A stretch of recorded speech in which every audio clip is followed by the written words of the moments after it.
Chapter 384. Chapter 384, Unexpected Call, Let Me Do It. Kong Mingming realized that his grandfather's words made sense. He'd been too cautious before, and now that he thought about it, Kong Xiaobo wouldn't send poison over unless he was an idiot. Sending poison was suicide. If something happened to Dr. Kang's family, he'd be the first suspect. And so, Kong Mingming decided to try it himself. He couldn't let it spoil him even if he didn't like it. Letting his father eat it would only make his grandfather look down on him. Kong Xiaobo gritted his teeth and voiced his decision. Kong Mingming's words surprised Dr. Kong a bit. He didn't think that this cowardly grandson of his would be willing to try the medicine on his own. Thus, he said happily, "Good. Zhao Ming, Grandpa didn't think that there would be a day when you'd grow up. Don't worry, once we figure out how to make this pill, I'll give you a share of the profits." Kong Mingming was overjoyed. If this pill of life extension and toxin cleansing was a success, the profits wouldn't be any less than the golden creation. It was a great thing for him to be able to own a share of the company. In the third generation of House Kong, even the outstanding Kong Xiaolong didn't have a share. Kong Mingming was overjoyed at the thought that he'd be the first. Kong Mingming's father, Kong Tsuepu, was surprised by his son's courage and insight as well. He didn't think that his son's decision would bring him such great profits and benefits. Even Xiaolong was looking at his brother with jealousy. In House Kong, Kong Mingming had always been a cowardly hedonistic young master, so when he did bad things, everyone was used to it. Today, however, he'd suddenly done something sensible. It was a surprise. And so, in his surprise, Dr. Kong gave Kong Mingming this promise. Kong Mingming took the dog poop from Dr. Kang's hands and placed it on the table. He cut it open with a sharp knife and picked up half of it, preparing to swallow it. Ugh! It stinks. Kong Mingming put it to his mouth, almost dying from disgust. Why does it taste the same as dog poop? It's like you said, good medicine tastes bitter. Kong Tsuepu advised. He was also very excited. If his son took the pill of life extension and toxin cleansing and had an effect, then he would be able to get a share of the company. As a father, he would also be proud. Kong Mingming nodded and clenched his teeth. He pinched his nose and closed his eyes, sending half of the dog poop into his mouth. He quickly drank a few mouthfuls of water to suppress the urge to vomit. After a while, he finally caught his breath and let out a long sigh. Phew! I finally ate it. Alright, Zhao Ming, don't go out for the next few days. Stay at home and see the effects. Miracle Dr. Kong nodded, turning to Guifeng. Guifeng, seal up the other half of the pill of life extension and toxin cleansing. If the illumination works, send it to the lab and get the ingredients analyzed. Yes. Kong Guifeng nodded. Kong Mingming felt his stomach churn after eating the dog poop, but he endured the urge to vomit and went back to his room, lying on his bed. It had to be said that Kong Mingming was quite lucky. The half of the dog poop he took had some pill of life extension and toxin cleansing left on it. It wasn't completely dog poop. Lin Yi naturally didn't know what happened at the Kangs. If he knew that Kong Mingming had picked up the dog poop as the pill of life extension and toxin cleansing, and had even eaten half of it, he'd probably be laughing his head off. In Xuemin's house, Lin Yi told Kong Xiaobo about the medical company. But while Kong Xiaobo was excited, he was also worried. After all, he had no experience in business management. Though he didn't want to give up this great opportunity, Kong Xiaobo wasn't an idiot. He knew the consequences of messing around. Boss, I don't know anything about business management. You have to let me learn. After the excitement, Kong Xiaobo regained his composure. He was an impulsive person, but after that, he could calmly consider the problem. During the fight on the rooftop in Xiaofen's incident, Kong Xiaobo had displayed his impulsive personality. But after that, He was able to calm down and consider the pros and cons. Kong Xiaobo's words put Lin Yi in a difficult position. Xiaomin was a scholar, so he naturally didn't have any experience in business management. Lin Yi, on the other hand, didn't have any experience in assassination. Now, Kong Xiaobo's words weren't unreasonable. He didn't have any relevant experience either. At that moment, Lin Yi finally understood that some things were too simple. You couldn't start a company just because you had a prescription. However, Lin Yi didn't want him to participate in the operation of the company if he wasn't trustworthy. First of all, Lin Yi was a secret. Lin Yi didn't want to expose himself in front of the public and let everyone know that the prescription came from him. After all, Lin Yi was still in the middle of a mission. It wasn't appropriate for him to be distracted by other things. Little E, my idea is to find a trustworthy professional manager. As for me, I mainly want to be a vice president in name or a director of research and development. I just need to cooperate with the publicity. Xiaomin suggested, as for the company, we can let Xiaobo and Xinxin be the company's directors. They will only participate in the decision-making and not the operation. That's not a bad idea. The key is to find a trustworthy manager. Lin Yi nodded, but this person is not so easy to find. This is urgent. Xiaomin shook his head. I'll ask someone else. Just like that, the matter was temporarily put on hold. Lin Yi drove Kong Xiaobo out of Xiaomin's villa. He wanted to send him home directly, but Kong Xiaobo said that he wanted to go to a bookstore to buy some business management books. Although it was a bit of a last-minute effort, Lin Yi was glad that Kong Xiaobo had the intention. He was afraid that Kong Xiaobo wouldn't work hard. As long as he was willing to work hard, everything would be fine. Lin Yi sent Xiaobo to the bookstore, but didn't go up with him. He went straight back to Mingyao's villa.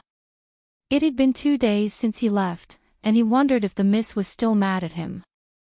He told Mengyao that he'd be accompanying Xiaobo to his second grandpa's birthday banquet, and Mengyao hadn't said anything about it, but who knew if Yushu was trying to drive a wedge between them. When he was almost home, Lin Yi's phone rang. He thought it was Kong Xiaobo or Tang Yun, but when he saw the caller ID, he couldn't help but freeze.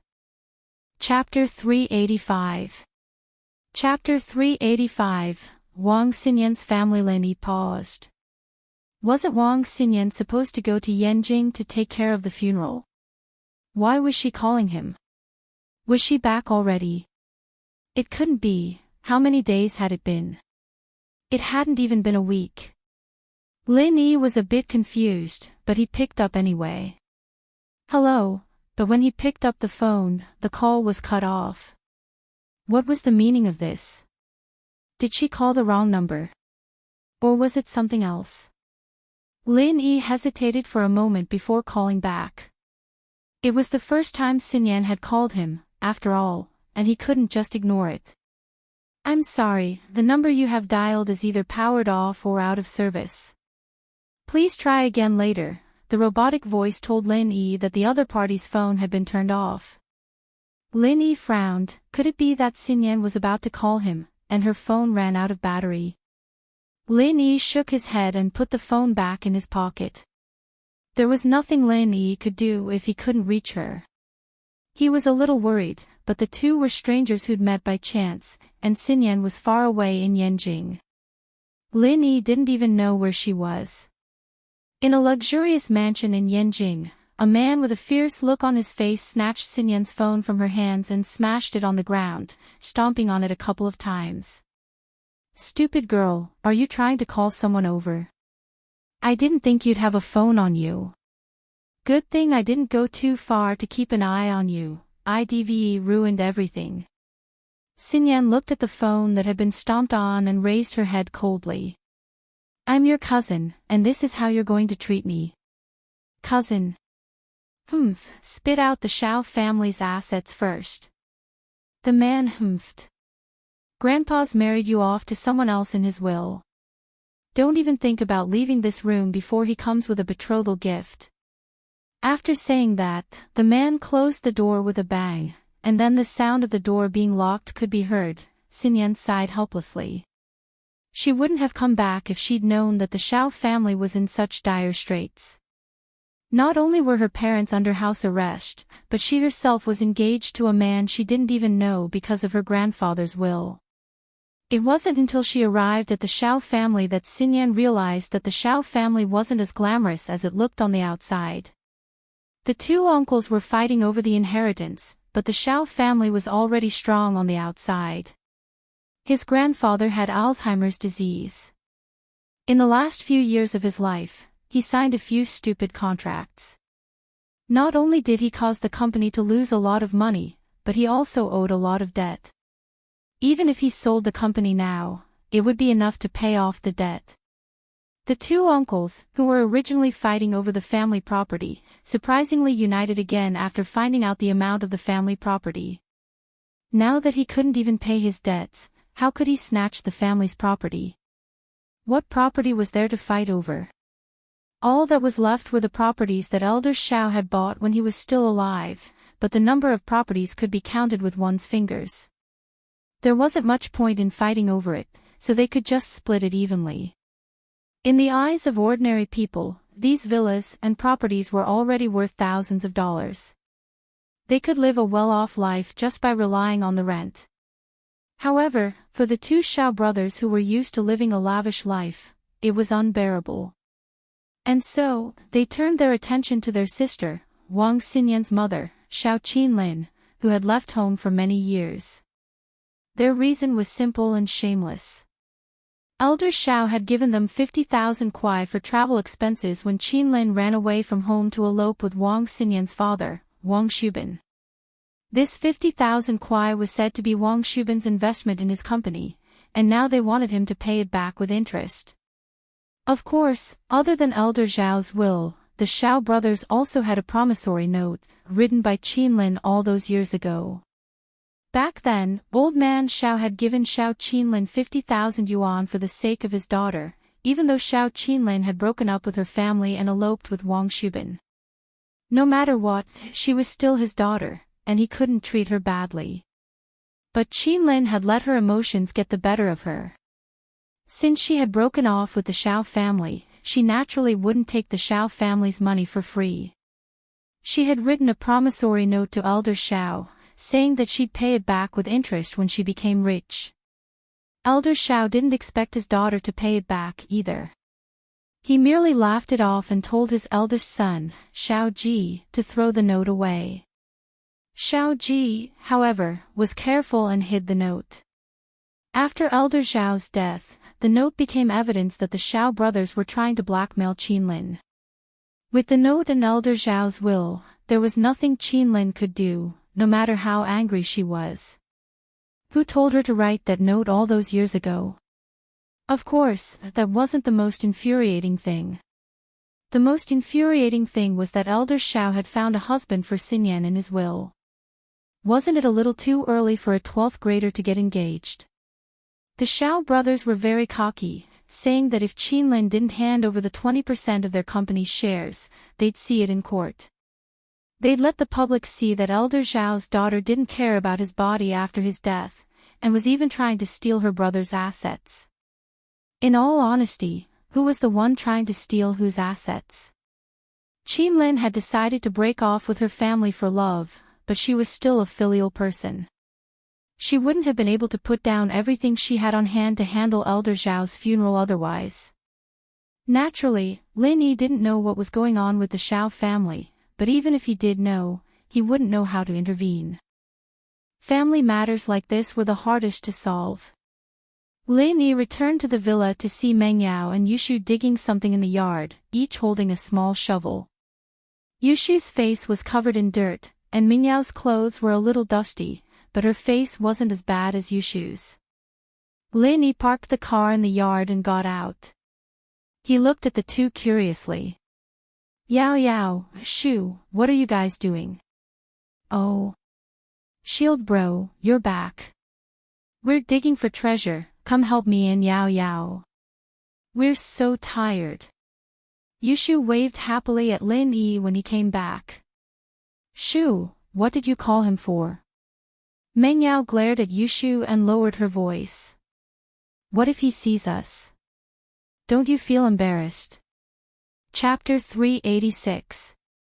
Treasure hunt in the yard, yeah.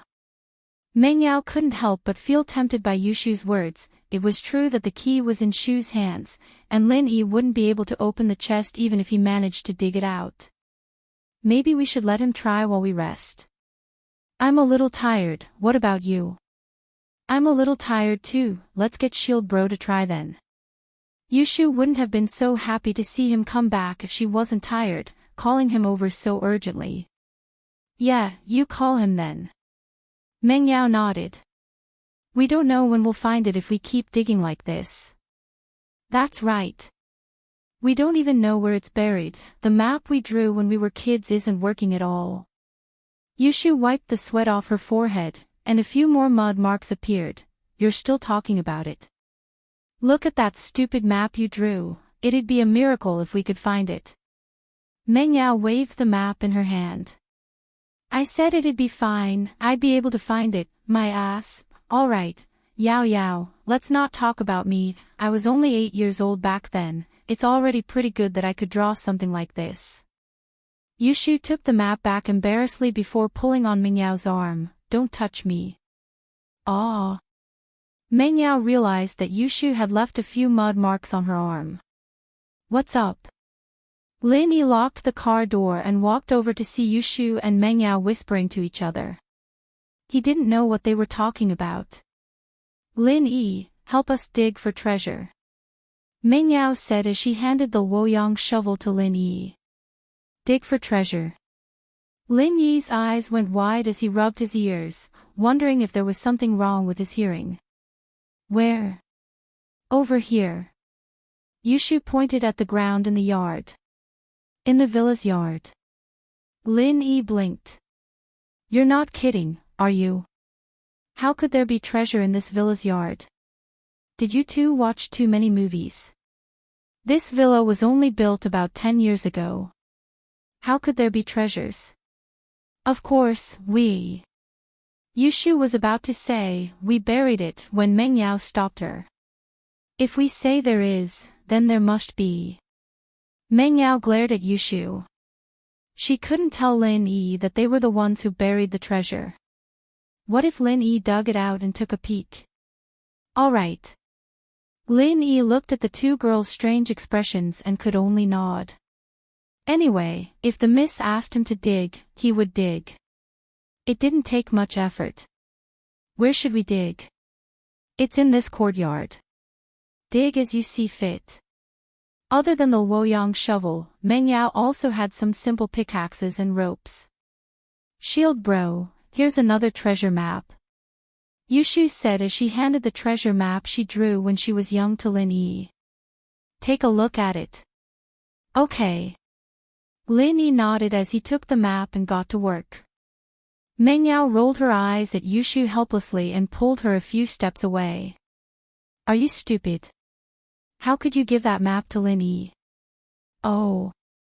It's fine, I'm the one who's embarrassed, I drew it. Yushu didn't care at all. I thought it'd be easier for him to find it with a map. He'd have no clue at all. You're the one who's embarrassed, yes, but giving Lin Yi a treasure map. Isn't that telling him that we're the ones who buried the treasure? Meng Yao said helplessly. What if he sees what's in there? Can you afford to lose face like that? I can you? Yushu nodded. Meng Yao wanted to stomp Yushu to death. You can, but I can't, hee hee, it's fine, Yao Yao. Don't forget that we have the key. Yushu waved the key in her hand. Alright. Meng Yao didn't have a choice, she couldn't just ask for the map back, could she? Yao Yao, don't think so much, Shield Bro isn't the type to peep into other people's privacy, he wouldn't open it if he saw a lock. Yushu comforted. Meng Yao nodded. Indeed, Lin Yi didn't seem to be the type to peep into other people's privacy, she and Shu lived upstairs, but Lin Yi hadn't gone up even once. Leaving General Weiwu there seemed to be an unnecessary move. Meng Yao and Yushu went back to the villa to rest. They'd been digging for a long time. They'd been digging for the whole afternoon yesterday, starting right after Lin Yi left. Today, they'd been digging for the whole day. Both of them were covered in sweat and dirt. Yushu was in a worse state, with mud marks all over her face. The first thing they did was to rush to the bathroom on the second floor to take a shower and change their clothes. Lin Yi waited for the two to leave before picking up the map Yushu gave him. He almost fell to the ground when he saw it. Was this a map? Was there anyone more retarded than this? On the map, there was a drawing of a dog. From the looks of it, it should be a smaller version of General Weiwu. Maybe it was the dog's younger self. Next to General Weiwu was a sandbag, and opposite the sandbag were two school bags. The location of the treasure was in the middle of these three things. Triangulation was quite accurate, but where would Lin Yi find these things now? General Weiwu was alive, and it could move. The sandbag had been tossed thousands of miles away, and these two school bags should be Meng Yao and Yushu's, right? Maybe they were broken and thrown away. Lin Yi was speechless. Only Yushu could draw a treasure map like this. It was too awesome. No wonder they couldn't find anything even with the map. It was as good as not having it. Young Miss had really arranged a difficult task for him. Lin Yi frowned as he looked at the treasure map. He didn't move immediately. Lin Yi didn't have the time to turn every inch of the yard upside down. He had to think of a shortcut. Lin Yi threw away the Luoyang shovel in his hand. He didn't know where these two girls got such a rare thing. Did they watch too many TV dramas? They weren't going to rob a grave, so why did they get a Luoyang shovel? A shovel was more than enough to dig in one's own yard. Of course, Lin Yi didn't know that this Luoyang shovel was obtained by Faubert after a lot of effort. The miss called him to ask for a Luoyang shovel. Faubert asked her what she was going to do, and she said she was digging for treasure. Faubert didn't dare to ask too much. What if it was a secret? So he used his connections and finally got a Luoyang shovel. Chapter 387. You, come here. You, come here. Lin Yi made a hand signal to General Weiwu.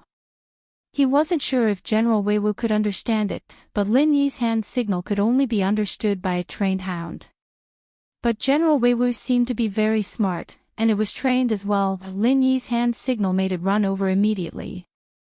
General Weiwu was afraid of Lin Yi, but it didn't dare to show it. It could only pretend to be happy. It felt like Lin Yi was going to kill it and eat it at any time. Lin Yi brought General Weiwu to the yard, and without a word, he placed the treasure map Yushu drew in front of General Weiwu. He pointed at the map and smiled coldly. General Weiwu felt a chill from the bottom of its heart, and its fur stood up. The feeling of being killed and eaten was even worse. But General Weiwu didn't dare to run away. It was sure that if it ran, Lin Yi would be able to catch up to it, and its ending would be even worse. And so, General Weiwu looked at the treasure map in Lin Yi's hand nervously. It felt familiar, and it understood what Lin Yi meant. He had to admit that this dog was quite smart. Lin Yi saw that General Weiwu understood him, and he didn't say anything else. He just sat there and played with the Luoyang shovel. General Weiwu was sweating profusely, afraid that if Lin Yi didn't like it, he would chop off its head with the shovel. It quickly got up and started to search the yard. Of course, it didn't dare to walk too fast in order to not let Lin Yi misunderstand. What if Lin Yi misunderstood and thought that it was running away? General Weiwu's action surprised Lin Yi as well. This dog wasn't as simple as it seemed. It really understood what he meant. It even knew his threat. Was it a transmigrator? However, General Weiwu quickly stopped at a spot and used its claws to dig the soil. Then, it called out to Lin Yi. Lin Yi nodded. He just wanted to give it a try, but he didn't expect General Weiwu to be so helpful. He found it so quickly. Lin Yi used the Luoyang shovel in his hand to dig. Not long after, there was a crisp, ding sound. Lin Yi was a little surprised. He didn't expect to find it so easily. Satisfied, Lin Yi nodded at General Weiwu, signaling it to go back. Then, Lin Yi dug out the treasure chest. The surface of the treasure chest was covered in rust. Although it could be seen that it was a very good iron chest, it had been corroded for too long. There was also a small lock on top of it, but it had been corroded to the point that it was broken. It was useless. When was this buried? Meng Yao and Yushu couldn't have buried it, could they? Thinking about the treasure map, it was possible. Lin Yi was a little speechless as he opened the treasure chest. If there was a lock on top of the treasure chest, Lin Yi naturally wouldn't break the lock, but now that the lock was broken, Lin Yi naturally opened the treasure chest. Inside the treasure chest was an oiled paper bag. Although the outside of the treasure chest was covered in rust, and even the lock on top of the treasure chest was corroded and broken, the inside of the treasure chest was well made. It had a waterproof layer and rubber pad, and after so many years, it was only a little wet. The oiled paper inside didn't show any signs of corrosion. From the looks of it, the price of this treasure chest shouldn't be cheap. However, for the two young ladies, it was nothing. Lin Yi took out the oiled paper bag and opened it casually. He realized that the layers inside were very tight. Not only was there oiled paper, there was also a plastic sheet. After opening the outer packaging, there were two small bags inside. Lin Yi was a little surprised. Was this the so-called treasure? Lin Yi was just about to open one of the sachets when he heard a sudden scream from behind, scaring Lin Yi so much that he almost dropped the sachet in his hand. Lin Yi turned around to see Meng Yao running towards him with a towel wrapped around her. The hem of the towel fluttered in the wind, revealing a pair of smooth, jade-like legs. Although he couldn't see it clearly, Lin Yi couldn't help but gulp down a mouthful of saliva. Meng Yao's body was tall and well-proportioned. Although she wasn't as voluptuous as Yushu, her figure was still 1 in 100. Lin Yi wouldn't take the initiative to peek at the miss, but there was no harm in looking at her when she was right in front of him. Meng Yao suddenly realized where Lin Yi was looking at. Her face reddened as she snatched the sachet from Lin Yi's hands. Shameless! She turned around and walked quickly back into the villa, but this time she didn't dare run. She walked fast, but she moved slowly with small, quick steps. Lin Yi smiled bitterly. It was over, he'd left a bad impression on the Mississippi. But, in all honesty, it was the miss who'd run away fast and let him see it. It wasn't like he'd seen it on his own accord. He went back to the living room dejectedly. Meng Yao and Yushu were already upstairs. Lin Yi was a little speechless. He'd done something good, and now he'd ruined it. He was helping them dig for treasure, and they were calling him shameless. Man, peeping wasn't good either. After a while, Meng Yao and Yushu came down from upstairs. The two had already changed into tight pajamas, and Lin Yi couldn't see anything. But Lin Yi felt wronged. Meng Yao wore shorts sometimes, didn't that expose even more of her body? He only felt that the hazy feeling was a little exciting, but he didn't see anything at all. Looking at Meng Yao's face, Lin Yi quickly sat down and pretended that it had nothing to do with him as he prepared to watch TV. Ahem. Meng Yao saw that the guy didn't seem to realize what he'd done. She got even angrier and glared at Lin Yi after coughing twice. It's the Mississippi. What's up? Lin Yi raised his head and looked at Meng Yao carefully, pretending that he'd just seen Meng Yao coming down the stairs. It couldn't be helped. It was his fault for peeping at her. Shield bro, Yao Yao's going to scold you. Be careful. Yushu winked at Lin Yi. But the solemn atmosphere disappeared with Yushu's interference. Meng Yao was about to explode. This Yushu was here to mess things up. This girl probably liked Lin Yi and was helping him out. But Lin Yi was too shameless. She had to give him a warning. And so, Meng Yao pretended not to hear Yushu's words. She stared at Lin Yi sternly. Lin Yi, do you know what a follower should do? Ugh. I know. I shouldn't look at things I shouldn't. Lin Yi nodded. Chapter 388. Chapter 388, Past Wishes, but I saw it by accident, it's not my fault. Lin Yi said, feeling wronged. How could he be blamed for this? By accident? Who are you trying to fool? Mingyao's eyes were wide open. There's a lock on the chest, how could you have seen it if you hadn't opened it? Wah. Lin Yi's eyes were wide open as well. Chest. You're talking about a chest. If it wasn't a chest, then what did you think it was? Meng Yao wasn't happy with Lin Yi's act.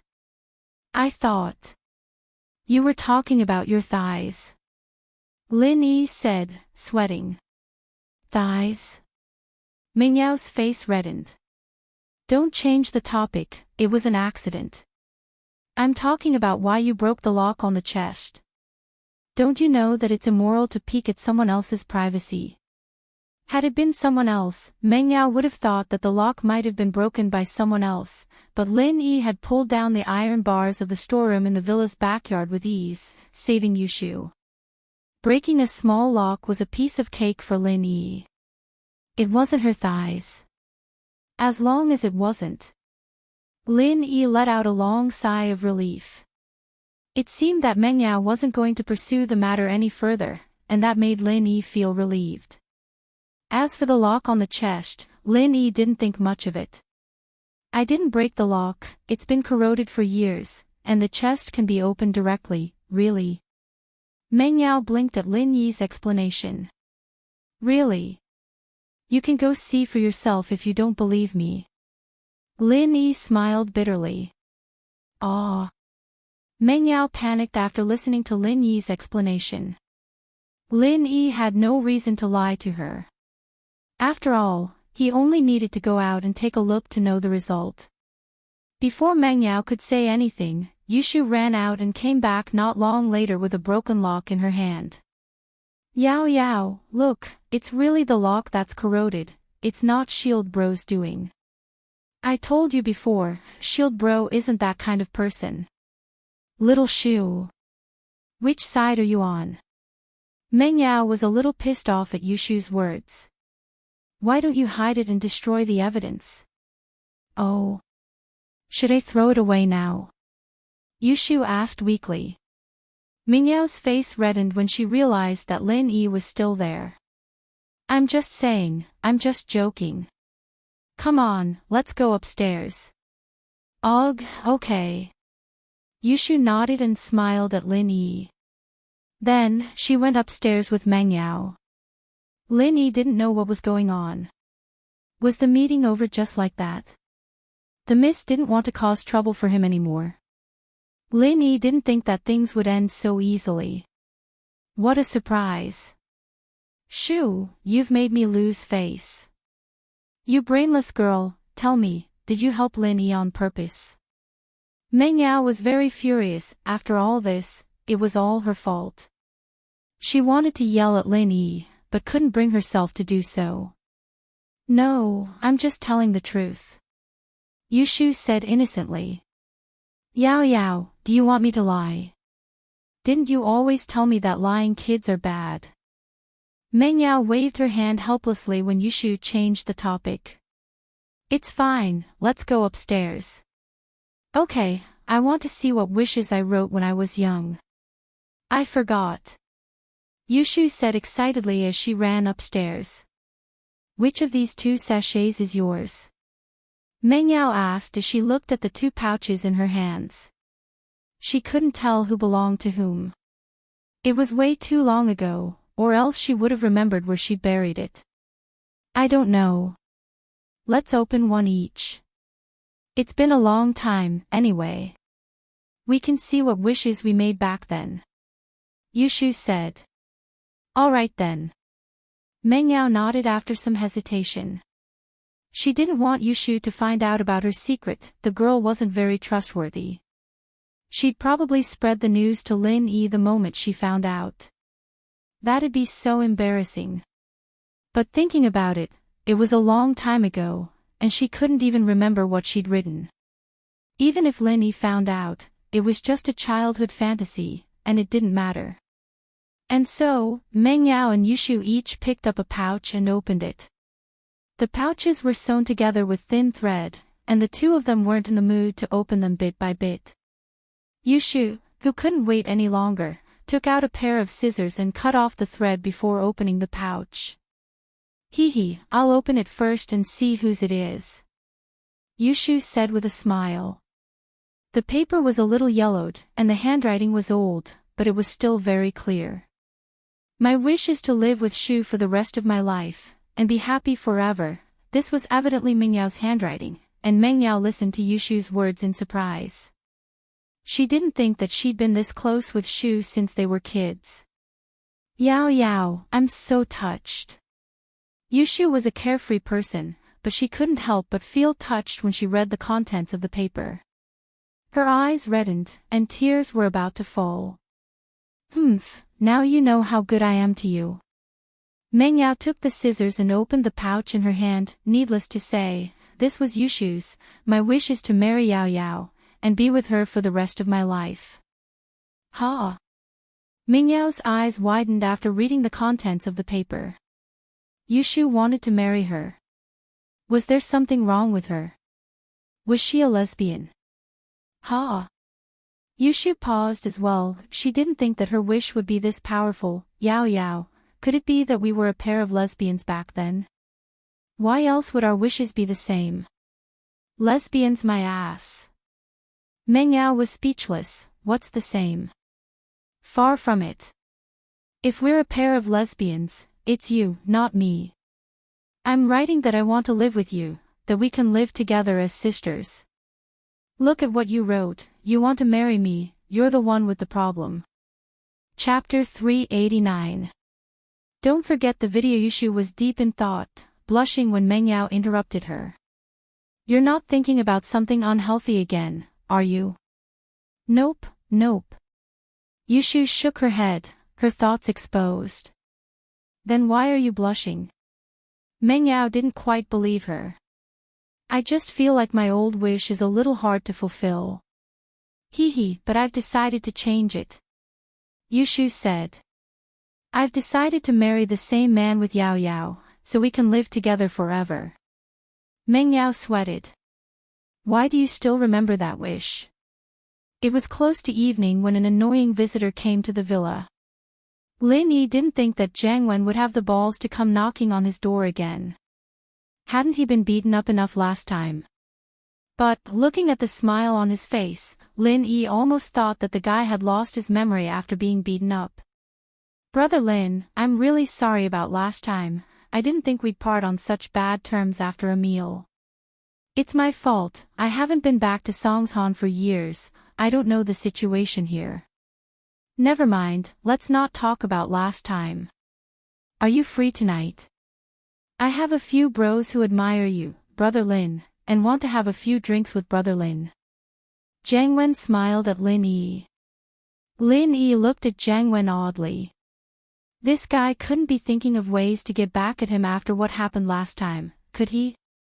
This guy was really impatient. He came to seek revenge so soon. Lin Yi turned to Meng Yao, asking for her opinion.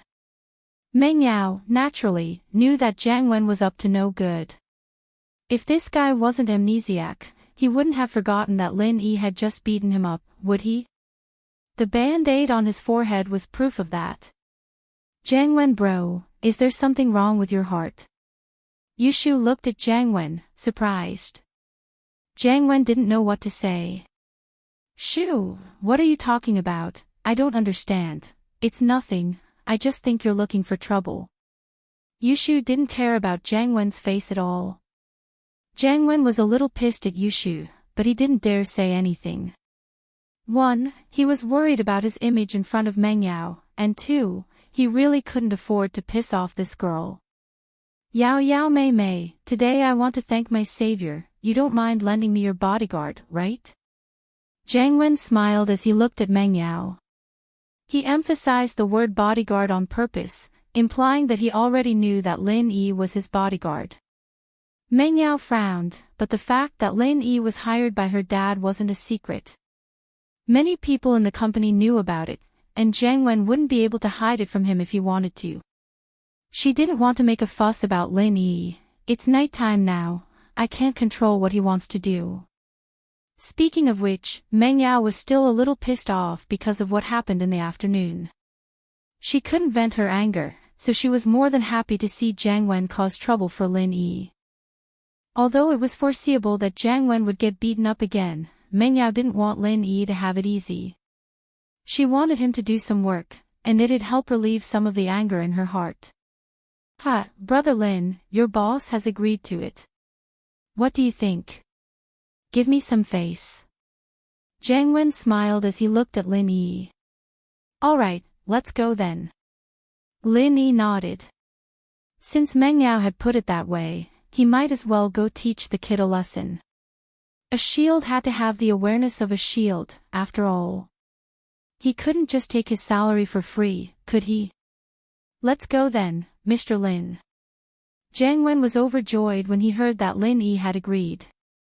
Meng Yao and Lin Yi's guess was right. He was here to get back at Lin Yi today.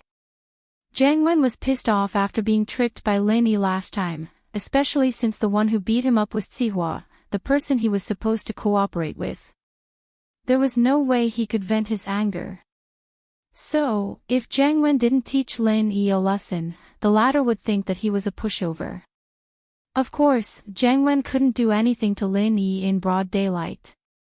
After all, he was inviting Lin Yi to dinner from Meng Yao's place. He couldn't be too obvious, or Meng Yao would think that he was petty. Jiang Wen's idea was that since Lin Yi had tricked him once, he'd tricked him once as well. He'd let Lin Yi suffer in silence. Lin Yi stood up and followed Jiang Wen out of the villa. When he reached the door, he heard Yushu calling him from behind. "Shield bro, video. Don't forget." Lin Yi nodded with a bitter smile. Jiang Wen, who was walking in front of him, almost fell to the ground. So Lin Yi had recorded him last time. Didn't Meng Yao see it too? Fuck, he'd make a fool of himself. No wonder Meng Yao was looking at the bandage on his forehead with a weird expression today. So she already knew about it. This Lin Yi, he'd make a fool of himself this time. But this time, he'd be the one making a fool of himself. Didn't Yushu want to record it? Fine, he'd fulfill his wish. He'd record it for her to see. With that thought, Jiang Wen calmed down a little. A smile appeared on his face as he acted like he didn't understand. "Shu lil sis, don't worry. I'll get a professional videographer to record the drinking competition later." Yushu didn't say anything. She only frowned as she waited for Lin Yi and Jiang Wen to leave the villa. Yao Yao, Jiang Wen seems pretty confident this time. Who knows? He looked pretty confident last time. Meng Yao curled her lips. Compared to Lin Yi, she hated Jiang Wen more. That's true. I hope Shield Bro can give us another surprise this time. Hee, I'd like to see how Jiang Wen gets unlucky this time. Yushu nodded. From Jiang Wen's words, Lin Yi could tell what he was planning. Drinking competition. Could it be that this guy wants to get me drunk and then do something? But, getting himself drunk. Was that even possible? Lin Yi smiled faintly as he followed behind Jiang Wen. "Mr. Lin, we're not going home until we're drunk. Let's not drive, okay? Otherwise, we won't be able to drive back." Jiang Wen was afraid that Lin Yi wouldn't drink so much if he drove. His plan would fail then. "Alright, we'll take your car then." Lin Yi didn't mind. He could take a taxi back if he didn't drive. Chapter 390. No going home, we didn't get to enjoy ourselves last time, we made a small mistake. This time, we're going to enjoy ourselves to the fullest. Jiang Wen pointed at a black Rolls-Royce. Get in, please. Lin Yi nodded and got in. The car started moving slowly after Jiang Wen got in. It seemed that Jiang Wen had already booked a hotel, and was just waiting for Lin Yi's approval. The location this time was still Starlight Hotel, and it seemed that Jiang Wen could pick himself up from wherever he fell. The room was the same as last time, but there were a few more people here. Other than Taizao, there was also the feminine-looking man from before, and a fatty who looked like a Maitreya Buddha. All three of them stood up when they saw Jiang Wen enter, evidently looking to Jiang Wen as their leader. Mr. Lin, you're here. Taizao walked over and held Lin Yi's hand passionately, but there was a flash of venom in his eyes. He wasn't going to let that go so easily after getting beaten up by Jiang Wen and him. Su bro, what's wrong with your forehead? I saw a band-aid on an bro's head as well. Don't tell me you two were playing headbutt and bumped into each other. Lin Yi had been with Yushu for a long time now, and his way of speaking was a bit like Yushu's. Lin Yi couldn't help but blush with embarrassment at his imaginations. He could imagine the two of them arching their backs and using all their strength to bump into each other. Taizao sweated profusely, feeling even more pissed off. Who the hell would bump their heads into each other? Unless they were brainless. Why's there a band-aid on your head? Don't you know what's going on? But he was here to get Lin Yi to drink with him, this wasn't the time for a fight. Taizao could only suppress his anger and smile. I bumped into the door by accident, haha. Come, let's not talk about this, please have a seat, Mr. Lin. Let me introduce you to these two brothers. Lin Yi nodded and sat down. Taizao started introducing the feminine-looking man and the fatty Maitreya Buddha. The feminine-looking man was Ganglu, and the fatty Maitreya Buddha was Tai Wei. Ganglu's family was in the foreign trade business, and Tai Wei was Taizao's cousin. I'm very happy to meet you today, Mr. Lin. Tai Wei said. Jiang Wen bro, I heard that you're Jiang Wen bro's savior, I'll call you Brother Lin since I'm a bit older than you are. Let's drink till we're drunk, shall we? Alright. Lin Yi nodded. Ah. Tai Wei paused. According to Jiang Wen and Taizao's plan, Lin Yi wouldn't fall for it so easily, and wouldn't go home until he was drunk. After all, who wouldn't go home until they were drunk with their enemies? And so Tai Wei had come up with a bunch of words to persuade Lin Yi, with Jiang Wen and Ganglu helping out as well. Ganglu was the strategist of the younger generation of Hao Su, and he had a pretty good brain and a belly full of bad ideas. He was the one who'd come up with the plan today. After a bit of planning, they decided to trip Lin Yi up in the drinking. It'd be best if they could get him into the hospital, but even if he couldn't, they'd still have to record him when he was drunk. But this was all a scheme, not a fight in the open. Meng Yao wouldn't say anything even if she found out about it, and Jiang Wen was quite confident. But Lin Yi's reaction was out of everyone's expectations. Lin Yi agreed to it without hesitation after Tai Wei's one sentence, leaving them a little dumbfounded. Tai Wei felt like there was a fishbone stuck in his throat, and he couldn't use the words he'd prepared at all. He'd wanted to wait for Lin Yi to reject him, and then give a long speech of reasoning and persuasion, but there was no need for that at all. Lin Yi smiled at everyone's shocked faces. You guys know that I'm the Miss Follower, and I don't get to drink at home usually, so I'm a little craving for it. As soon as Lin Yi's words left his mouth, everyone understood. So that was it. But it made sense, Lin Yi was Ming Yao's follower, hired by Pingzhan. He couldn't be drinking all the time, could he? That wouldn't make sense. Naturally, Lin Yi wouldn't let go of such a rare opportunity like this. Everyone calmed down at Lin Yi's words. They'd thought that Lin Yi was playing some kind of trick, but it seemed like he'd really decided to get drunk. Ganglu, go get a few boxes of beer to quench our thirst, and then bring out the white wine. Jiang Wen ordered. Mixing beer and white wine was very easy to get drunk, and it was very harmful to the stomach as well. Too much of it could even cause gastric bleeding or perforation. One had to admit that Jiang Wen was a devious bastard, asking for a few boxes of beer to quench his thirst. But Jiang Wen's goal was to drink Lin Yi to death, and even if he couldn't, he'd get him drunk and do something for him. Lin Yi looked like he had some alcohol tolerance, but Jiang Wen wasn't worried at all. He, Tai Zhao, and Gang Lu were all experts in the art of alcohol. Which one of the four young masters of Songshan didn't have amazing alcohol tolerance? Gang Lu, the strategist, was even more so. He'd drink non-stop at home even if no one else was urging him to drink, and he'd chug down a bottle of white wine every time he was about to do something bad. How could an alcoholic like him be measured with common sense? Of course, if the three of them still couldn't get Lin Yi drunk, they still had another ace up their sleeve, Su Taiwei. This kid was a freak of the Su family. He was simply an alcoholic.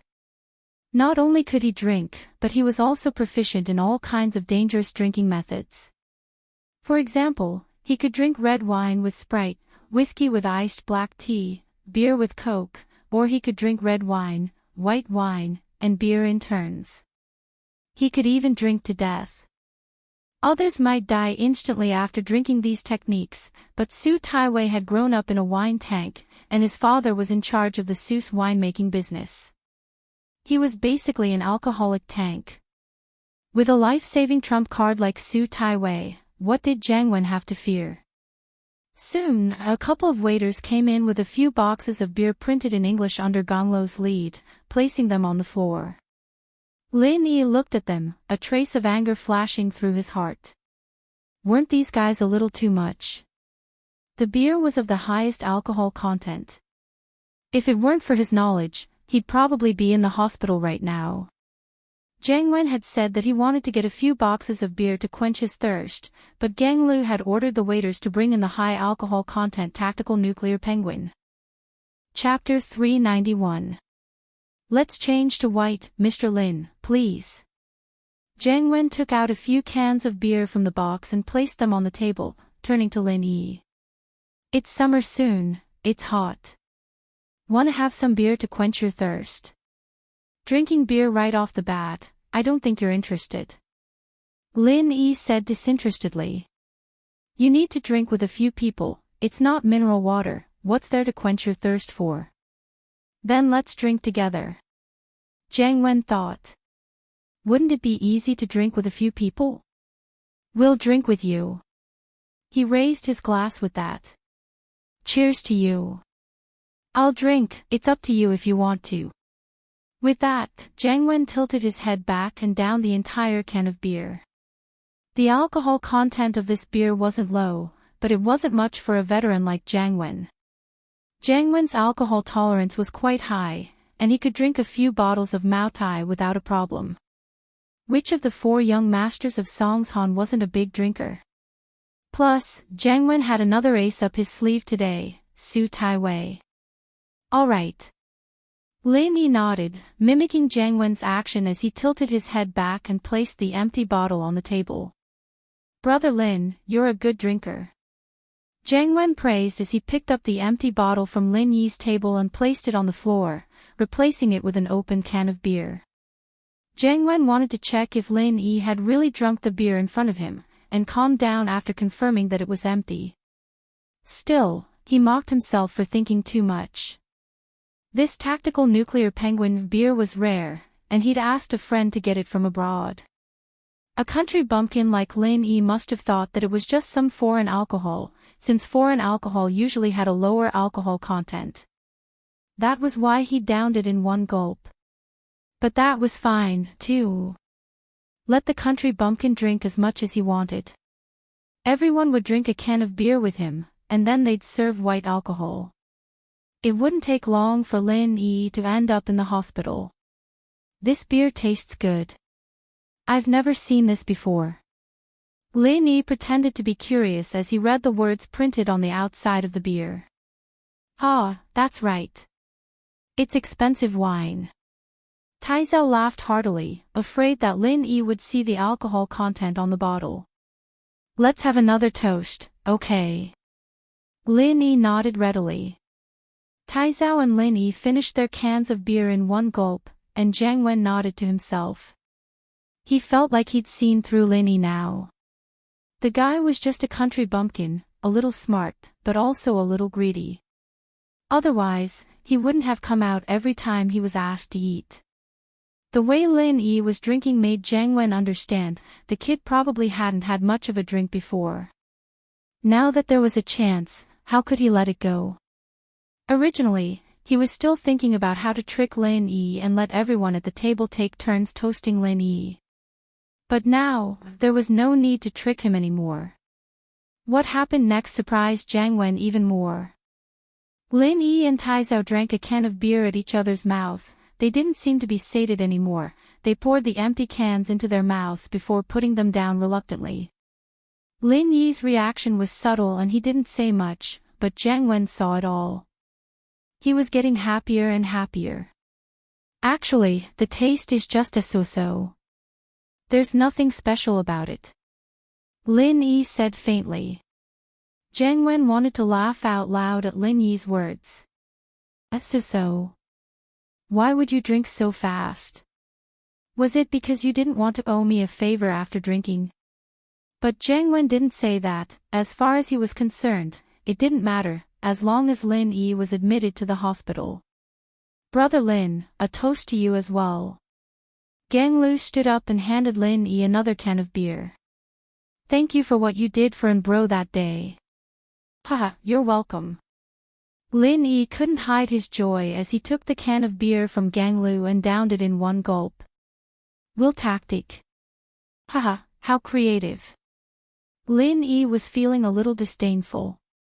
If it weren't for the fact that he still had to stay in Songshan, Lin Yi wouldn't mind throwing these pieces of trash out of the window. He'd let them experience what it felt like to be a Superman.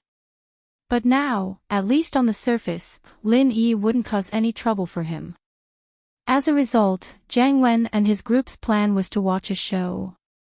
Tai Wei came up after Gang Lu went downstairs, but this time he had 4 cans of beer in his hands. He placed 2 in front of Lin Yi before opening the other 2.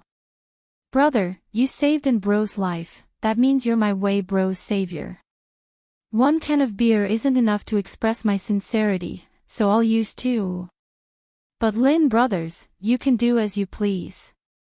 Lin Yi knew what the guy was thinking with one look. He knew that the beer was up to this point, and that they wouldn't be taking turns to get Lin Yi drunk.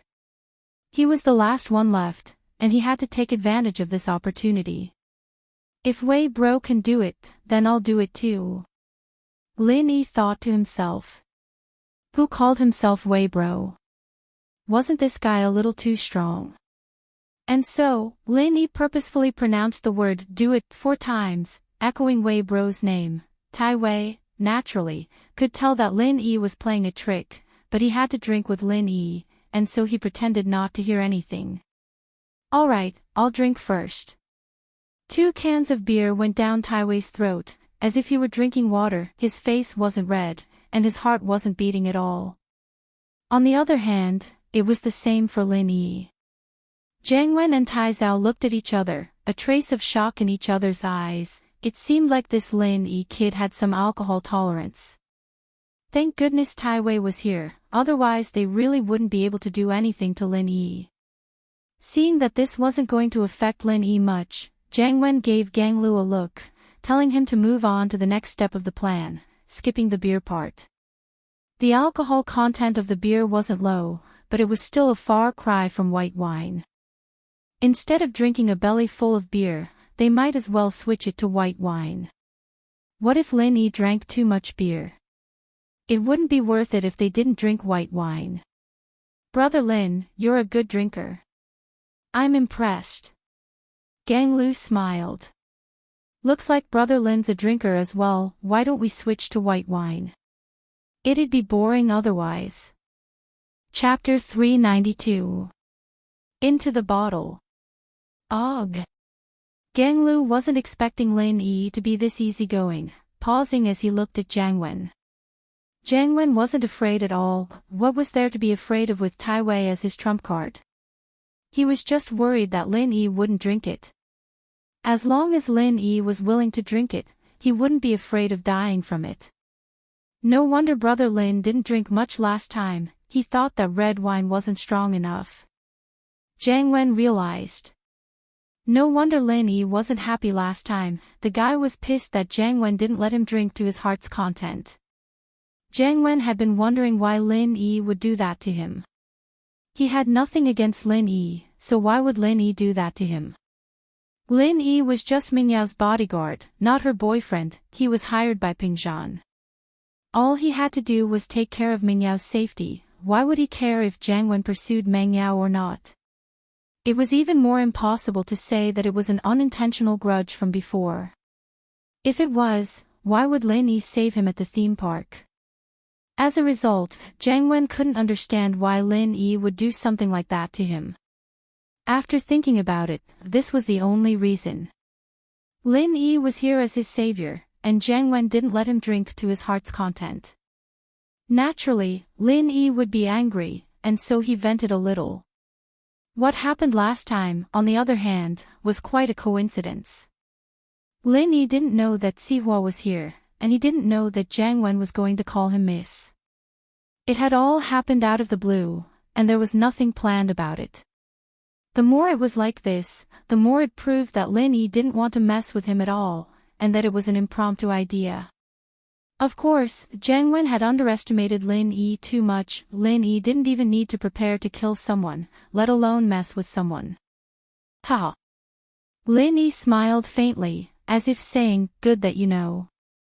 Jiang Wen looked at Lin Yi's face, and was even more certain that Lin Yi didn't drink properly last time.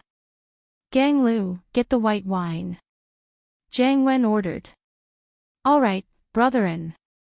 Yang Ganglu quickly ran out of the private room and gave a few instructions to the waiter at the door. Because he had instructed the waiter beforehand, Yang Ganglu didn't need to say anything unnecessary. Not long after Yang Ganglu returned, the waiter came back with 3 bottles of Mao Tai and a variety of dishes. It was obvious that they had been prepared beforehand. This made Lin Yi feel that Jiang Wen wasn't a good person. There wasn't a single dish on the table when they were drinking beer. Although it was to quench his thirst, drinking on an empty stomach was the easiest way to get drunk. These guys probably ate something before, but Lin Yi didn't. Sneering, Lin Yi thought to himself, it seems like these guys don't just want to get me drunk, they want me to drink myself to death.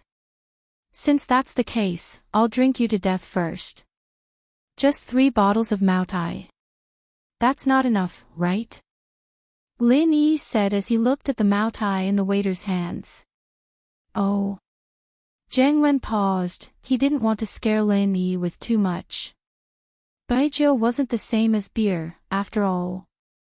Many people drank beer while hugging a box, but who drank baijiu while hugging a box?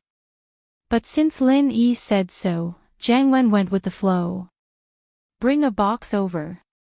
The waiter nodded quickly and went to get the white wine. Gang Lu was about to pour himself a glass when Lin Yi stopped him. Lin Yi waved his hand. It's too troublesome to pour it out, just drink it from the bottle. Drink from the bottle. Jiang Wen and Tai Zhao were a little dumbfounded. They'd never heard of white wine being drunk from the mouth. They were experienced drinkers, and it wasn't as if they'd never competed in drinking before, but this was a little scary. But just because Jiang Wen and the others hadn't heard of it didn't mean that Tai Wei hadn't. His family was in the wine business, and the people he interacted with were all wine merchants. These people were even drunker than the wine jugs, and it wasn't unheard of for them to drink erguotu at food stalls. In order to deal with these merchants, Tai Wei had to accompany them to all sorts of events, and so he often went to food stalls. Looks like Brother Lin's a master as well. Tai Wei wasn't surprised at all. He had to take Lin Yi seriously as an opponent, but it wasn't to the point of worrying yet. There were so many wine merchants out there, and which one of them wasn't a master drinker? Most of the orders were made by Tai Wei at the table, and so Tai Wei only paid a little more attention to Lin Yi. Alright, looks like Wei Bro is a kindred spirit as well. I'll drink first then. Lin Yi took the initiative this time, opening the lid of the Mao Tai in front of him and downing it in one gulp. Wow! It wasn't just Jiang Wen, even Tai Wei was flabbergasted. White wine could be drunk from a bottle. Wasn't this too magical? Even if Tai Wei usually drank from a bottle with a wine merchant, it was only one sip at a time, and he'd only finish it when there wasn't much left. But drinking it down like beer was something Tai Wei had never seen before. Even so, a feeling of defiance rose from the bottom of his heart. Tai Wei was a publicly acknowledged god of wine in the circle of Songshan's young masters, and now he was being provoked by a nobody that Jiang Wen had ordered him to drink into the hospital. How could Tai Wei take that lying down? He couldn't, because he'd turn into a ninja turtle. Tai Wei sneered coldly. A bottle of baijiu wasn't much to him at all, and his limit was around 5 bottles. This bottle was a little rushed, but Tai Wei could accept it. Tai Wei opened the bottle and downed it in one gulp, just like Lin Yi. It was a little rushed, but it didn't affect him much. His face flushed a little before returning to normal. Although Tai Wei looked fine on the surface, his stomach was still feeling pretty bad. Even someone with a high tolerance for alcohol wouldn't feel good if he poured a bottle of baijiu down his throat, even if he didn't have an indestructible body. Good wine, let's try again. Lin Yi tossed the empty bottle aside and picked up another bottle of white wine. Ugh! Tai Wei wasn't expecting Lin Yi to continue drinking without even resting after one bottle. His face couldn't help but turn a little pale. Let me. Jiang Wen frowned. He hadn't expected Lin Yi to be an alcoholic. It seemed like his plan today was going to be a little hard to pull off. As the saying went, an expert's skill would be known the moment he made a move. Nothing happened to Lin Yi after one bottle. Jiang Wen understood that Lin Yi really was a drinker. Chapter 393. Chapter 393, Wait, pft. Jiang Wen couldn't hold it in any longer. He spat it out and started coughing. Cough, cough. Cough, cough. Jiang Wen had tears coming out of his eyes from the spiciness of the leak. He'd never drunk alcohol in such a rush before. He had a tolerance, but his stomach and esophagus couldn't take it. Jiang Wen's face was white as a sheet as he coughed for a while, with Tai Zhao and Gang Lu patting his back non-stop. It took a while for the color to return to his face.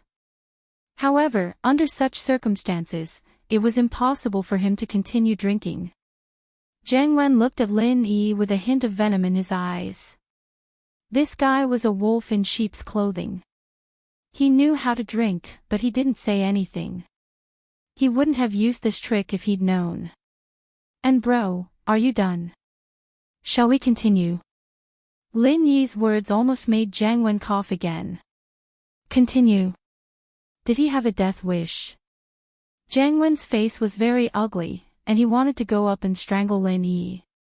He was already like this, and the guy was still asking him to drink. Did he want to drink himself to death? He'd forgotten that he was the one who'd wanted to drink Lin Yi to death. Jiang Wen was in a difficult situation. He'd come here today to teach Lin Yi a lesson, but he didn't expect to run into Lin Yi's forte. He'd lose all his face if he gave up now, especially when he saw that Lin Yi was still fiddling with his phone. Jiang Wen knew that Lin Yi must have recorded everything. In an instant, feelings of humiliation, dissatisfaction, anger, and disgust intertwined and flashed through his heart. No, he couldn't give up. Meng Yao would laugh herself to death if he did. He'd wanted to teach Lin Yi a lesson, but he was the one being taught a lesson instead. What would happen to the face of the Songshan young masters if word got out? Especially after being taught a lesson the first time, this was the second time he came to seek revenge. How would Jiang Wen feel if he got taught a lesson the second time?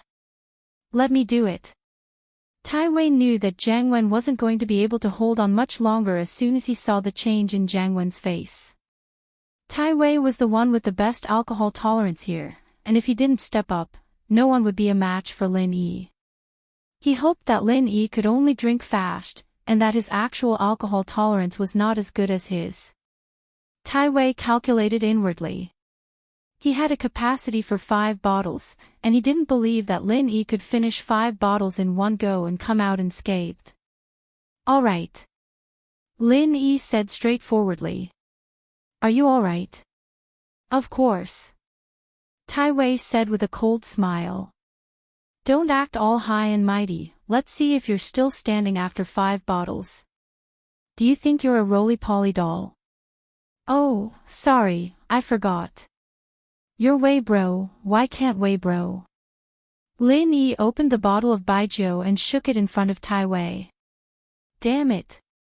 Tai Wei cursed inwardly as he raised his bottle and started drinking with Lin Yi. Phew. Tai Wei let out a long breath after finishing the second bottle of baijiu. His body felt like it was on fire, and he wanted to eat some food to calm it down, but he couldn't bring himself to do it. Because Lin Yi was sitting there with a straight face and a smile on his face, recording himself with his phone. Tai Wei was pissed off, but he couldn't just eat. He could only hold it in. "Tai Wei, eat something first, weren't you complaining about being hungry before you came? The food's here now, eat while it's hot." Tai Zhao could tell that his brother wasn't in a good state, and helped him out without a word. Tai Wei quickly glanced at Tai Zhao. "Yeah, I came here on an empty stomach, I won't hold back then." With that, Tai Wei picked up his chopsticks and started wolfing down the food. Lin Yi looked at the Tai Wei and Tai Zhao brothers in disdain, but didn't voice it out. Since Wei bro's already impotent. "Oh, hungry. Then, Tai Zhao bro, do you want to continue on his behalf?" "Alright, I'll drink with you." Tai Zhao nodded.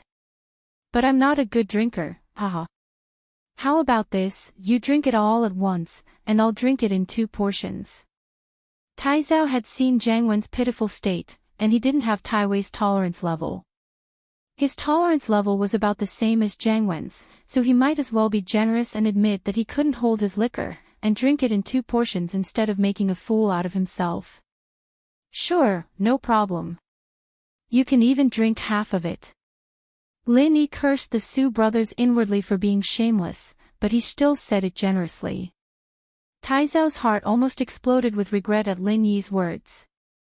He could drink half of it. Why didn't you say so earlier? He wouldn't have to drink it in 2 portions if he had. But as shameless as Tai Zhao was, it wasn't to the point of shamelessness. He couldn't go back on his words now. Lin Yi, on the other hand, downed the bottle of Mao Tai without a change in his expression, and Tai Zhao drank it in 2 portions. He didn't spit the alcohol out like Jiang Wen, but he wasn't much better. He sat there motionlessly, evidently choked by the spiciness. His face was bright red, and there were tears in his eyes. He was trying his best not to cough. Like a statue, he stood there motionless. In fact, Tai Zhao didn't dare move at all, he was afraid that he'd spit the alcohol out if he moved. "Wei bro, I don't think your brother can do it. He's not as good as Wei bro. What do you think? Shall we continue?" Lin Yi said as he looked at Tai Wei, who was eating as fast as he could. "All right. Let's continue." Tai Wei nodded as he wiped his mouth. He'd eaten quite a bit just now, and he'd recovered quite a bit. Another bottle shouldn't be a problem for him, but he understood now that Lin Yi's alcohol tolerance was higher than his. After all, Lin Yi had already downed 4 bottles. Lin Yi finished the 5th bottle without any suspense. Tai Wei went to rest, and it was Gonglu's turn. Gonglu said shamelessly, "I'll drink half of it, I really can't hold my liquor. I'll go first as a sign of respect." With that, Gonglu raised his bottle and downed half of it, as if he was afraid that Lin Yi would go back on his words. "Wait." Gonglu put down the bottle before Lin Yi could finish. "Oh. Brother Lin, something's up." Gonglu thought to himself. That had been a close shave, Lin Yi might have gone back on his words if he'd been 1 step slower. What he'd said to Tai Zhao earlier was probably just to piss him off. There was no way he'd let Tai Zhao off the hook that easily. And so, Gang Lu was very excited at his own cleverness. He was the strategist after all, and there was no point in saying anything else now. What do you want? What can you do? Chapter 394. How should I drink? Is that so? Brother Lin, tell me then. I'll pay attention next time. Gang Lu thought to himself. But it was too late. What I'm trying to say is that you can't hold your liquor well, so you should drink less. It's usually too much, a third is fine. Lin Yi said.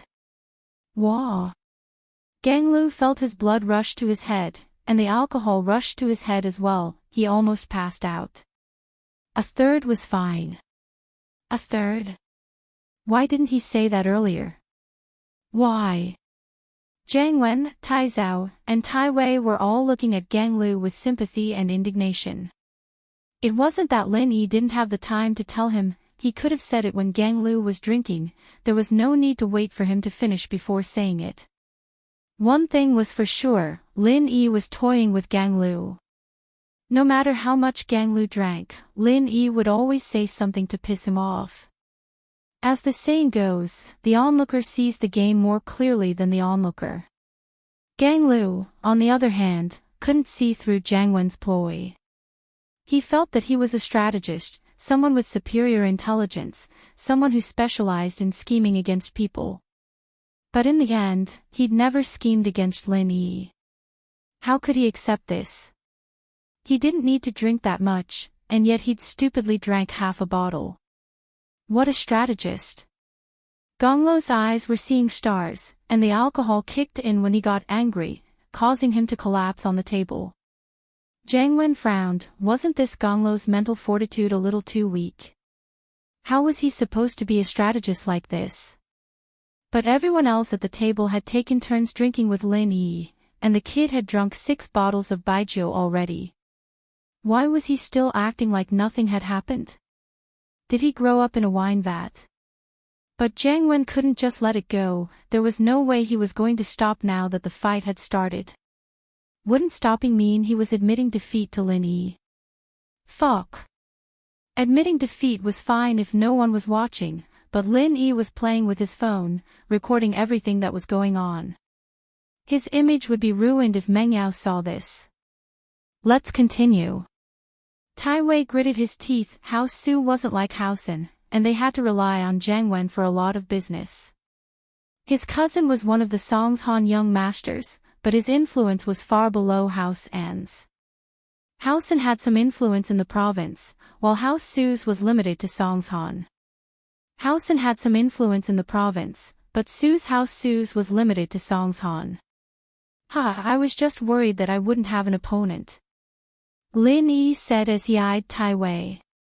The guy was really putting his life on the line. Tai Wei opened a bottle of Maotai, hesitating for a bit before asking. 3. His limit was 5 bottles, but that was limited to drinking slowly and steadily. He wouldn't be able to last much longer if he kept drinking like this. His stomach was hurting, and Tai Wei had no choice but to show his weakness. He wanted to ask Lin Yi if he could drink 1/3 of what he said earlier. But Lin Yi didn't give Tai Wei a chance to speak. Wei bro is the best, not like that weak guy from before. He passed out after drinking half a bottle. Wei bro chugged it down to the bottle. Nothing happened. How else would he call him Wei bro? He'd just call him weak bro. Right? Tai Wei's face was green. Can't you fucking wait until I'm done? Can you? Tai Wei was cursing, but Lin Yi's words had already goaded him to this point. He couldn't bring up the 1/3 thing anymore. Wouldn't that make him weak bro? Tai Wei had no choice but to say, alright, but I didn't drink it in a rush, please forgive me. It's fine. Lin Yi smiled as he raised the bottle in front of him and downed it in one gulp. Tai Wei sighed. He had no choice but to copy Lin Yi, picking up the bottle and chugging it down one mouthful at a time. He had to change his breath a couple of times in between before finishing the bottle. It seemed like Tai Wei was at his limit now. Tai Wei wanted to cry when he saw that Lin Yi was fine, his face still red and without a hint of tiredness. How the hell did he have to compete in drinking with a psycho like this? He wouldn't have competed in drinking if he'd known this was going to happen, even if he had to compete in eating shit. Should we continue? Tai Wei couldn't take it anymore. He'd downed 4 bottles already, and while 5 was usually his limit, he'd basically throw up afterwards. But he couldn't do that now, and could only hold it in. Not anymore. Lin Yi shook his head, and Tai Wei let out a long sigh of relief. Jiang Wen and Tai Zhao, on the other hand, let out a sigh of relief as well. But they were a little weird. Why wasn't Lin Yi continuing? Could he be at his limit as well? That couldn't be. But it was fine as long as he didn't continue. It didn't matter if he was at his limit or if he'd found his conscience. It's good that he's not continuing. There's no point in competing like this anymore. It's so boring drinking bottle after bottle.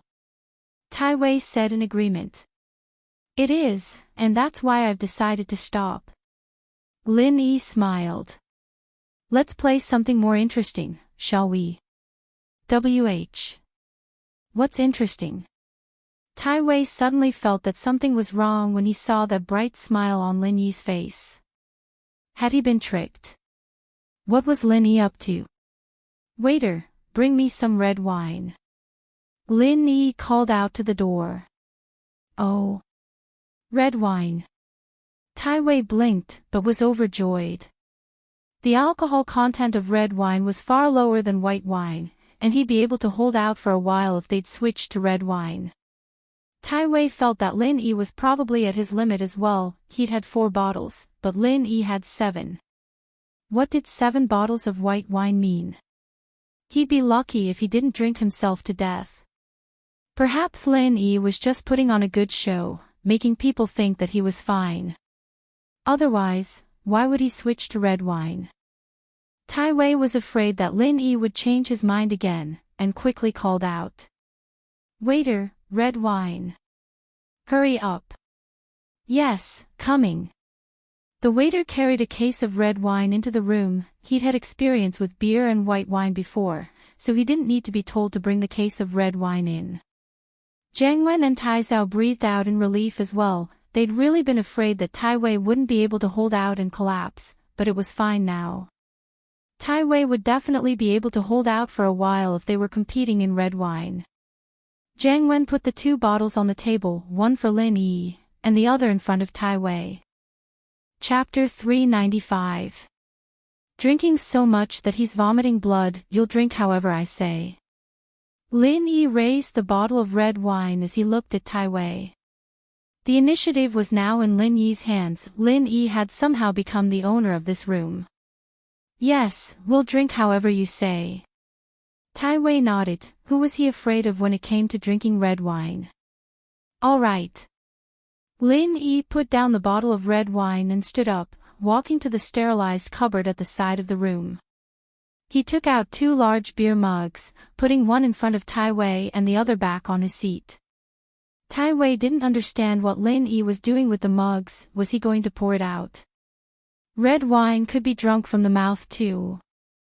As Tai Wei, Jiang Wen, and Tai Zhao were wondering what was going on, Lin Yi opened the bottle of red wine and poured it all into the large beer mug in front of him.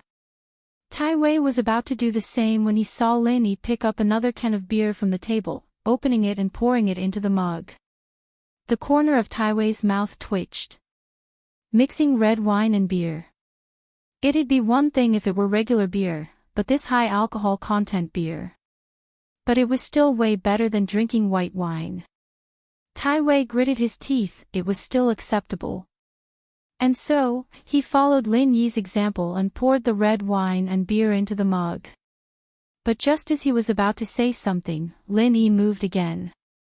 This time, Lin Yi opened a bottle of white wine and poured it into the mug as well. Wow! Tai Wei was dumbfounded. White wine. Red wine, beer, and white wine mixed together. Wouldn't that kill him? Drinking a small glass or two normally wouldn't be a problem. In fact, Tai Wei would often show off his special skill to the wine merchants as well, drinking red, white, and yellow wine at the same time, leaving them in awe. Tai Wei would enjoy it every time he did that, proud and arrogant. He was proud of his special skill. But now, Tai Wei's ultimate technique was nothing more than a joke in front of this huge mug of beer. Drinking a small cup was fine, but drinking such a large beer mug, wasn't that courting death? Lin Yi didn't care what Tai Wei was thinking. He picked up his beer mug and raised it at Tai Wei. Come on, let's continue. Tai Wei was so regretful he was about to explode. He'd thought that Lin Yi only wanted red wine, and that was why he'd said that he could drink whatever he wanted. But now that Lin Yi wanted this mixed wine, there was nothing he could do even if he didn't want to. Jiang Wen and Tai Zhao, on the other hand, didn't know what to do. They couldn't help Tai Wei at all, so they could only support him mentally. Lin Yi downed the entire mug of mixed wine in one go as he looked at Tai Wei with a smile. Tai Wei had no choice but to force himself to pick up his mug and finish it all in one go. Tai Wei's face was a mix of red and white after drinking it, and it was as fascinating as it could get. He clutched his stomach with one hand as beads of sweat formed on his forehead. Tai Wei felt like he was going to die, his stomach felt like it was going to explode, and he felt like he was going to break down at any moment. But, he couldn't lose face. Absolutely not. Good, Wei bro is indeed stronger than most people. Lin Yi nodded in praise. Ha! Tai Wei wanted to cry, but no tears came out. He could only smile helplessly at Lin Yi's praise. He'd rather be a bad bro than Wei bro right now. Let's continue, it's more interesting this way. Lin Yi said as he went to get a few more bottles of red wine, putting a few in front of Tai Wei and a few in front of himself. Lin Yi continued mixing the mixed wine, and Tai Wei had no choice but to follow Lin Yi's lead. Lin Yi raised his mug, downing it even faster than water. Tai Wei took a deep breath and started pouring the wine down his throat as well, but he couldn't take it anymore halfway through. He felt like his stomach wasn't his anymore, it was squirming rapidly, and with a pft, he spat out all the wine he'd drunk earlier, mixed with a large amount of blood. Cough, cough, cough. Tai Wei started coughing loudly, spitting out large amounts of blood with each cough. Tai Wei, what's wrong? Tai Zhao jumped as he hurried over to support Tai Wei, patting his back lightly, but the coughing didn't stop. Tai Wei was still coughing out large mouthfuls of blood. Tai Zhao, get Tai Wei to the hospital. Jiang Wen frowned. He could tell that Tai Wei was at his limit today. He'd forced the last 2 glasses of mixed wine down his throat. It wouldn't have mattered if it had been regular baijiu, but it had to be mixed. How could he not be in trouble? I'm fine, I think it's stomach bleeding. Finally, Tai Wei stopped coughing. He'd choked on the mixture of wine and blood earlier, which was why he couldn't stop coughing. Tai Wei waved his hand. I'll go to the hospital myself. Jiang Wen bro, cousin, I'll leave this to you guys. We'll send you. Tai Zhao was very worried about Tai Wei's condition. No, all my hard work would go to waste if I surrender now. Tai Wei shook his head, not wanting to surrender just like that. Alright, be careful. Jiang Wen sighed. Call me when you get to the hospital. Got it, and bro. Tai Wei endured the pain as he limped out of the room, running down the stairs quickly. Brother Lin, look, Tai Wei's got his stomach bleeding, shouldn't we drink a little more gracefully? Tai Zhao's eyes were filled with hatred as he spoke. Tai Wei was his cousin, after all. How could he not be pissed off that he was in the hospital? Jiang Wen's face was dark as well, not smiling at all. He probably hated Lin Yi as well. Stomach bleeding. I think it's a stomach perforation. Lin Yi shook his head. Don't die. What? Stomach perforation. Tai Zhao was shocked. Why didn't you say so earlier? You didn't ask me. Lin Yi shrugged. I could have given him a massage, maybe it'd even stop the bleeding. It was only then that Jiang Wen and Tai Zhao remembered that Lin Yi seemed to know medicine, and that he wasn't weak at all. It was Lin Yi who'd saved Jiang Wen when he got food poisoning last time. Chapter 396. How could you bite the hand that fed you? You. Tai Zhao was filled with hatred as well. Why didn't you say so earlier if you could stop the bleeding? Why did you have to wait until Tai Wei was gone for a while before telling him that you did it on purpose? It was evidently impossible to chase after Tai Wei now, since he'd run out at top speed. He should be in a taxi by now, and they could only pray that he made it to the hospital safely. Brother Lin's right, we've all had too much to drink and forgot about that. Jiang Wen shot Tai Zhao a look, telling him not to do anything rash. Tai Wei didn't say anything else as he took in a deep breath to calm himself down.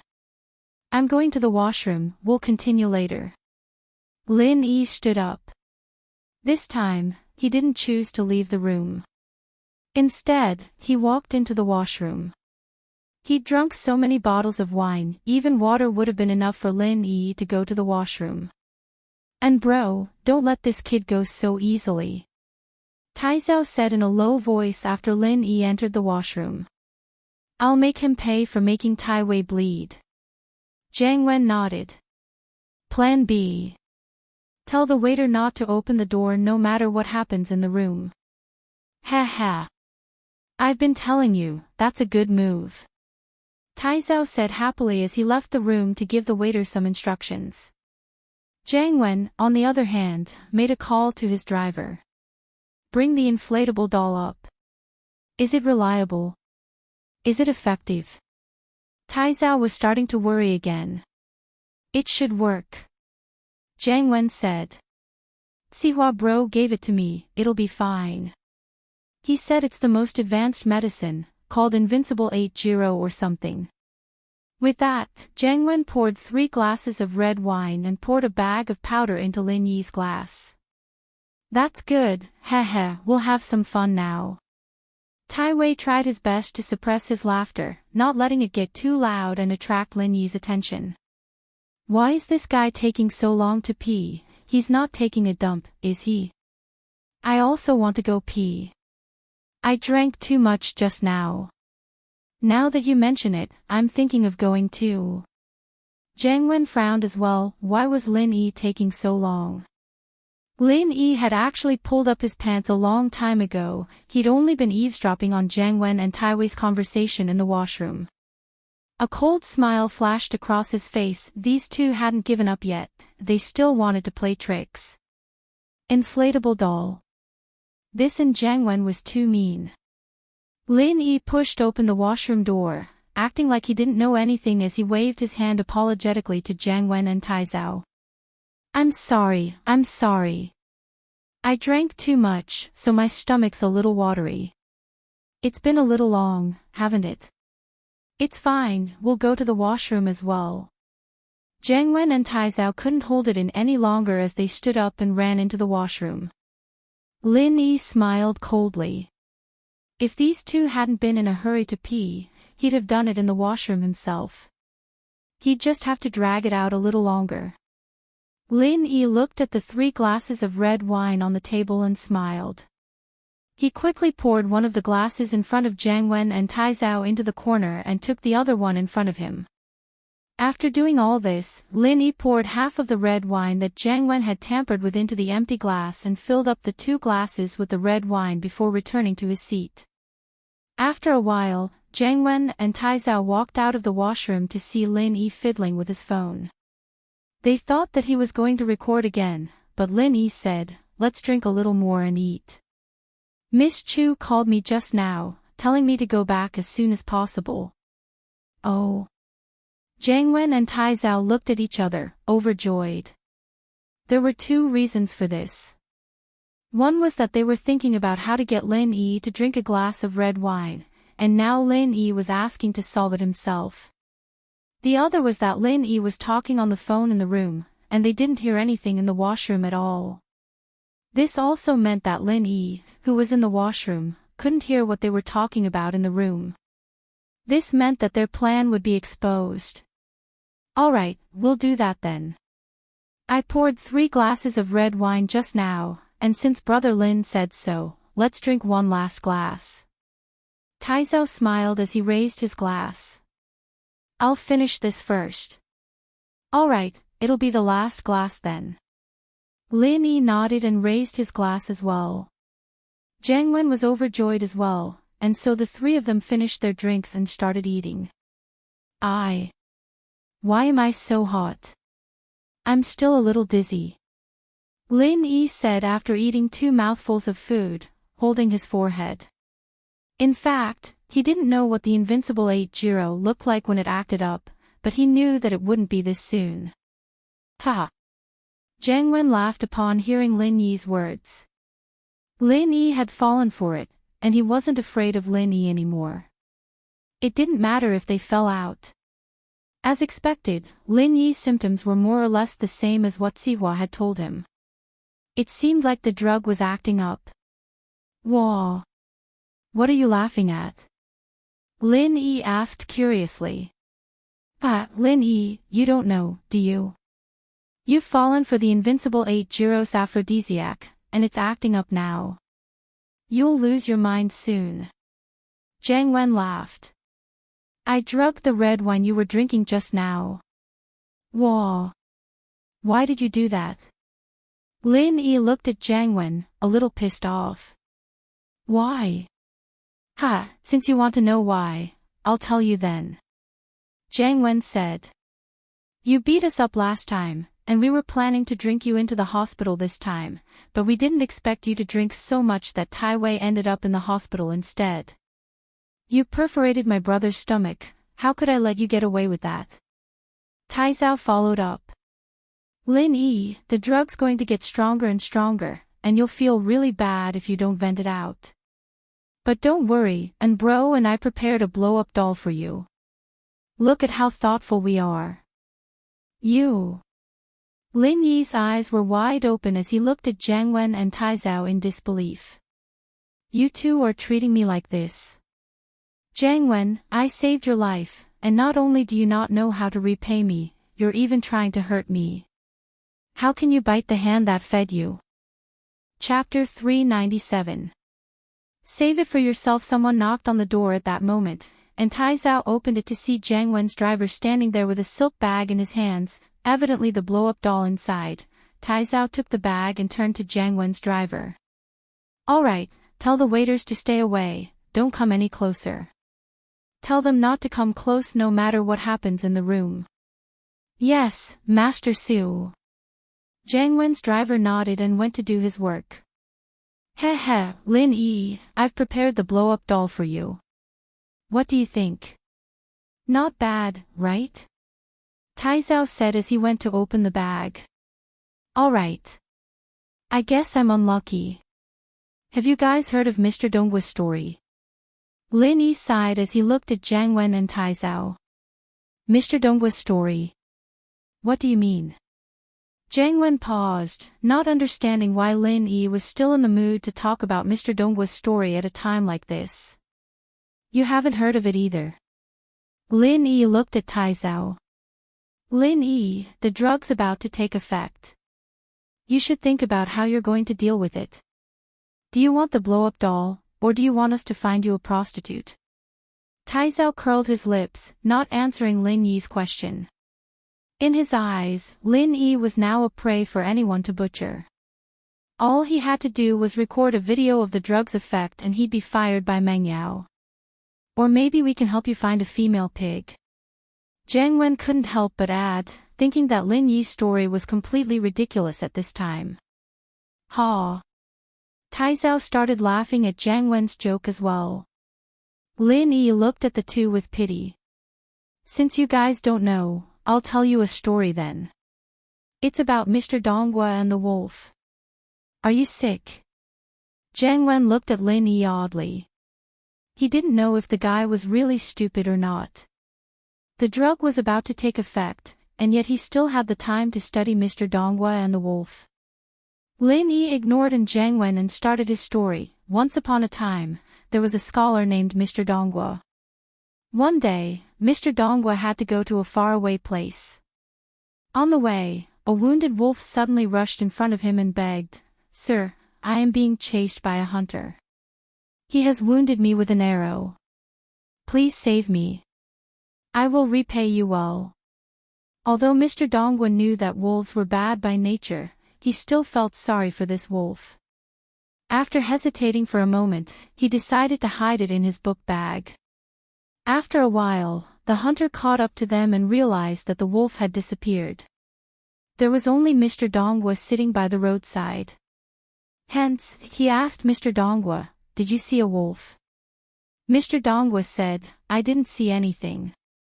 The hunter didn't think that Mr. Dongwa would lie to him, so he went to look elsewhere. The wolf heard that the hunter was far away, so it came out of the bag. However, it didn't go to repay Mr. Dongwa. Instead, it pounced at Mr. Dongwa, baring its fangs and claws. "I'm hungry. Do another good deed, let me eat you," and then. That idiot Mr. Dongwa got eaten by a wolf. "Don't tell me you're that Mr. Dongwa." Ha! Jiang Wen, naturally, knew what Lin Yi was implying, but he didn't mind it at all. He started laughing loudly.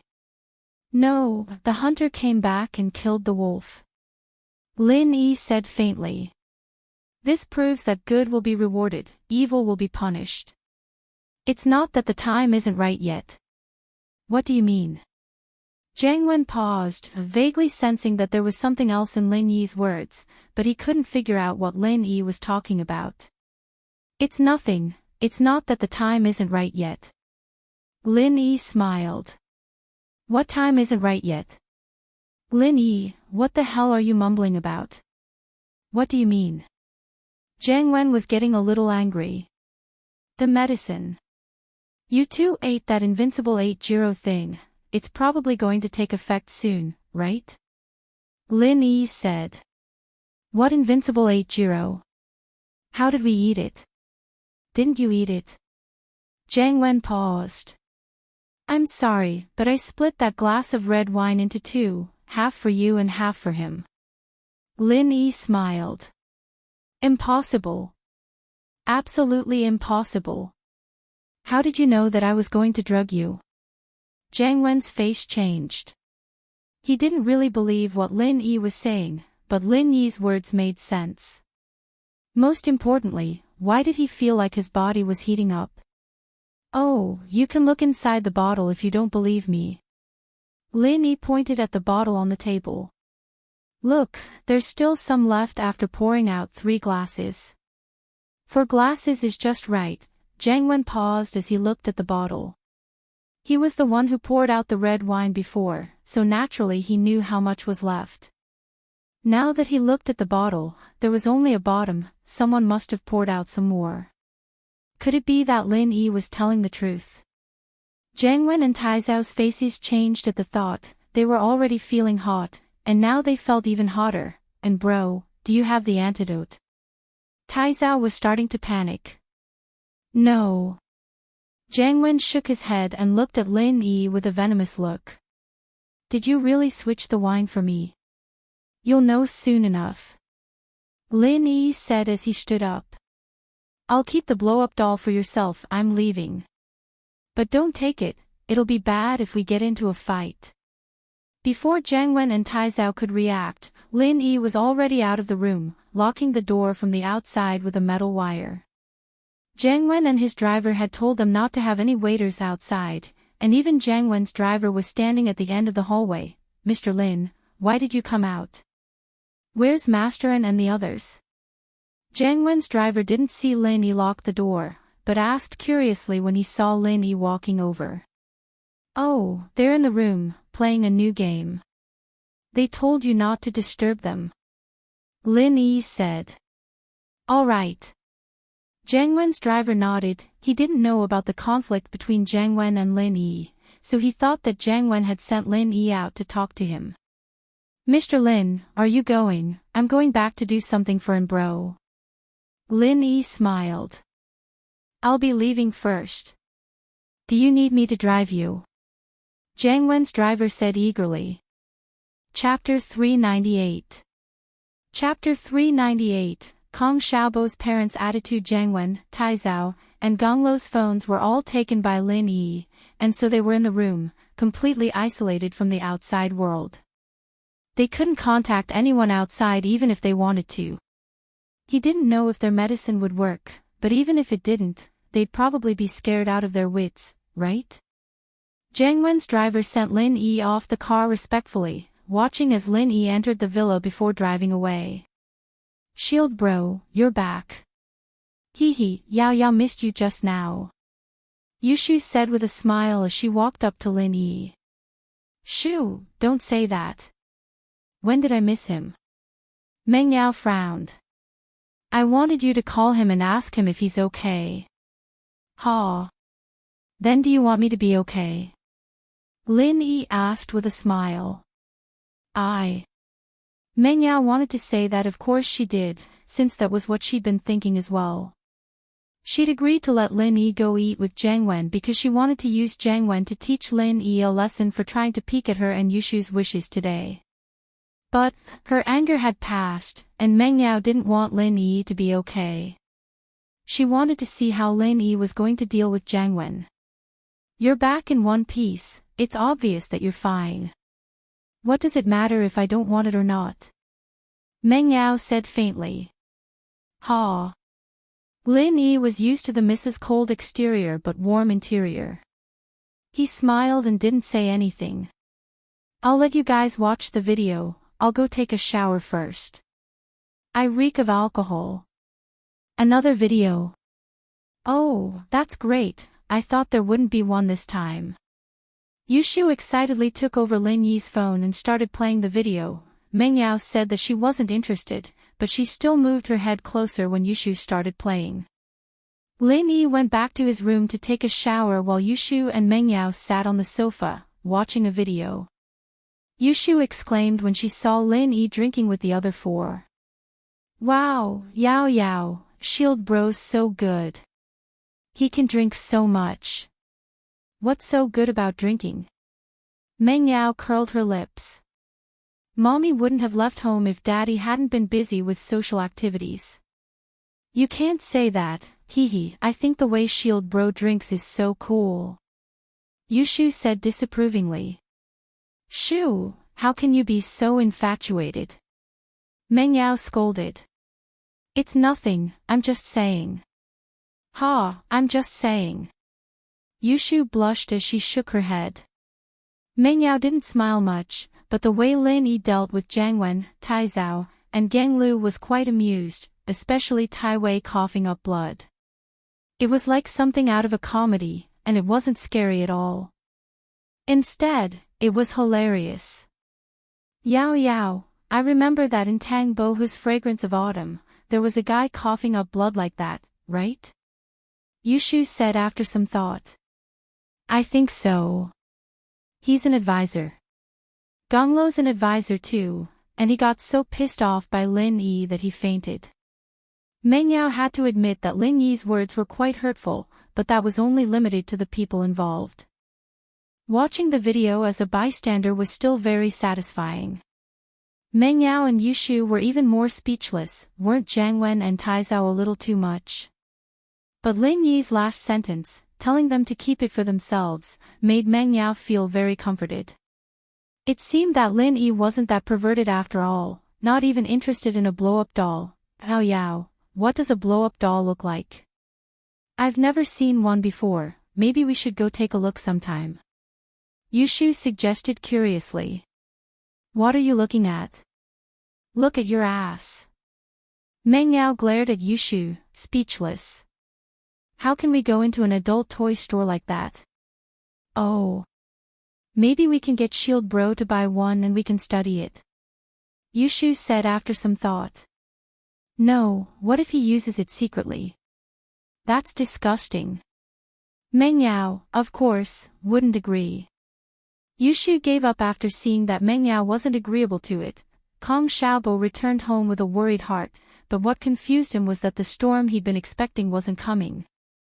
Kong Xiaobo was prepared for his parents' lecture before he got home. "Xiaobo's back." Kung Fu and Kong Mu were both sitting on the sofa, their faces serious, but not angry. This surprised Kong Xiaobo a little. Dad, Mom, I'm back. Kong Xiaobo nodded. I went to the bookstore, and I got too engrossed in it, that's why I was late. Bookstore. What books? Kung Fu paused when he saw the bag in Kong Xiaobo's hands. Some stuff about business management. Kong Xiaobo didn't hide it. His parents would find out about it eventually, so he might as well tell them now in case they couldn't accept it later. Business management. Kung Fu couldn't help but frown. You're not buying books about studying, but business management. Aren't you biting off more than you can chew? Are you stimulated by the banquet today, and you want to make a career? But you haven't even been admitted to college yet. Why are you reading business management? Even if you learn it, do you think there are companies that want you? Even if there are companies that want you, aren't you just a small staff member? They are just small staff members after graduating from college. You haven't gone to college yet. Kung Fu opened a small tea house. The business wasn't good, but it wasn't bad either. He knew that it wasn't easy to make money, so when he heard that Kong Xiaobo wanted to learn business management, he immediately began to lecture. Yeah, Xiaobo, your father and I don't support or oppose the relationship between you and that girl. So you don't need to rush to make a career and prove yourself, Kong Xiaobo's mother said with a little concern. Dad, Mom. I have a company that wants me now, but I don't have the ability to do it. When Kong Xiaobo saw his parents look, he knew that they misunderstood, so he explained helplessly. A company wants you. You don't have the ability to do it. Kung Fu was stunned. Xiaobo, what do you mean? You don't know anything, and there are companies that want you. Yeah, the boss is going to open a pharmaceutical company, and he asked me to help. I don't know anything. I have to learn. Kong Xiaobo spread his hands and said with a bitter smile. Chapter 399. Kong Ming, vomiting and diarrhea. Although Mr. Kong said that about his son, his tone wasn't very strict. Once upon a time, when he was his son's age, he didn't know how high the sky was and how far the sea was. He saw his second uncle's family getting better day by day, and he wanted to make a career out of it. However, the hardships of life and the torment of the years had already obliterated his edge. He wanted to make a career out of it, but he could only manage this tea house cautiously. He had become a good guy who had to take into account all aspects, and offend people here and there if he wasn't careful. He didn't want his son to go from hope to disappointment like him, so he had to make things clear in advance. The idea was good, but it was hard to do it. Taking a sip of tea, Kung Fu continued, I think you should focus on your studies, and put aside the management stuff for now. When there's a big company that wants you, you can learn it then. I don't have to buy management books for a small company. Kong Xiaobo smiled bitterly, boss is investing in big companies. He's planning to open a medical company with Guanshuamin, and he's planning to invest 100 million in the beginning. Pfft, Kung Fu spat out the tea in his mouth, cough cough. What? Guanshuamin. 100 million. Yeah, Dad, do you think I'd be under so much pressure? Someone like me who doesn't know anything has to help manage such a big company, how can I not learn? Kong Xiaobo found his father's expression funny, but he was very proud of himself. Didn't you say your son couldn't do it? So what if he couldn't do it? He had a good boss. My God, how much is 100 million? Kong Mu's eyes widened as well. Your dad's tea house is at most a few million, and that includes the house. Father Kong glared at Mother Kong and said, you might think 100 million is a lot, but in my uncle's eyes, it's nothing. His family's business is worth at least 1 billion. However, investing 100 million in a company in the early stages is considered a big company. Xiaobo, if you really can't do it, then don't force yourself. What will you do if you lose their money for nothing? That second uncle of yours. Look at his attitude towards our Xiaobo today. What a piece of trash. Kong Mu didn't think so. Xiaobo, Mom supports you. Since your eldest brother trusts you so much, you should repay him well. Make a career and show your second grandpa's family. And I know. Kong Xiaobo clenched his fist. Boss told me the same thing. At this point, Mr. Kong couldn't say anything more. He could only silently bless and support his son. Xiaobo, since you've made up your mind, do it well. Don't let us down. Well, then I'll go back to my room first. Today's events have given me too much psychological impact. One after another, I feel like I'm dreaming. I need to digest and sort it out. Kong Xiaobo said with some embarrassment. Mr. Kong nodded, but he smiled bitterly in his heart.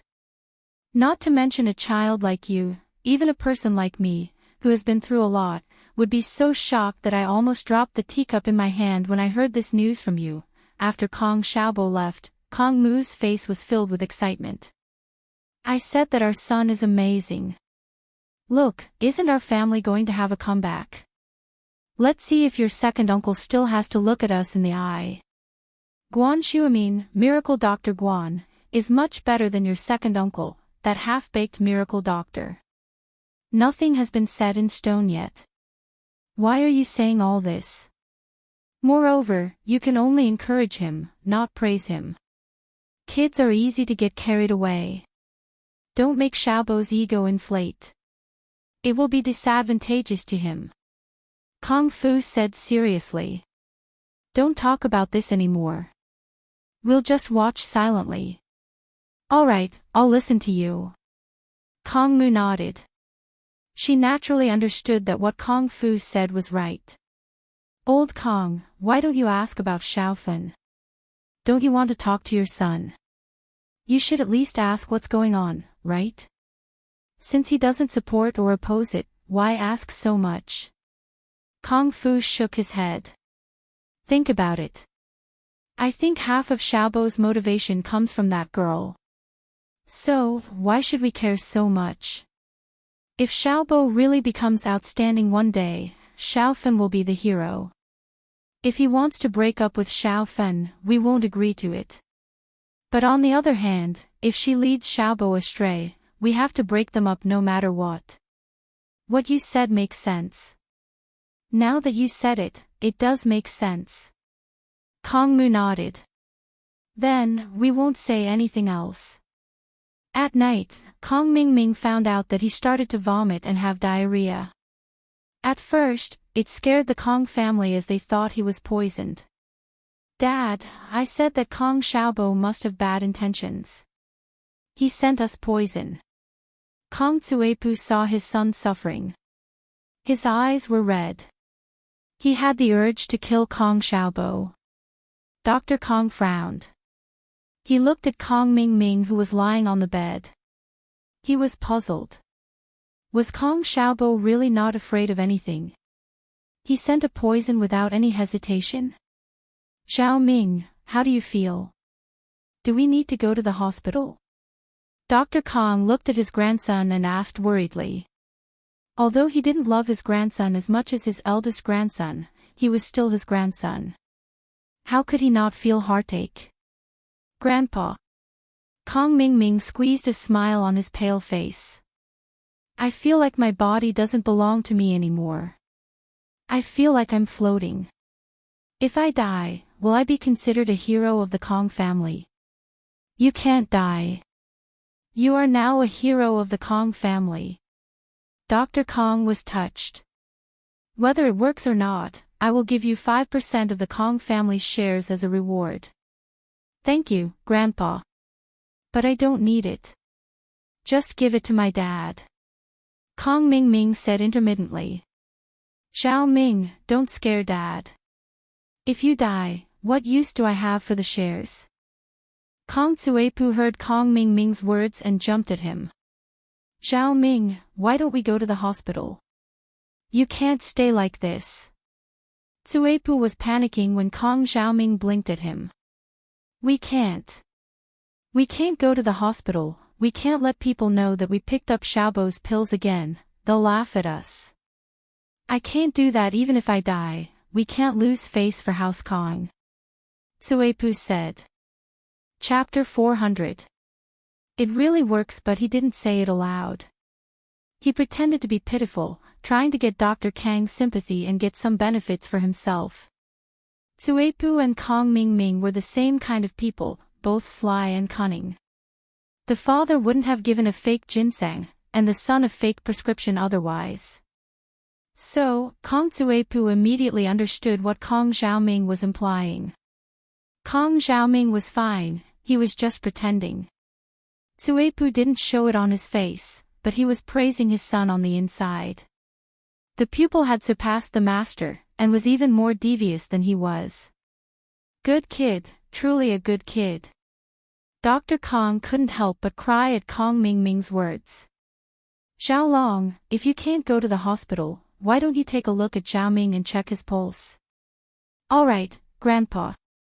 Xiaolong looked at Kong Mingming's acting with cold eyes. As his cousin, he knew exactly what kind of person Kong Mingming was. He was a schemer and a coward since he was young. Why wouldn't he go to the hospital if he really couldn't make it? Xiaolong guessed that Kong Mingming was most likely faking it. But he couldn't say it aloud.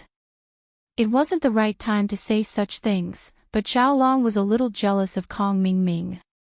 He was the genius of the family, his grandpa's favorite, but Kong Mingming got lucky and ate a pill that made him the center of attention. If he'd known this would happen, he'd have taken it himself. Of course, if Xiaolong had asked to test the pill himself, Dr. Kong wouldn't have agreed. Xiaolong was the future of House Kong, after all. Even if he knew that the pill wouldn't kill him, Dr. Kong wouldn't risk letting Xiaolong try it. Xiaolong's heart calmed down a little at the thought. He walked over and held Xiaolong's wrist, checking his pulse. It was weak, but it was fine. Xiaolong was a meticulous man, and he noticed that the pores on Kong Mingming's body were covered in a layer of yellow and black oil. What's this? Out of your body.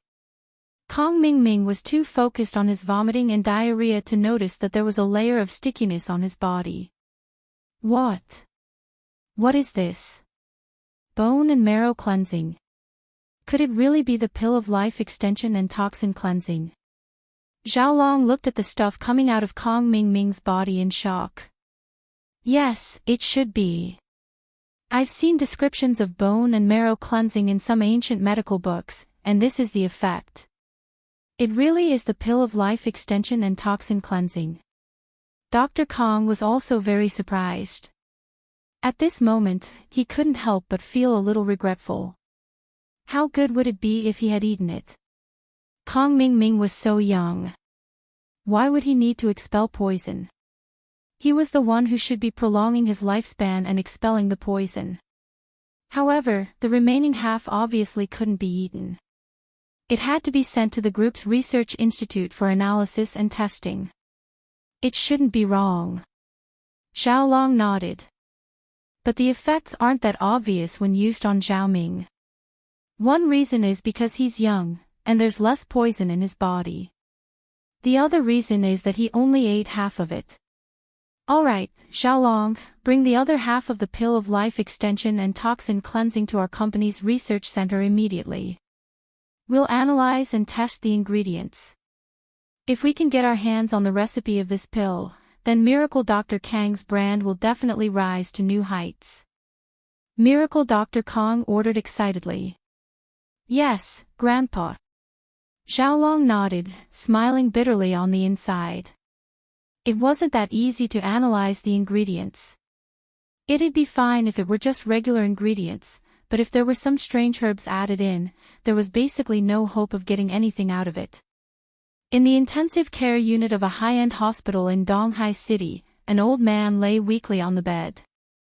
In the outer room of his ward, a square-faced man was discussing with the doctor in a low voice, "If my father doesn't have a kidney transplant, how long can he last?"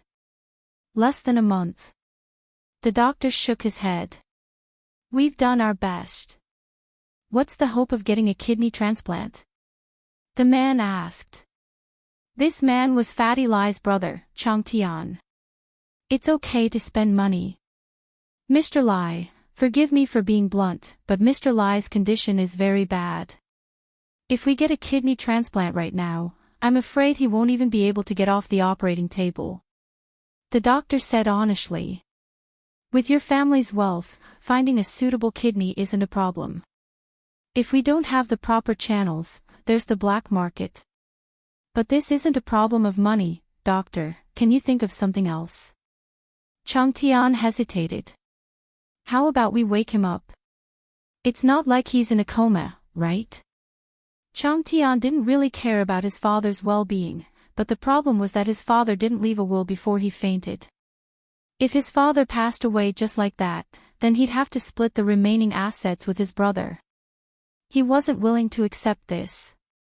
He'd invested a lot more time and effort into the company than his brother.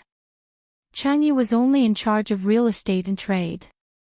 Of course, these two industries were already highly profitable in the eyes of others, but Chang Tian was in charge of manufacturing.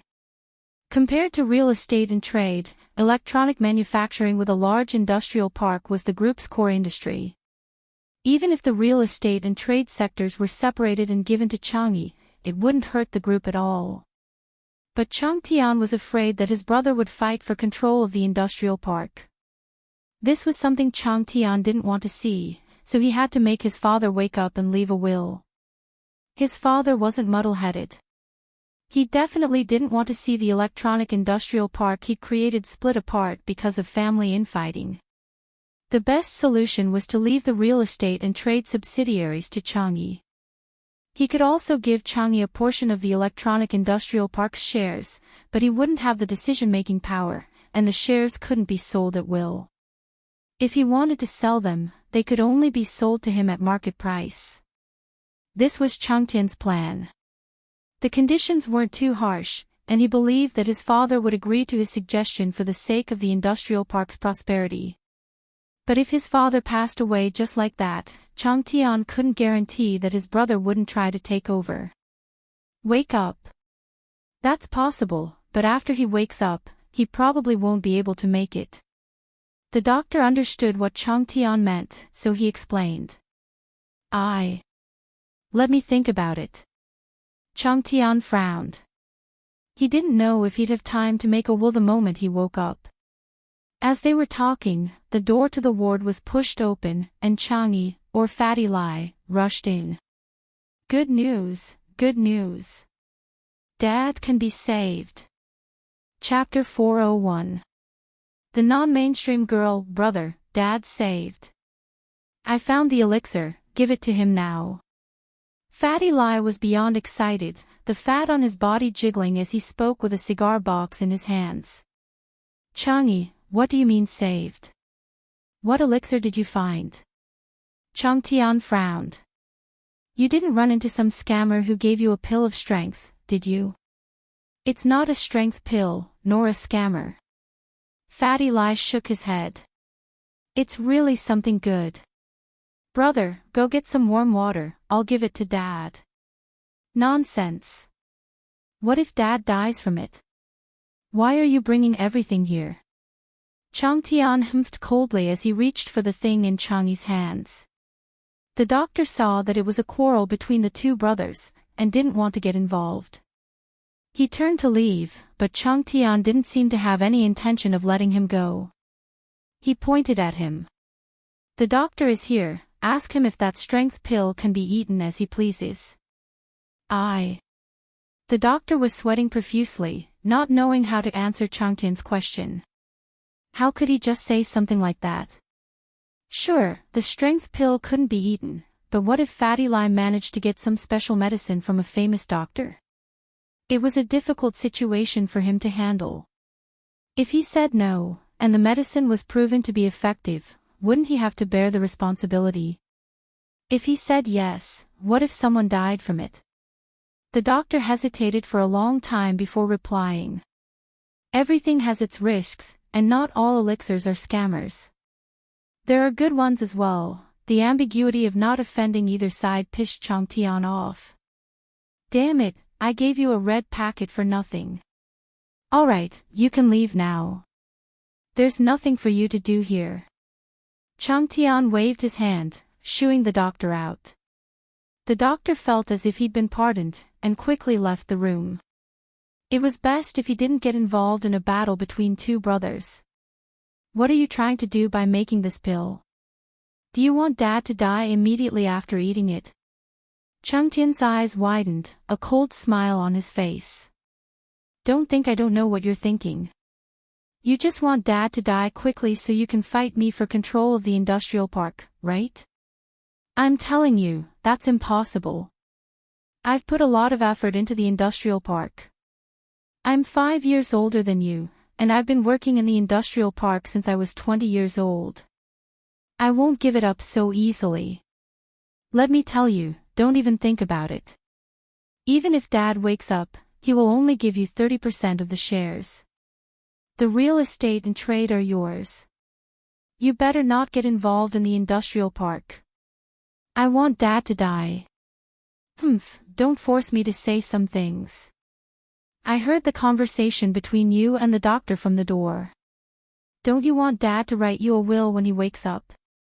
Fatty Lie smiled coldly. Since you've already shed all pretense of cordiality, don't blame me for being impolite. I'll say it here, I'm giving Dad this pill because I want him to recover. As for that industrial park of yours, I'm not going to get involved.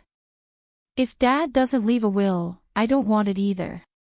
Just like you said, give me 30% of the shares, and I'll split up with the real estate and trading companies. Oh. Changtian paused, a trace of joy flashing through his eyes. Alright, words alone are no proof. Let's write it down. Once I write it down and you sign it, you can give Dad whatever you want. I don't care anymore. It's a deal. Fatty Lie's eyes flashed with coldness. This brother of his was too heartless. He didn't care about his father's life or death at all. All he cared about was getting control of the industrial park. Changtian had a general outline of the contract in his mind, so it didn't take long for him to come up with one. For a veteran in the business world like him, it wasn't hard to come up with a strict contract in a short amount of time. At the same time, Fatty Lie wasn't stupid. He looked at the contract his brother had written for him, and there were no problems with it. He signed it right away. Alright, do whatever you want. Changtian put away the contract in satisfaction, his face full of joy. Fatty Lie didn't care if his brother was cold-blooded or not. He quickly ran into the room and carefully put the pill into his father's mouth. He then melted it with some hot water and fed it to his father. Changtian stood on the side, recording the scene with his phone. He smiled coldly in his heart. If something really did happen to his father, this video would be enough to prove that Fatty Lie was the murderer. Even if it wasn't intentional, it was still a mistake. Forget about fighting for the inheritance, he'd be lucky if he didn't end up in jail. One had to say, Changtian was a very sinister man. He wasn't completely at ease after signing the contract, afraid that Fatty Lie would go back on his word.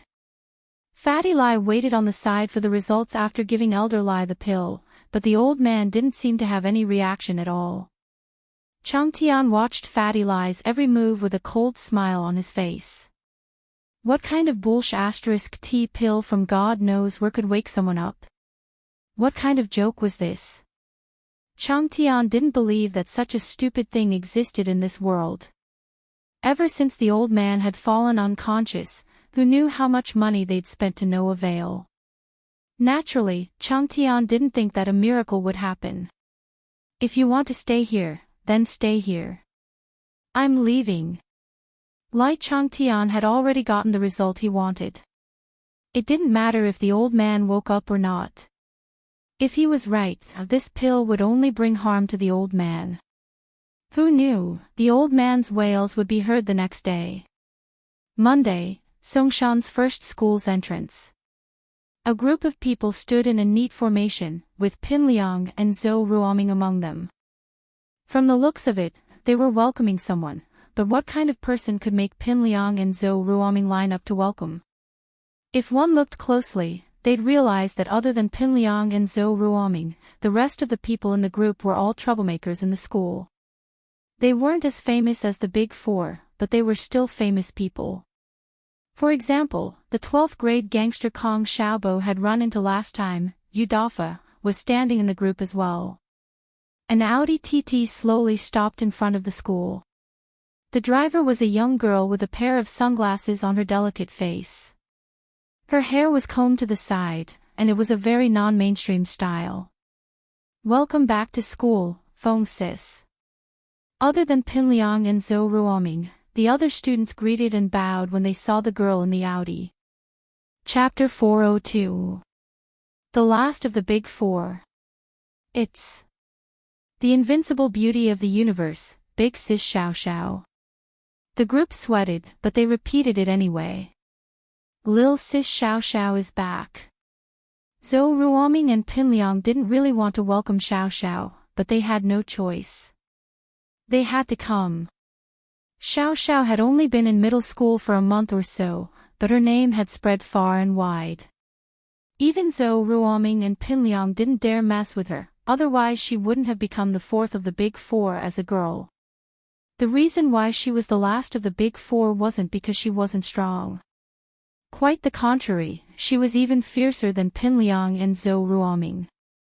Drinking, racing, fighting, and using knives in the first year. This fierce girl was the last because she was the youngest. Fortunately, Xiao Xiao left soon after, and became a legend in the school. Otherwise, Zhou Ruoming and Pin Liang would have been crushed by her. Being suppressed by a little girl, where would their faces go? How could they endure this? It wasn't easy for the fierce girl to leave, and after a few years of freedom, Lin Yi came along and crushed them. But because of Lin Yi's existence, Zhou Ruoming and Pin Liang didn't mind Xiao Xiao's return at all. They really wanted to see what would happen when the fierce girl fought with Master Ling.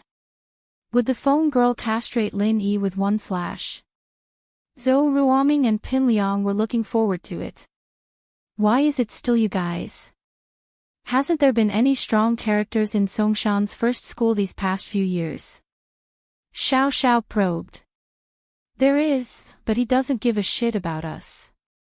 I won't lie to you, Lil Sis Xiao Xiao, he took care of me and Liangzi, and Songshan's first school is his world now. No one dares do anything to him, even his followers super strong.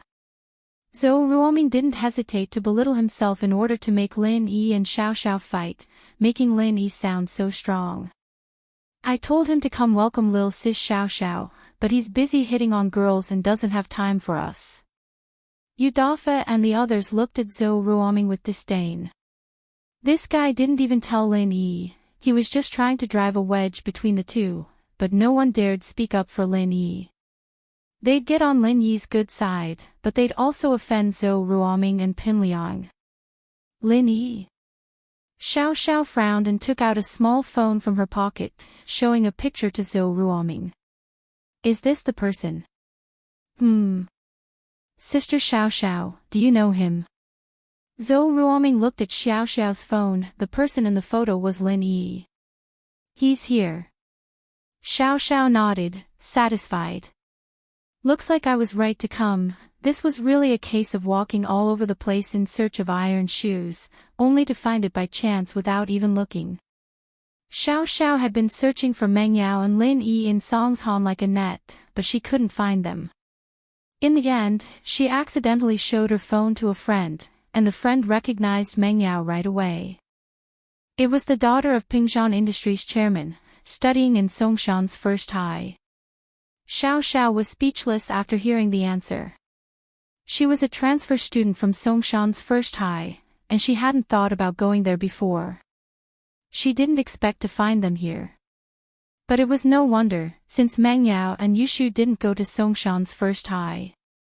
Pingshan was afraid that Meng Yao wouldn't know what was right and wrong, and that she'd become a spoiled little miss in his own school. So he sent her to a public middle school first, and then to Songshan's first high. And so, Xiao Xiao had never seen Meng Yao or Yushu before, much less Lin Yi, who'd just transferred here not too long ago.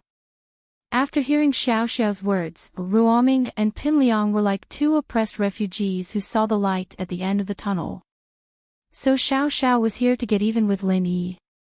That was great. They couldn't do anything to Lin Yi, but Xiao Xiao could. Yeah, Lil Sis Xiao Xiao, do you have a grudge against him? Pinliang asked. A grudge? Xiao Xiao blinked.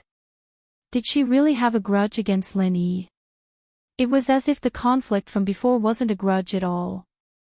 She was looking for Lin Yi because she wanted to race Lin Yi. After being looked down on by Lin Yi, she felt a little indignant, but still said, I guess so. Zhou Ruoming and Pinliang's faces lit up. With Xiao Xiao taking care of Lin Yi, they could just sit back and watch. Xiao Xiao locked the car and strutted into Songshan's first high, with Zhou Ruoming and Pinliang following closely behind her. Tell me about Lin Yi, why don't you? He's hitting on girls. What girls? Xiao Xiao asked Zhou Ruoming and Pinliang as they walked. Xiao Xiao was a little confused, wasn't Lin Yi Mingyao's bodyguard? How was he hitting on girls? Could it be that he was with Meng Yao? He's really close with the commoner beauty of our school, Tang Yun. She didn't come from here in middle school, she only came here in high school, Pinliang said. She's Ming Bro's latest target, but Lin Yi beat her to it. Oh. Xiao Xiao blinked, not expecting Lin Yi to really come to school to hit on girls, and it was Zhou Ruoming's target, too. She couldn't help but look at Zhou Ruoming to see what he had to say. Don't look at me like that. I can't beat him. Zhou Ruoming said hatefully.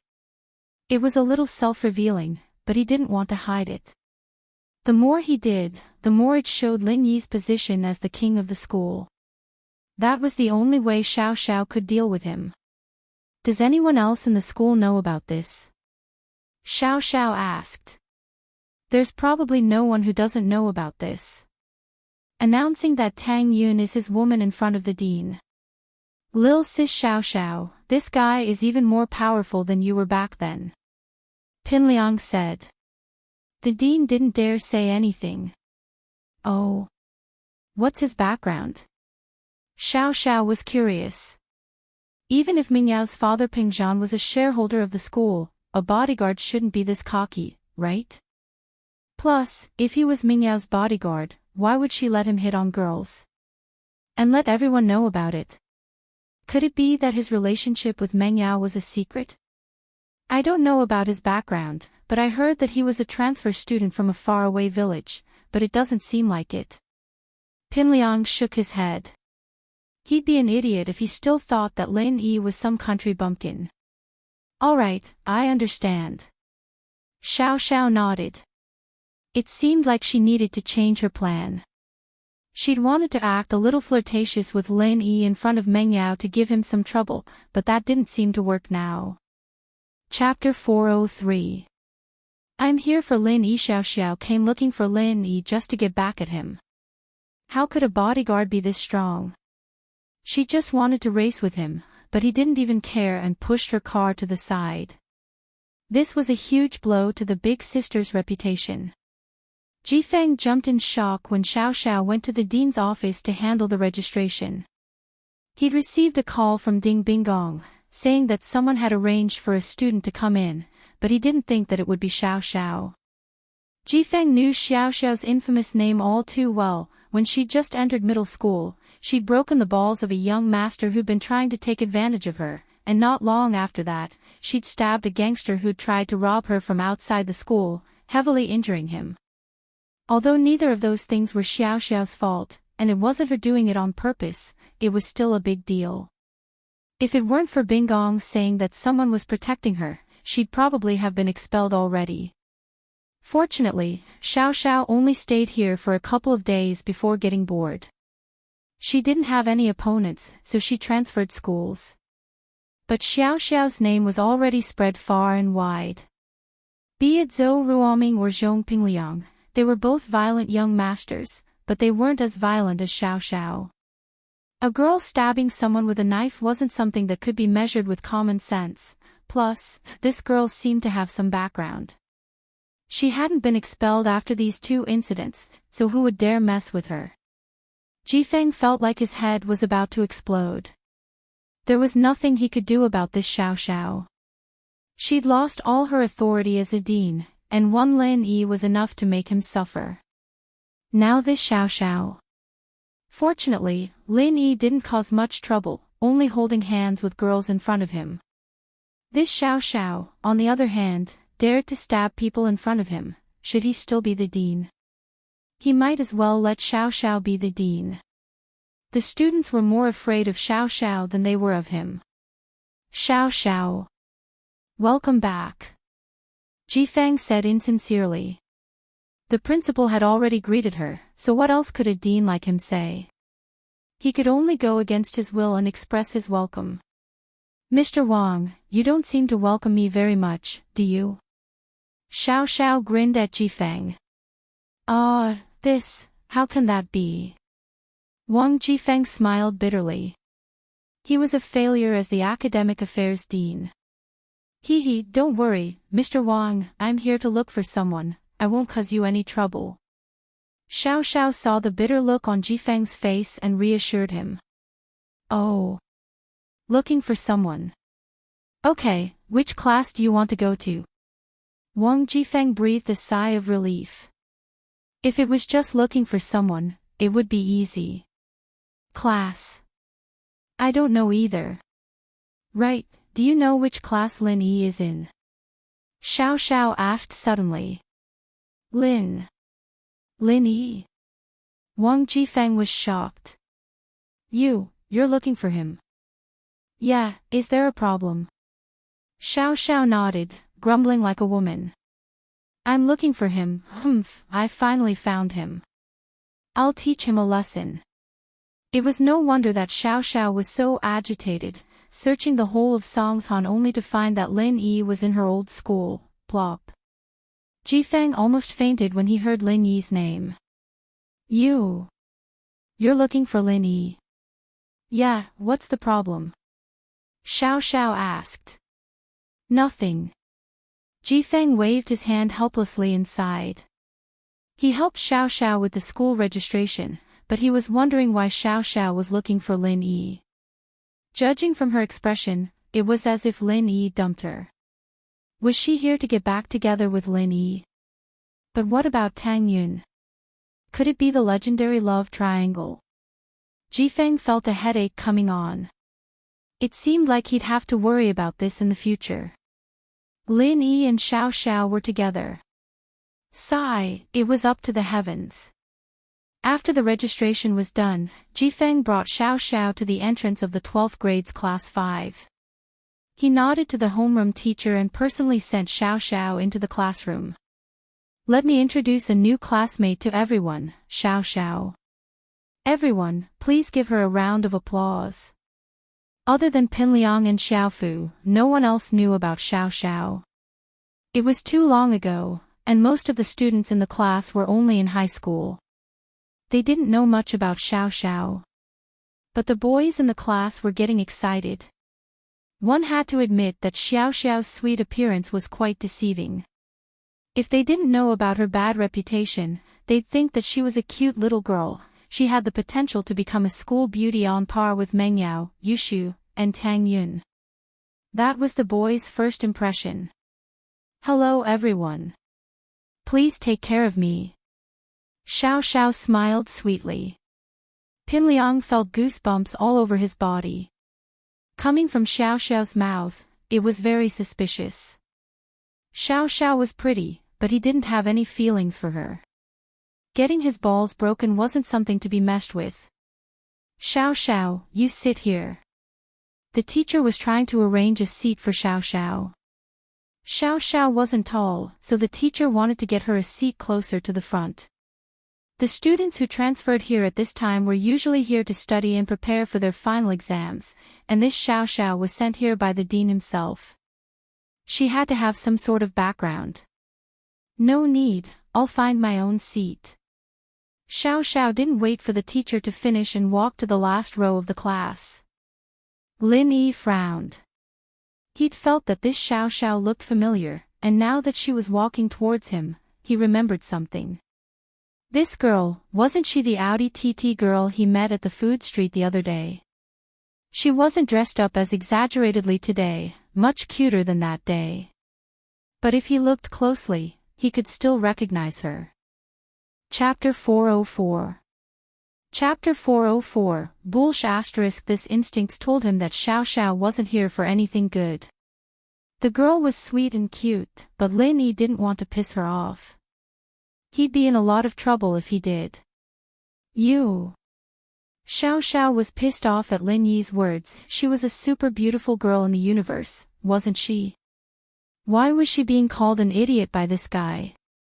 Kong Xiaobo, who was sitting in front of Lin Yi, had heard Xiao Xiao's words. He was envious of Lin Yi's luck with women, but Lin Yi's mocking words almost made him faint.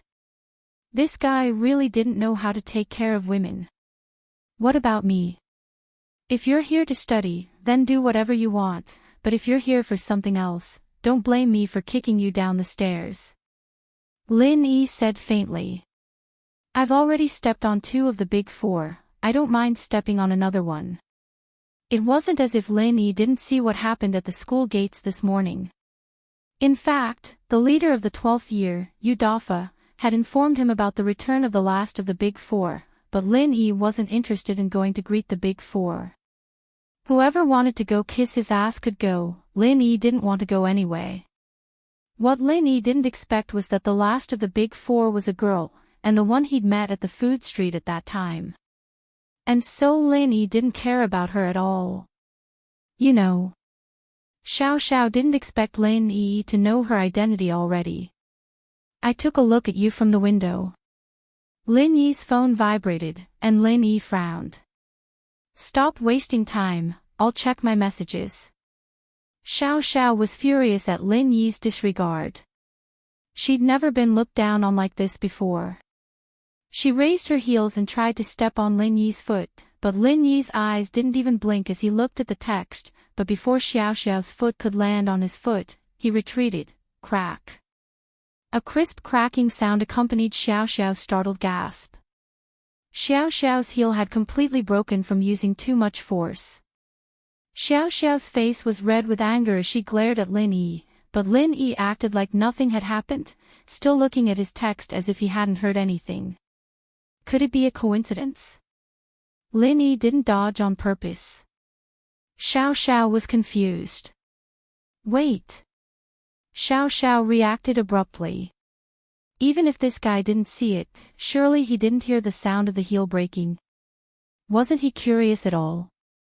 There was only one possibility: Lin Yi did it on purpose. He'd dodged on purpose before, and now, he was pretending not to hear it.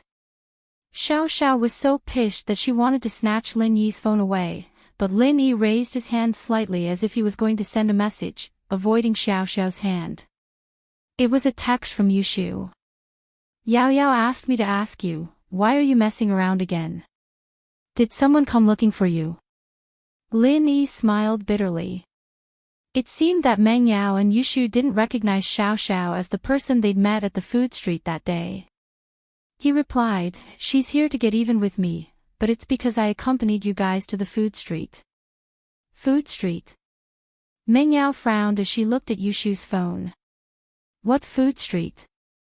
What does Lin Yi hitting on girls have to do with food street? Oh. I think I remember. Yushu slapped her forehead in realization. Yao Yao, do you remember when there was a delinquent girl blocking our car at the food street, and Shield Bro pushed their car out of the way? You're talking about the Audi TT. Meng Yao tried her best to recall it. It seemed like it was the same Xiao Xiao today, just dressed differently. Yeah, that's her. Yushu nodded. So it's Shield Bro. Yao Yao, what do we do? What else can we do? Just ignore her. Since it's not Lin Yi messing around, we don't need to care. Meng Yao said nonchalantly. Oh, right. We'll take care of Shield Bro when he's messing around. Yushu said in agreement. Messing around has nothing to do with us. It's not like he's your boyfriend. What's the rush? Meng Yao glared at Yushu. Oh, it depends on Yao Yao if he's my boyfriend or not. Yushu stuck her tongue out. What the hell are you talking about? Meng Yao raged. Open your mouth, ? Yushu blinked, but opened her mouth obediently. Ah! Meng Yao reached for Yushu's mouth. Ow! Ow! It hurts. Yao Yao, why did you pull my tongue out? It hurts, let go. Yushu cried out in pain.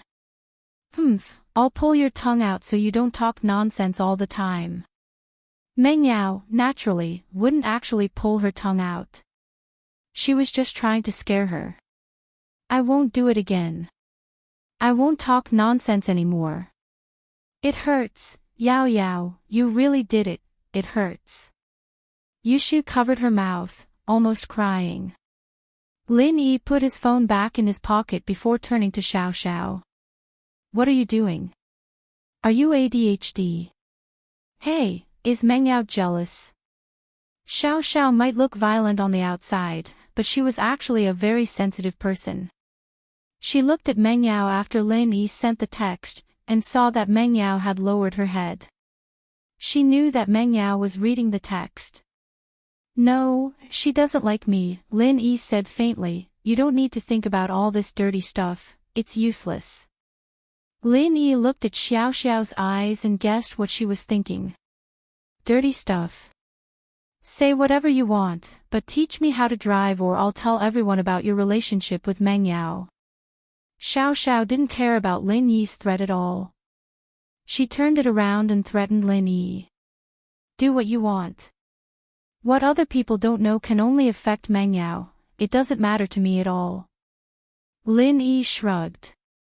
I don't care if you're willing to make an enemy out of yourself, but don't think that Meng Yao's a pushover. She's got a Yushu with her, and she's even stronger than you are. You'd be dead before you know it. Xiao Xiao glared at Lin Yi hatefully. Her threat didn't work, so she could only give up. She'd never met Yushu in person before, but she'd heard of her name a long time ago. Her brother was the head of the Songshan 4, and he was way higher than her, a big 4. Xiao Xiao didn't want to provoke someone like that unless she had a huge grudge against him. She wanted to scare Lin Yi into submission, but he didn't care. Chapter 405. Giving you advice. She's been wanting to kick me out for a long time, but did I? Lin Yi looked at Xiao Xiao like she was an idiot. Her dad's the one paying my salary, not her. Can you stop asking stupid questions like that in the future? Just tell me, are you going to teach me how to race or not? Xiao Xiao humphed. I don't know how to race, Lin Yi shook his head. I just got my license this month. Take a look if you don't believe me. With that, Lin Yi took out his license and put it in front of Xiao Xiao. Xiao Xiao was speechless. She looked at the date on the license, it really was this month, but she didn't believe what Lin Yi was saying, you didn't need a license to drive. Alright, Lin Yi, we'll see. Xiao Xiao said hatefully. Ha. Lin Yi didn't take Xiao Xiao's words seriously at all.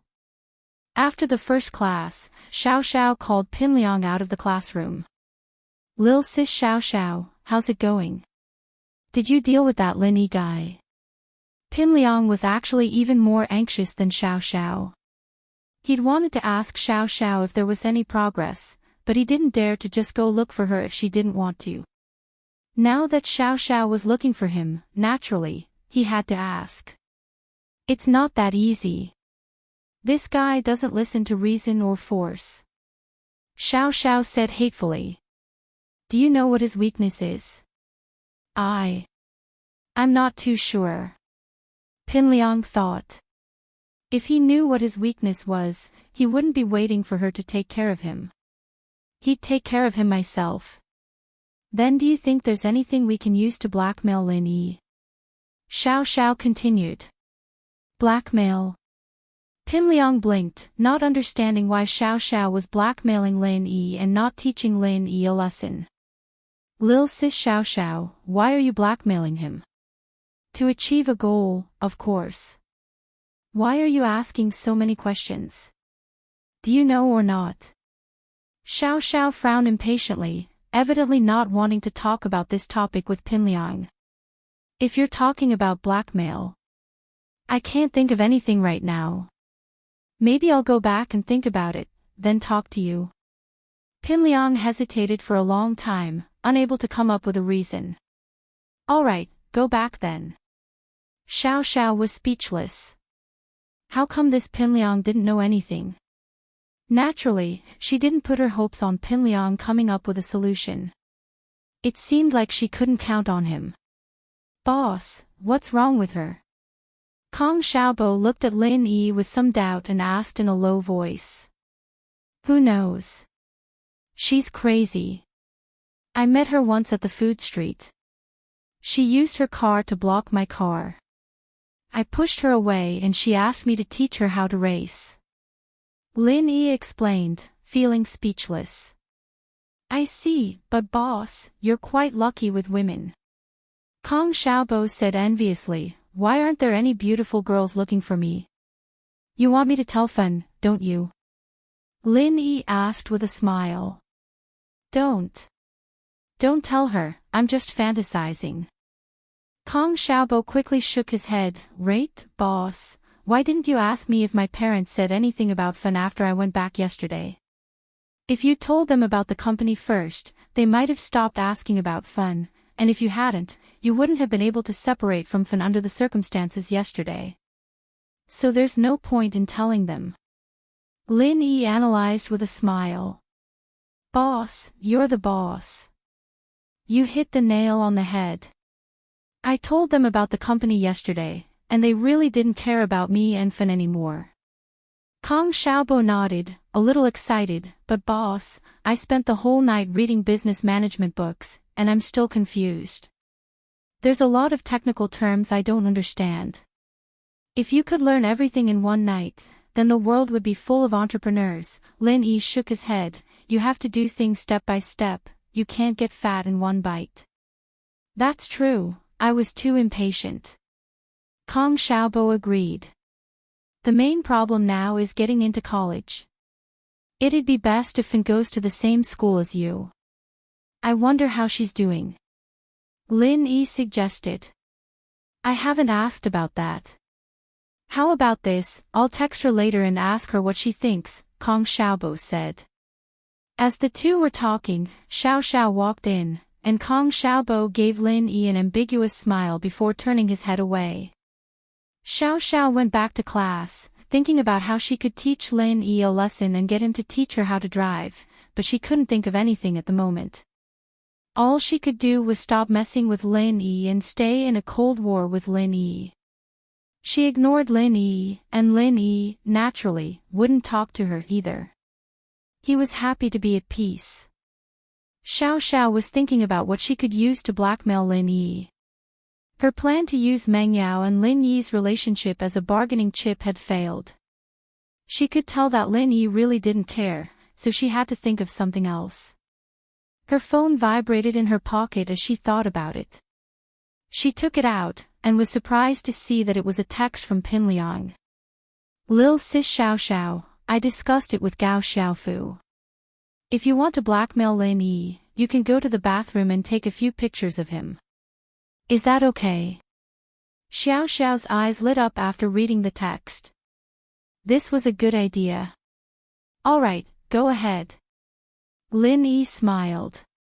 Okay, go ahead. Me? Pinliang didn't know whether to laugh or cry as he looked at the text in his hand. Would I let you go if I dared to do that? If I went to the bathroom and took pictures of Lin Yi, wouldn't Lin Yi beat me to death? I don't dare, I'm scared of getting beaten up. But I can keep a lookout for you. Pinliang replied like a gangster, making Xiao Xiao grit her teeth. It seemed like she'd have to do it herself. If Lin Yi didn't give in, she'd threaten him and send his pictures to Meng Yao and Yushu, as well as that commoner beauty. Let's see how embarrassed he'd be then.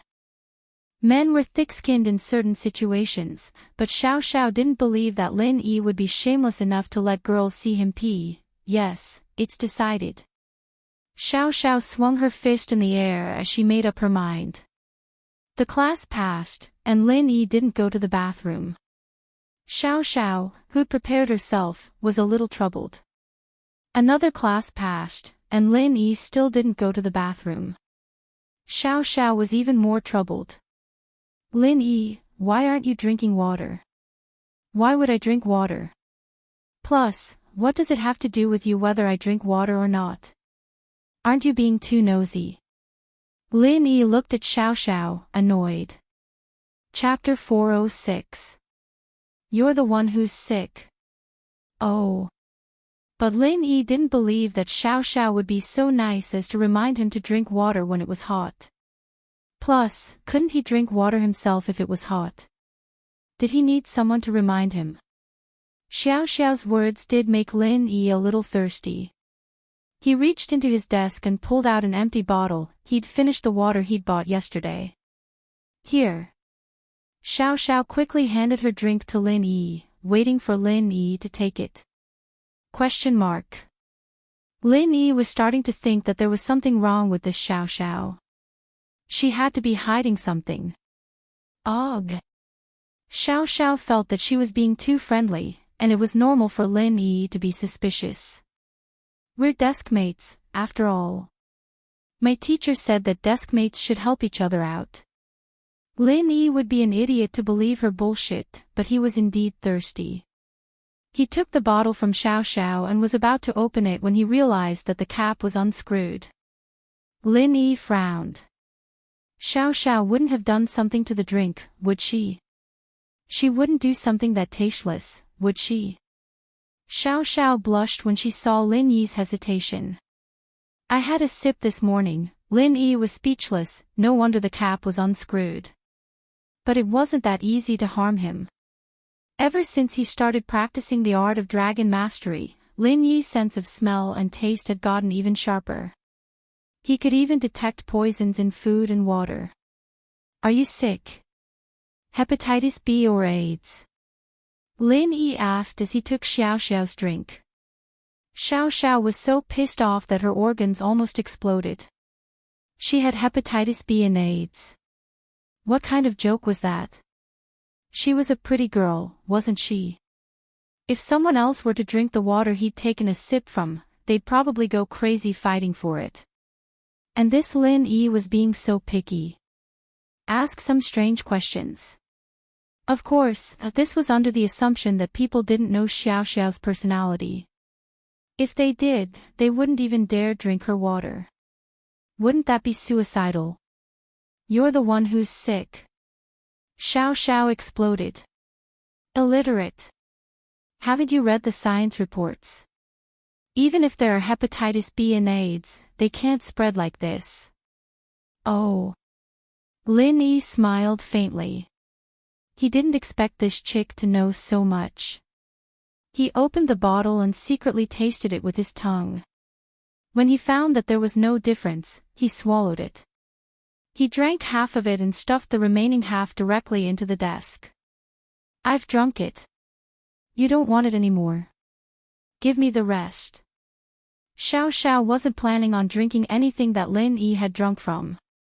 How could she keep drinking something that had been drunk from another boy?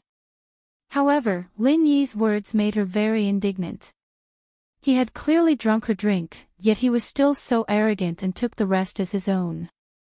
Wasn't this too shameless? No. I'm thirsty.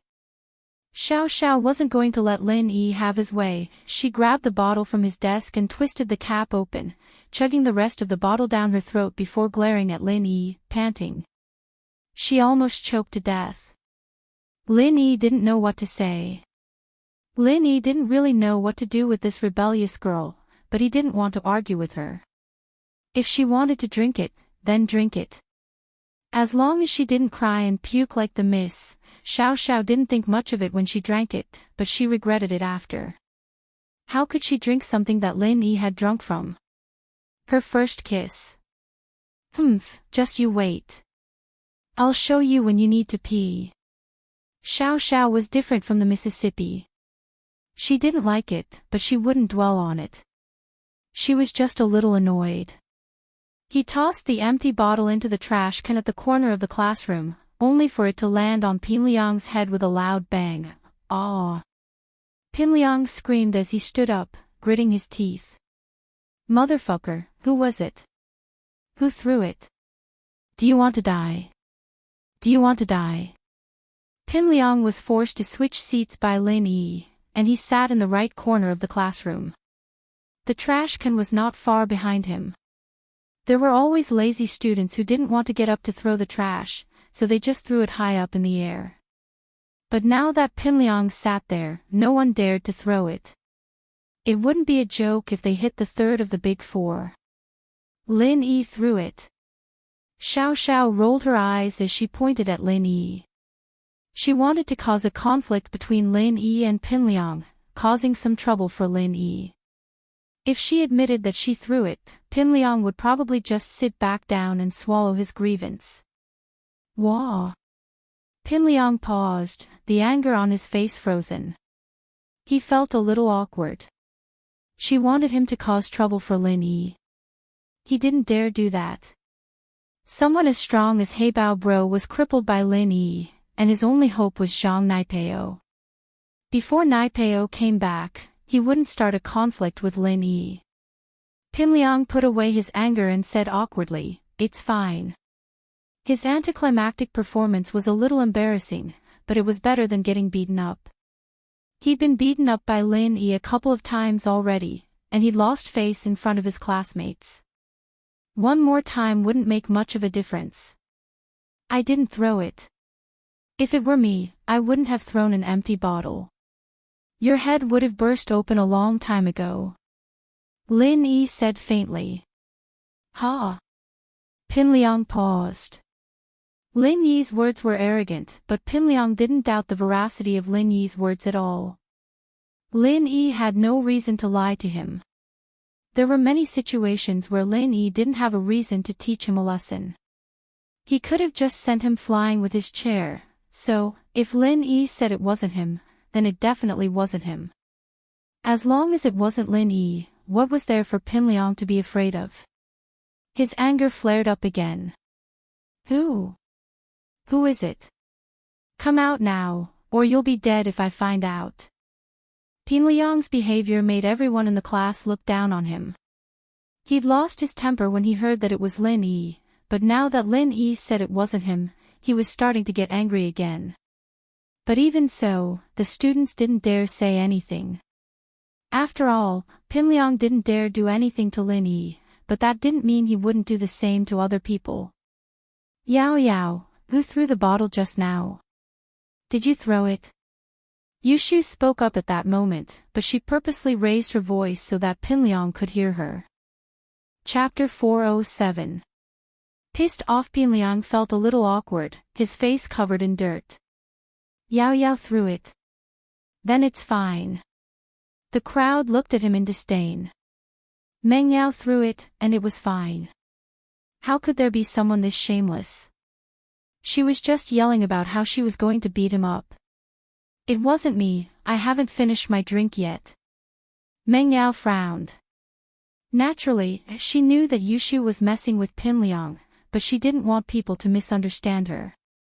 She threw a bottle at Pinliang.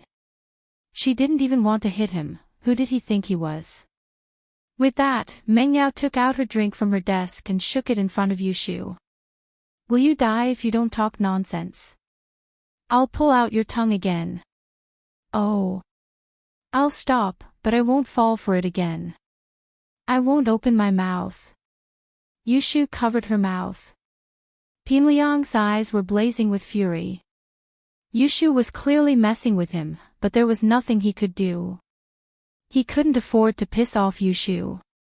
Her brother Chen Yutian aside, Yushu was Ming Yao's best friend, and he didn't dare piss her off. Pinliang could only vent his anger on someone else. I'll count to 3, who threw the bottle? Step out now, or I'll show you what I'm going to do. Pinliang was really getting agitated. He'd been suppressing his anger time and time again, and now it was all out. He was about to explode. All right, I threw it. Xiao Xiao wasn't expecting this reaction from Pinliang, but seeing Lin Yi looking at her with a smile on his face, she could only stand up and admit it. Even if she didn't, Lin Yi would expose her anyway. But she was wrong. Lin Yi didn't care about something like this, especially when it was Pinliang who got beaten up. Even if he died, it had nothing to do with him. Pinliang didn't think that it was Xiao Xiao who threw the bottle. His face twisted. Pinliang felt like he was going to die. He didn't dare piss off Lin Yi, nor did he dare piss off Meng Yao and Yushu, but Xiao Xiao right now was something he couldn't afford to piss off. Lil sis Xiao Xiao. It's fine now, ha. Pinliang held his breath as he sat back in his seat. He felt like a balloon, ready to explode at any moment. However, there was nothing he could do. He couldn't afford to offend them, so he could only hide. Pinliang didn't just embarrass himself a little.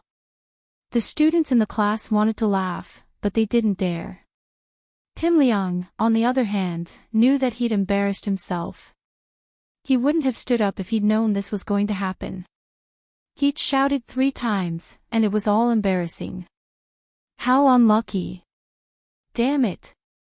Ever since Lin Yi transferred to this class, everything has been going wrong for me.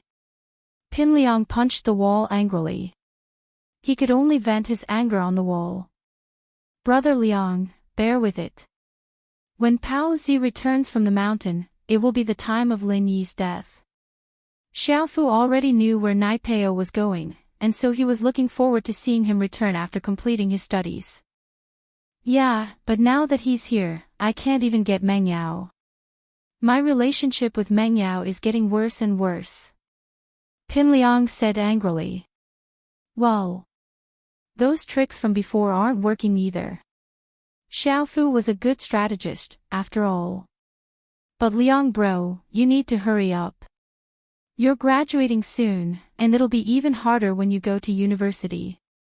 If we're not in the same faculty, it'll be hard to even see each other. You're right, I need to hurry up. Pinliang nodded. Do you have any good ideas?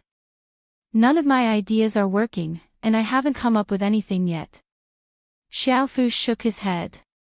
Forget it, I'll think of something else. Pinliang didn't know what to do.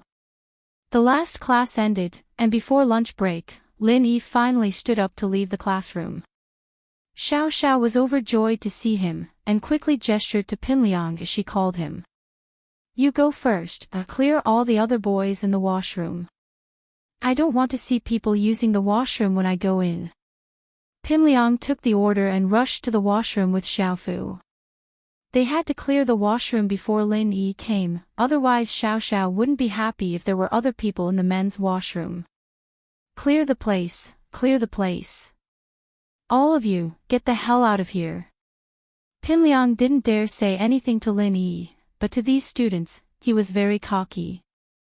It didn't take long for everyone in the washroom to leave, but there was always an exception.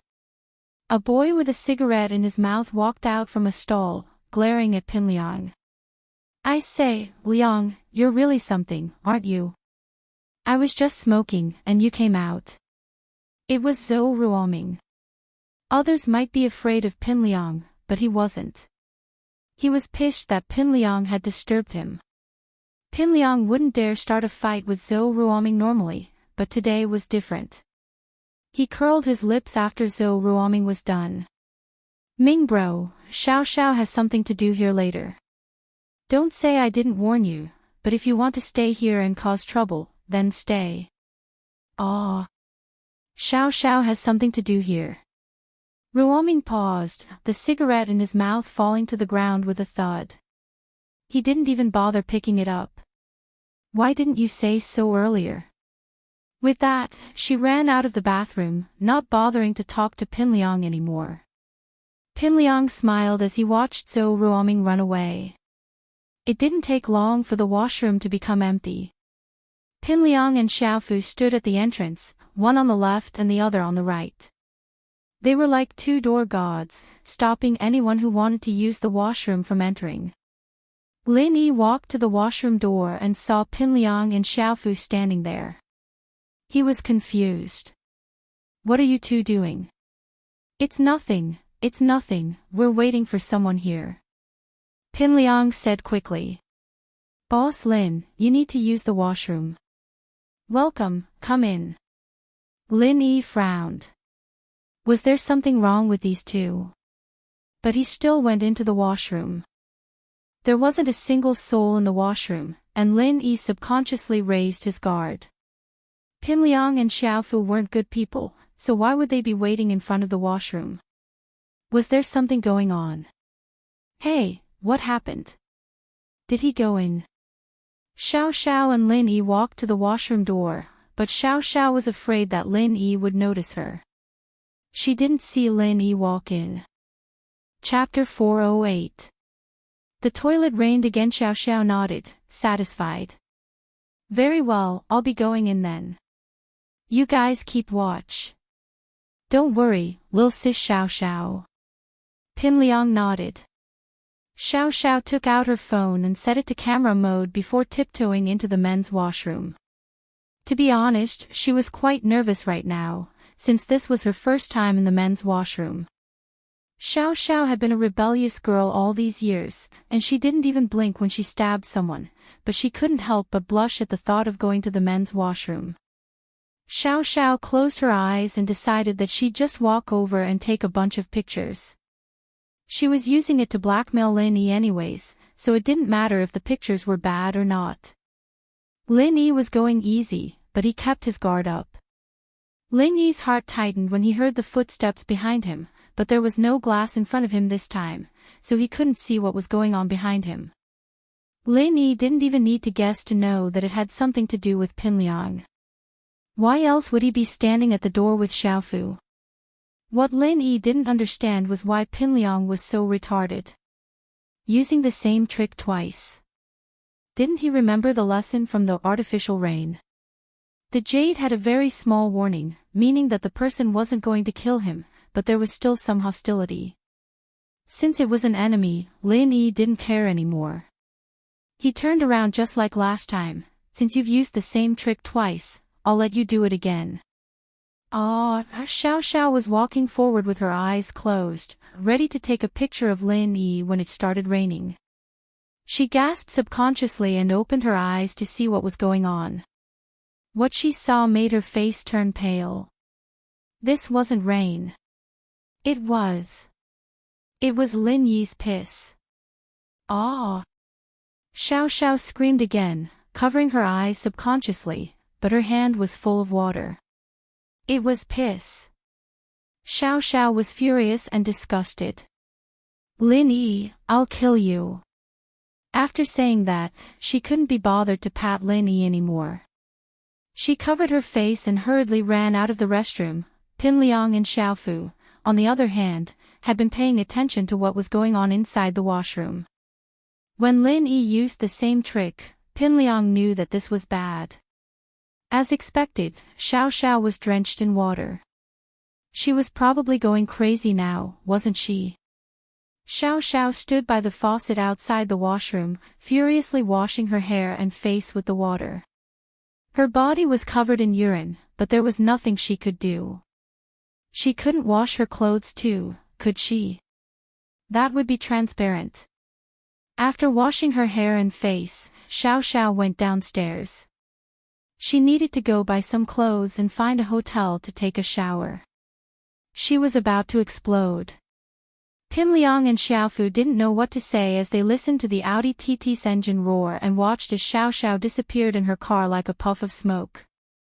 Xiao Xiao was probably going crazy from the anger this time. She'd better not vent her anger on the two of them later. "You two, get in here." Lin Yi was scared out of his wits. He never would have thought that it would be Xiao Xiao who entered the washroom. But when he saw the phone in Xiao Xiao's hand, he could guess what was going on.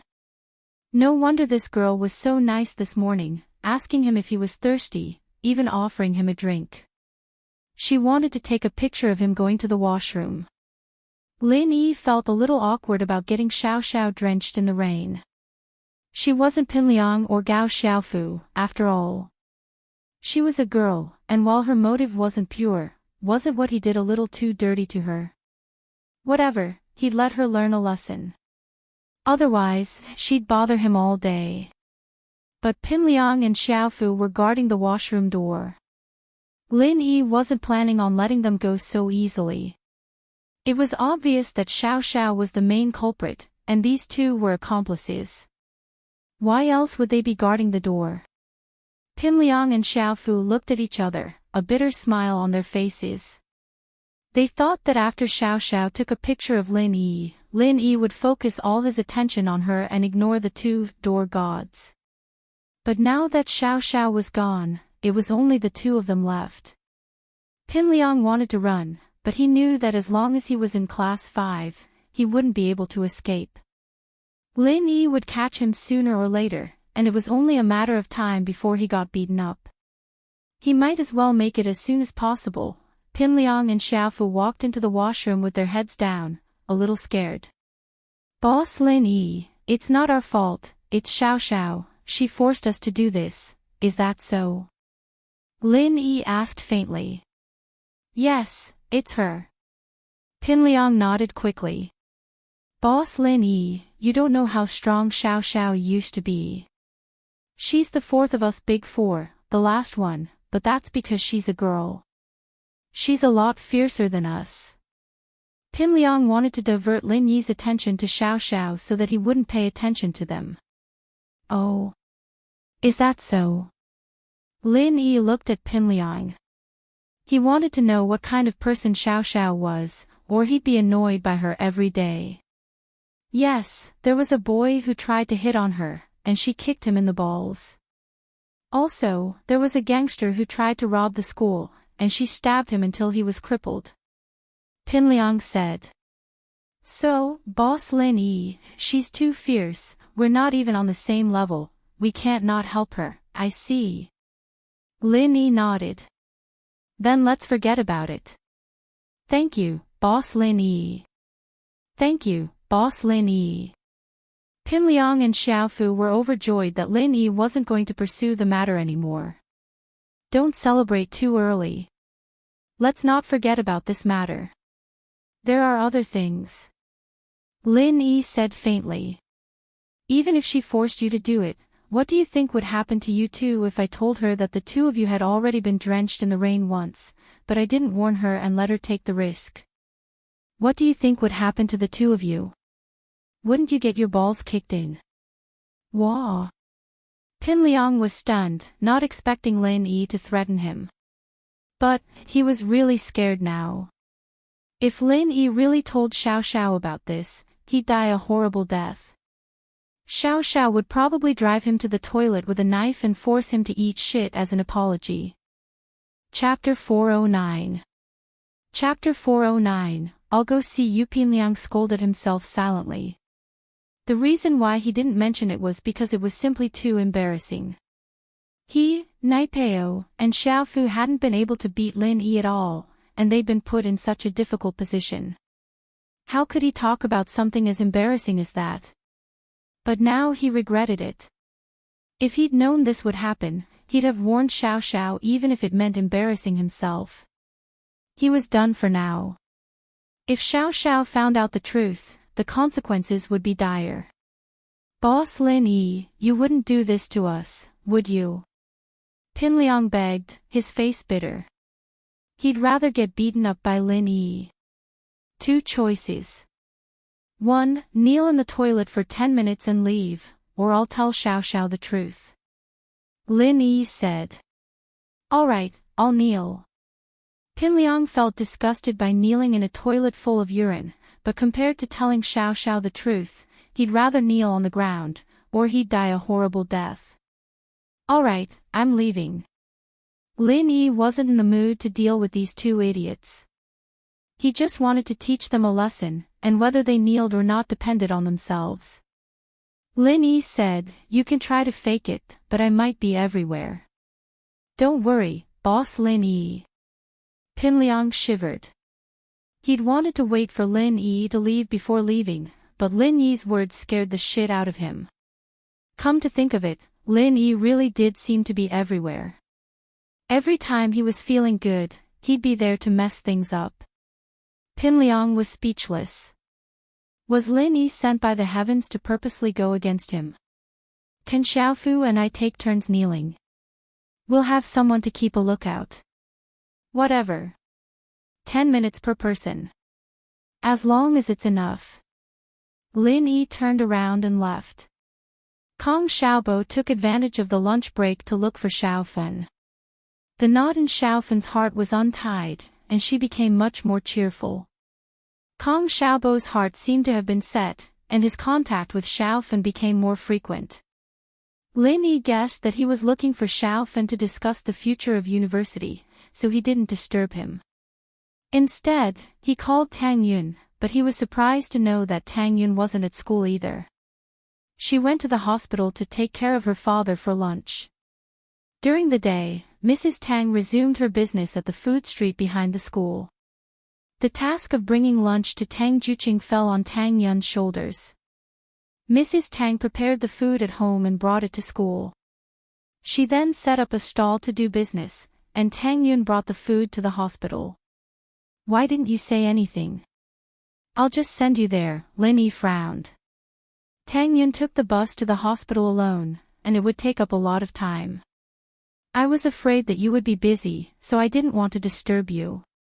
Tang Yun was happy to hear Lin Yi's words. "I thought you sent Kong Xiaobo back to find Xiaofen. Why would I send him back if he's looking for Xiaofen?" "He's not my wife." Lin Yi was speechless. "Idiot." Tang Yun understood the meaning behind Lin Yi's words. If she was his wife, why would he send her back? What did he mean by sending her to the hospital? Was she his wife?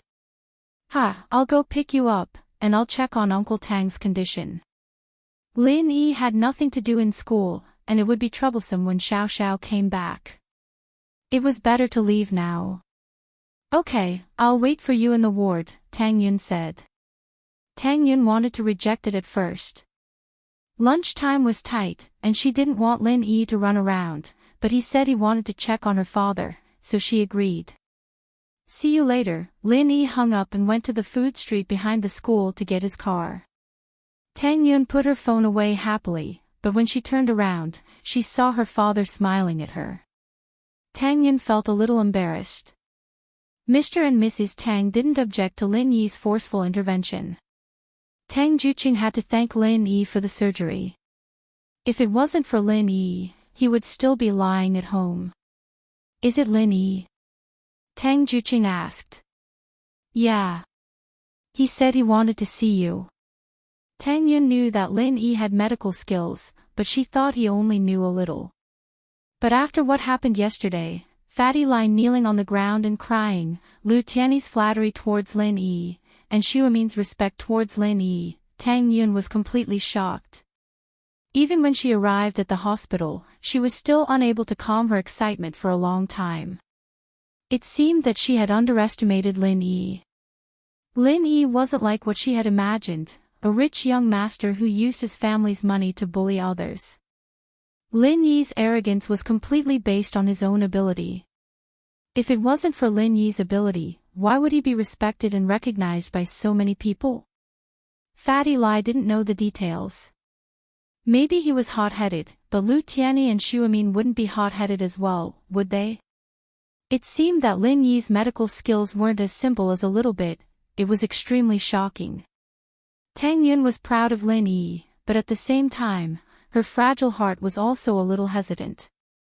Lin Yi was so outstanding, was she worthy of him? Would he not want her in the future? Her family didn't have money, and she couldn't help him much. The only thing she could say was that she was a little prettier, but there were so many beautiful girls out there. Why did Lin Yi choose her? Tang Yun didn't want to think about these things, they were still young, and there was still a long way to go before marriage. But seeing how outstanding Lin Yi was, Tang Yun couldn't help but think about these things. Lin Yi prepared to go to the food street behind the school to get his car. Nowadays, the food street vendors had reserved a parking space for Lin Yi every day. Who would dare to mess with this young master? Mrs. Tang's business was booming as well, and no one dared to be jealous of her anymore. Anyone who dared to be jealous would be looking for death. Everyone, including Zhang Biaoqiao, was very polite to Mrs. Tang. Mrs. Tang hadn't come to the stall for a few days, and no one dared to take her spot. When Mrs. Tang came, everyone greeted her warmly and asked why she hadn't come for a few days. Mrs. Tang was flattered, but at the same time, she felt more and more grateful to Lin Yi. Her family was finally doing well. She believed that things would only get better and better in the future. Her business was doing well, and her man had his surgery. She believed that he would be able to stand up soon. Even if he couldn't walk normally, it wouldn't be a problem if he limped a little. He would be able to help her with her work. Mrs. Tang's face was full of smiles as she thought about her bright future. She looked a few years younger, and the male vendors all looked at her in awe. Chapter 410. Welcome. Lin Yi saw that Mrs. Tang had opened her stall in the food street behind the school. He walked over to greet her with a smile. Auntie, business back. It's been a few days. Your Uncle Tang's fine now, so I'm going to open my stall. Mrs. Tang had wanted to talk to Lin Yi a bit, but Lin Yi took out his car keys. You going out? I'm going to the hospital to pick her up and see Uncle Tang. Lin Yi nodded. Then hurry up and go. Be careful on the way. Mrs. Tang was overjoyed to hear that Lin Yi was going to pick up her daughter. Nothing was happier than seeing how well Lin Yi treated her daughter. Right, have you eaten yet? Not yet, we'll talk about it when we get there. Lin Yi didn't hide it. Just in time, I've got 2 chicken drumsticks here. Eat them first, don't starve. Mrs. Tang said as she quickly put some seasoning on the drumsticks and handed them to Lin Yi. Lin Yi accepted the drumstick with a smile, nodded to Mrs. Tang, and got in the car to leave. Ling Shan rushed to Songshan's First People's Hospital the moment she received the report. The 6th, it was already the 6th. Ling Shan rubbed her temples, feeling the pressure. It hadn't even been a week, and there were already 6 cases of homeless, beggars, or disabled people getting their kidneys cut off and dumped near the hospital. This wasn't just a simple crime anymore. Ling Shan guessed that it might be the work of a criminal gang. How is it? Ling Shan got out of the police car and saw her subordinate, Lu Wangli, standing in a corner with the police tape. Captain Song, the victim's been sent to the emergency room, and I'm sending people to investigate the scene.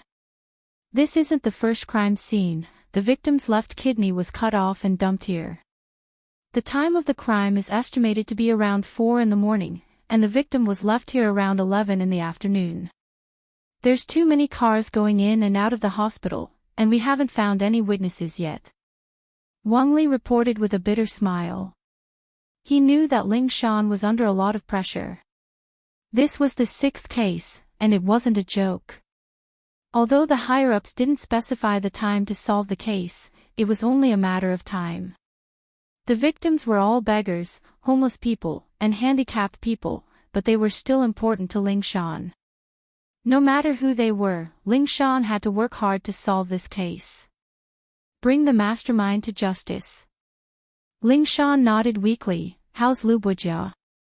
Lu Bujia was the victim of the murder maniac from before. Although Lu Bujia didn't say anything, Ling Shan hadn't stopped investigating him. Finally, she found a rather suspicious clue. At around 6:00 on the night Lu Bujia's family was killed, someone called the police from the public phone booth in Lu Bujia's neighborhood. According to the operator who answered the call, there was a man who panicked and said that he had discovered an organ trafficking ring and that it was likely that they had already discovered him. He wanted to seek police protection, he didn't make any sense at the time, and he didn't give his contact number either. The operator could only ask the police to contact the public phone booth, but no one picked up. They sent people to the phone booth, but they didn't find anything out of the ordinary, so they could only retreat. The incident passed just like that, because no one paid much attention to it. However, Ling Shan only found this clue when she checked the call records that night. Organ trafficking ring. Could it be related to the 6 kidney cases? Only now did Ling Shan feel that Lu Bujia's family had something to do with the kidney case. Lu Bujia still hasn't woken up, and he's on a ventilator every day. The doctor said that once the ventilator is removed, he'll die. Lu Wangli sighed and shook his head with a bitter smile. What he meant was that there was no need to waste any energy. Ling Shan frowned, but there was nothing she could do. She knew Lu Bujia's situation, and she always hoped for a miracle to happen. Even if it was just for a moment, it'd be enough to give the police some clues. But the miracle didn't happen. Before Lu Bujia was attacked, he kept quiet every day, as if he was afraid of something. If he got tired of being interrogated, he'd tell Ling Shan that his family was already dead, that he was already miserable enough, and that he didn't want to die, so he asked Ling Shan to let him go. At that time, Lu Bujia was still in the hospital, so Ling Shan wasn't too worried. She thought that after Lu Bujia was discharged, she'd strengthen her psychological attack, and she'd be able to get some information out of him. But something unexpected happened. Beep. Lin Yi pressed on the car horn twice, wondering why this song girl was blocking the entrance of the hospital. Was she even going to let him pass? When the other cars saw Ling Shan and Lu Wangli standing in front of the hospital in uniform, as well as the police investigating something, they all took a detour and entered the hospital from the back door. Only Lin Yi dared to press on the horn. What are you honking for? Don't you know how to enter from the back door? Ling Shan was a little annoyed. She was thinking about the case in her head when a car horn interrupted her. She couldn't help but frown. You think everyone's like you, getting into the police force through the back door? Lin Yi curled his lips, mocking her. Ling Shan only realized now that it was Lin Yi who was pressing on the horn. Her face paled when she heard what he said. What did you say? Who's getting in through the back door? Who knows? Lin Yi curled his lips. Move aside, I still have things to do, I don't have time to waste with you. With that, Lin Yi started the car, wanting to enter the hospital. Wait! Ling Shan suddenly stood in front of Lin Yi's car, not letting him go. The more impatient Lin Yi was, the more Ling Shan didn't want him to get what he wanted. I have something to talk to you about. Lin Yi slammed on the brakes, stopping the car. He was a little speechless. I say, dumb girl, even if your crime-solving rate is low, you don't have to think about suicide, do you? Even if you want me to run you over, you should find a place with no one around, right? You're trying to scam me in front of all your underlings. I won't be able to explain myself even if I run you over. You! Ling Shan was furious, gritting her teeth as she glared at Lin Yi. If you call me dumb girl again, or that I got into the police force through the back door, I won't be polite to you anymore. So you've been very polite to me all this time. Lin Yi laughed. Then I'd really like to see what you'll be like. You're welcome to do so. Chapter 411. Did you think I'm a fortune teller? In actuality, the police had heard it, but they'd misunderstood, thinking that Lin Yi was Ling Shan's rumored boyfriend. Who would dare talk to Ling Shan like that? Ling Shan wouldn't let him live, would she? Lin Yi, I need to talk to you about something serious. Ling Shan gritted her teeth as she pulled open Lin Yi's passenger door and got in. It didn't matter if Lin Yi was lucky or lucky in the previous cases, he'd solved them anyway. Ling Shan just so happened to run into Lin Yi, and since the guy was still so cocky, she'd use him again. Let's see if he can solve another case. Oh, what is it?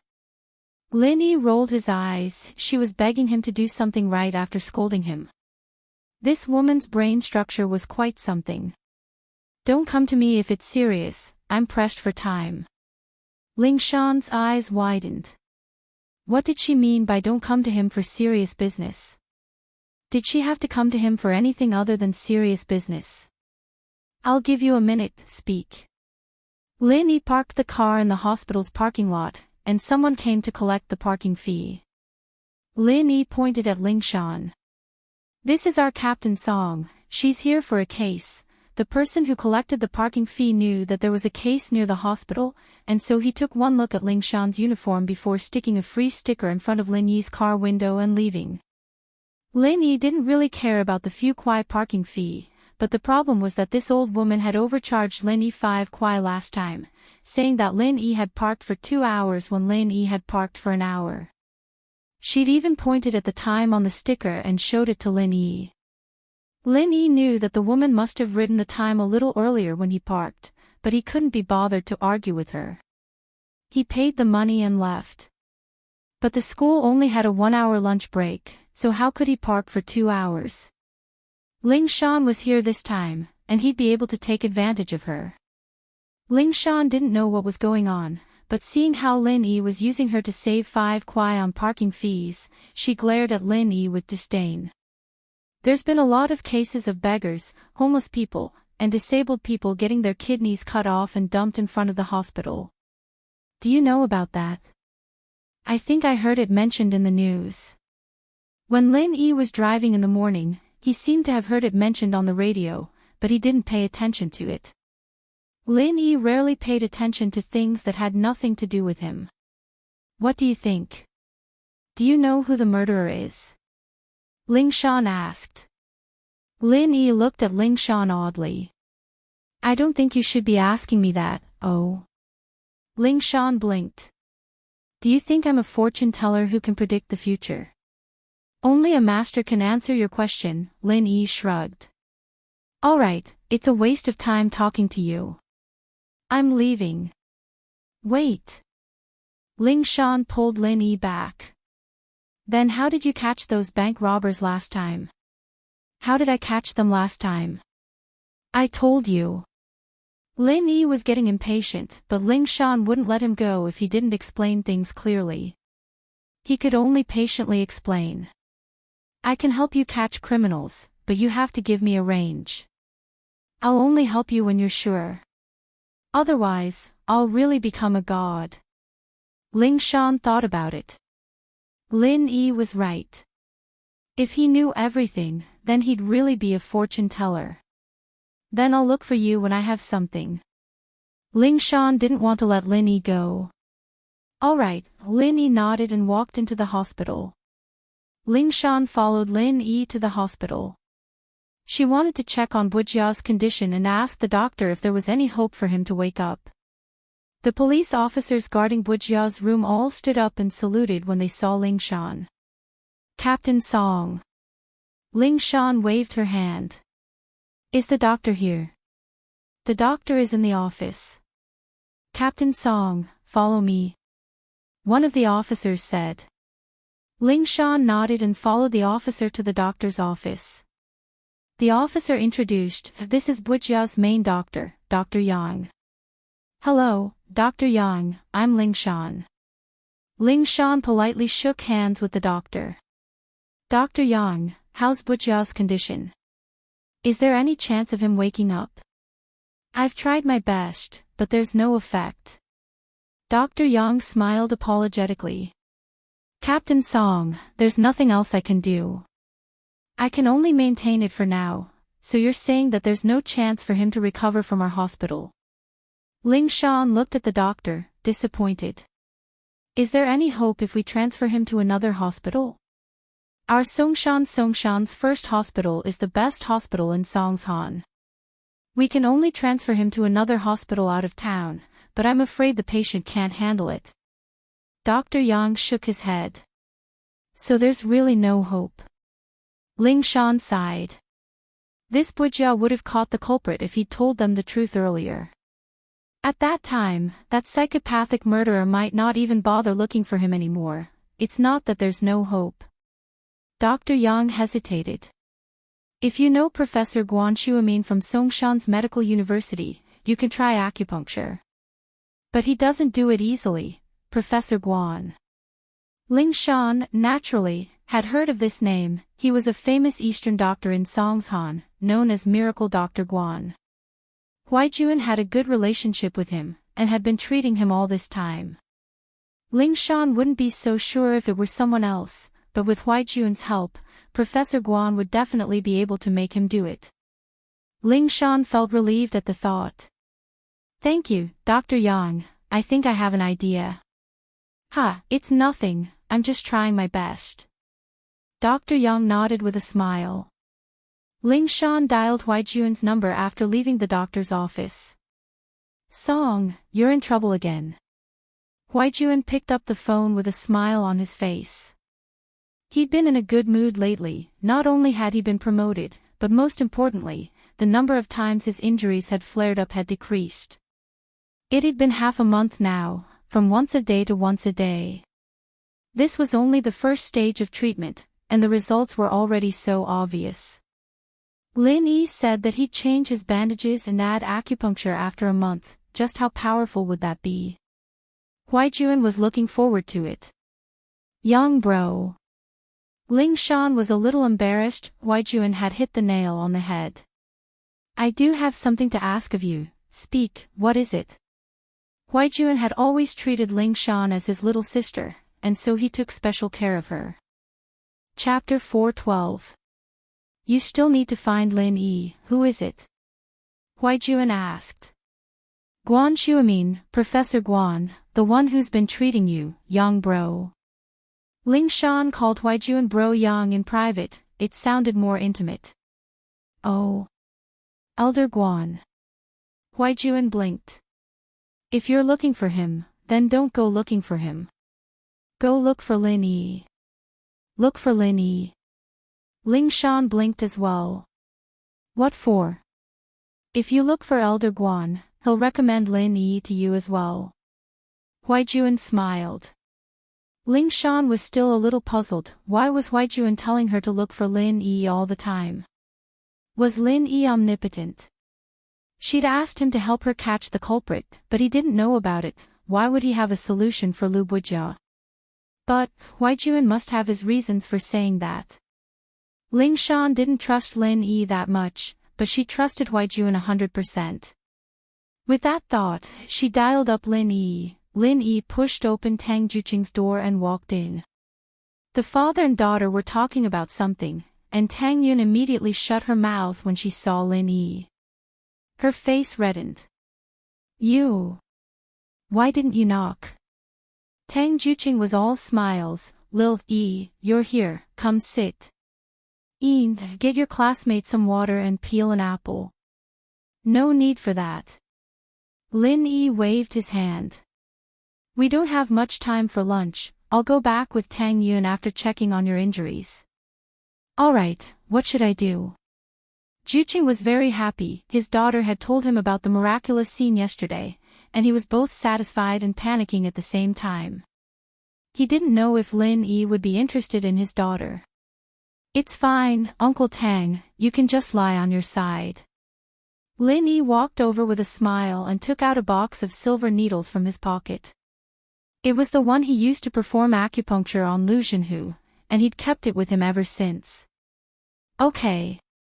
Tang Juqing quickly cooperated with Lin Yi and turned his body sideways. Lin Yi seemed to be casually poking a needle into Tang Juqing's waist, making Tang Yin jump in fright. She patted her chest in relief when she saw that her father didn't seem to be affected by it. Do you feel anything? Lin Yi asked. No. Tang Juqing shook his head slightly. Lin Yi frowned and began to turn the needle handle in his hand. Then he asked, do you feel anything now?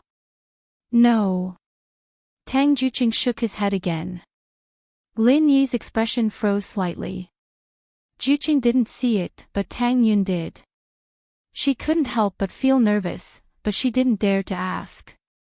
She was afraid that her father's happy mood would fall to the bottom again. How do you feel here? Lin Yi changed the position of the needle.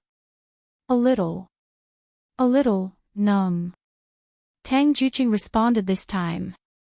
My waist feels itchy, aw. It's alright, it's not a big problem. Lin Yi smiled. Is that so? That's good, that's good. Juqing was overjoyed to hear Lin Yi's words. His daughter had told him a lot about how amazing Lin Yi was before Lin Yi came, and now that he saw Lin Yi's amazing acupuncture skills, he was even more impressed. Uncle Tang, forgive me for being blunt. Your left leg is fine, but there's something wrong with your right leg. Lin Yi didn't hide it. He didn't need to hide it anymore, he'd find out after a few days. Ah. Only one leg. Isn't that a cripple? Tang Yin said subconsciously, startled. She realized that it wasn't the right thing to say. Her father would be upset if she said that in front of him. Oh. Only one leg can move. That's not bad. It's much better than lying on the bed and not being able to do anything. She can even help her mom. Juqing didn't think too much about it. It was only a short moment of shock before he recovered his happiness. It was fine as long as he was stronger than he was now. What was the point of asking so much? It's good that you have this mentality, Uncle Tang. Lin Yi thought that he'd have to comfort Juqing, but he didn't expect him to be so open-minded. It saved him a lot of words. But don't be discouraged, Uncle Tang. I'll give you acupuncture a few times when you're fully recovered. Then, I'll bring the herbs from my hometown. You can get rid of your crutches then. Really? Tang Yin had already accepted reality helplessly, but her eyes widened when she heard that Lin Yi had a way. There's a way. Uncle Tang's situation is similar to Fen's, so of course there's a way. Lin Yi smiled. So Uncle Tang doesn't have to worry about it. It's just a neurological problem.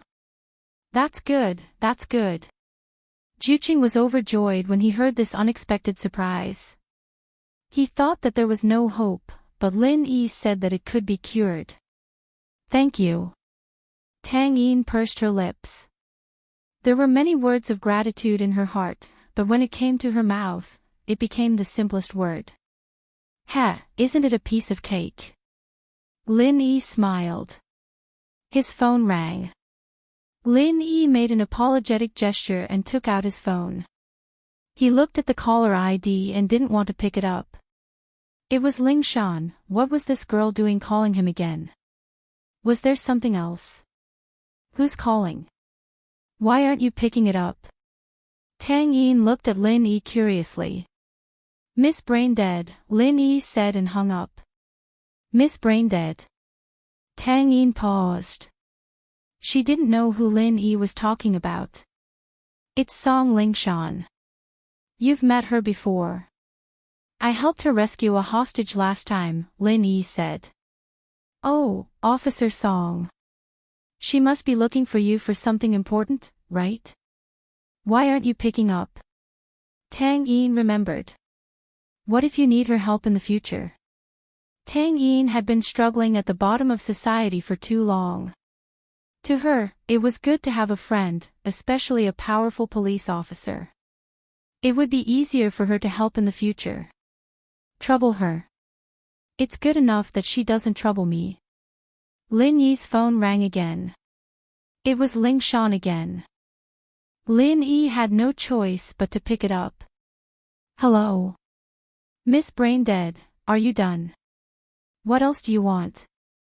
Lin Yi and Tang Yin didn't stop even after a few sentences. Naturally, he was angry. Ling Shan didn't know how to pick a time to call. Say. Ling Shan wanted to say, who are you calling Miss Braindead, but she held it back. She needed help from Lin Yi, so she was prepared to be scolded. Alright, Miss Braindead wants to talk to you. Chapter 413. Chapter 413, Changing Tactics, Ha. Speak, what's up? Lin Yi was happy. He didn't really want to pick up the call, but what else could Lin Yi say when Ling Shan admitted that she was Miss Braindead? Ling Shan was overjoyed upon hearing Lin Yi's words. This Lin Yi was amenable to coaxing, but not coercion.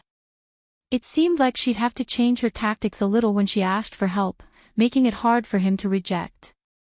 The person that the psycho stabbed that day, do you have a way to wake him up? Ling Shan asked. Which one? The one in Guan Xian's room. Lin Yi thought about it, the only psycho he knew was the one from that day. That's right, he's unconscious right now, and he's being kept alive by a ventilator. Do you have a way? Ling Shan asked hopefully. Oh. Lin Yi had actually checked on Bujia's condition that day, it was very serious. Can you do it or not? Ling Shan pressed after seeing Lin Yi's silence. What's in it for you? Lin Yi asked after some thought. Benefits. Ling Shan was about to say nope, but remembered that Lin Yi wasn't part of the police force, and he had no obligation to help her all the time. I can apply for an honorary police officer position for you, and you'll get some salary every month, but not a lot, not interested. Lin Yi rejected immediately. What kind of benefits was that? He'd probably be forced to work for Ling Shan all day just for that little bit of salary. Then what do you want? Ling Shan asked. I'll write it down first, I can't think of anything right now. Lin Yi didn't want any benefits right now, but he was just saying it out of convenience. Helping Miss Song was the same as helping Huaijuan, after all. It had to be Huaijuan's doing, after all, and he had to give Huaijuan some face even if he didn't help Ling Shan. Where's the patient? I'll go take a look. He's in the ICU on the 12th floor, you'll see him when you get up, we have people at the door. Ling Shan was still wondering what benefits Lin Yi would ask for, not expecting Lin Yi to agree so easily. Okay, wait for me. Lin Yi hung up and turned to Tang Yun. Are you coming with me? Go and do your work. I won't get involved. I'll accompany Dad down there. Tang Yin hesitated. Ling Shan was very pretty, and it gave her a sense of urgency, but from the looks of things, Lin Yi didn't like Ling Shan at all. He wouldn't be calling her an idiot otherwise. Moreover, Lin Yi wasn't there to play. He was busy with official business. Okay, I'll find you later. Let's go back to school together. Lin Yi nodded and walked out of the ward. Lin Yi took the elevator to the 12th floor.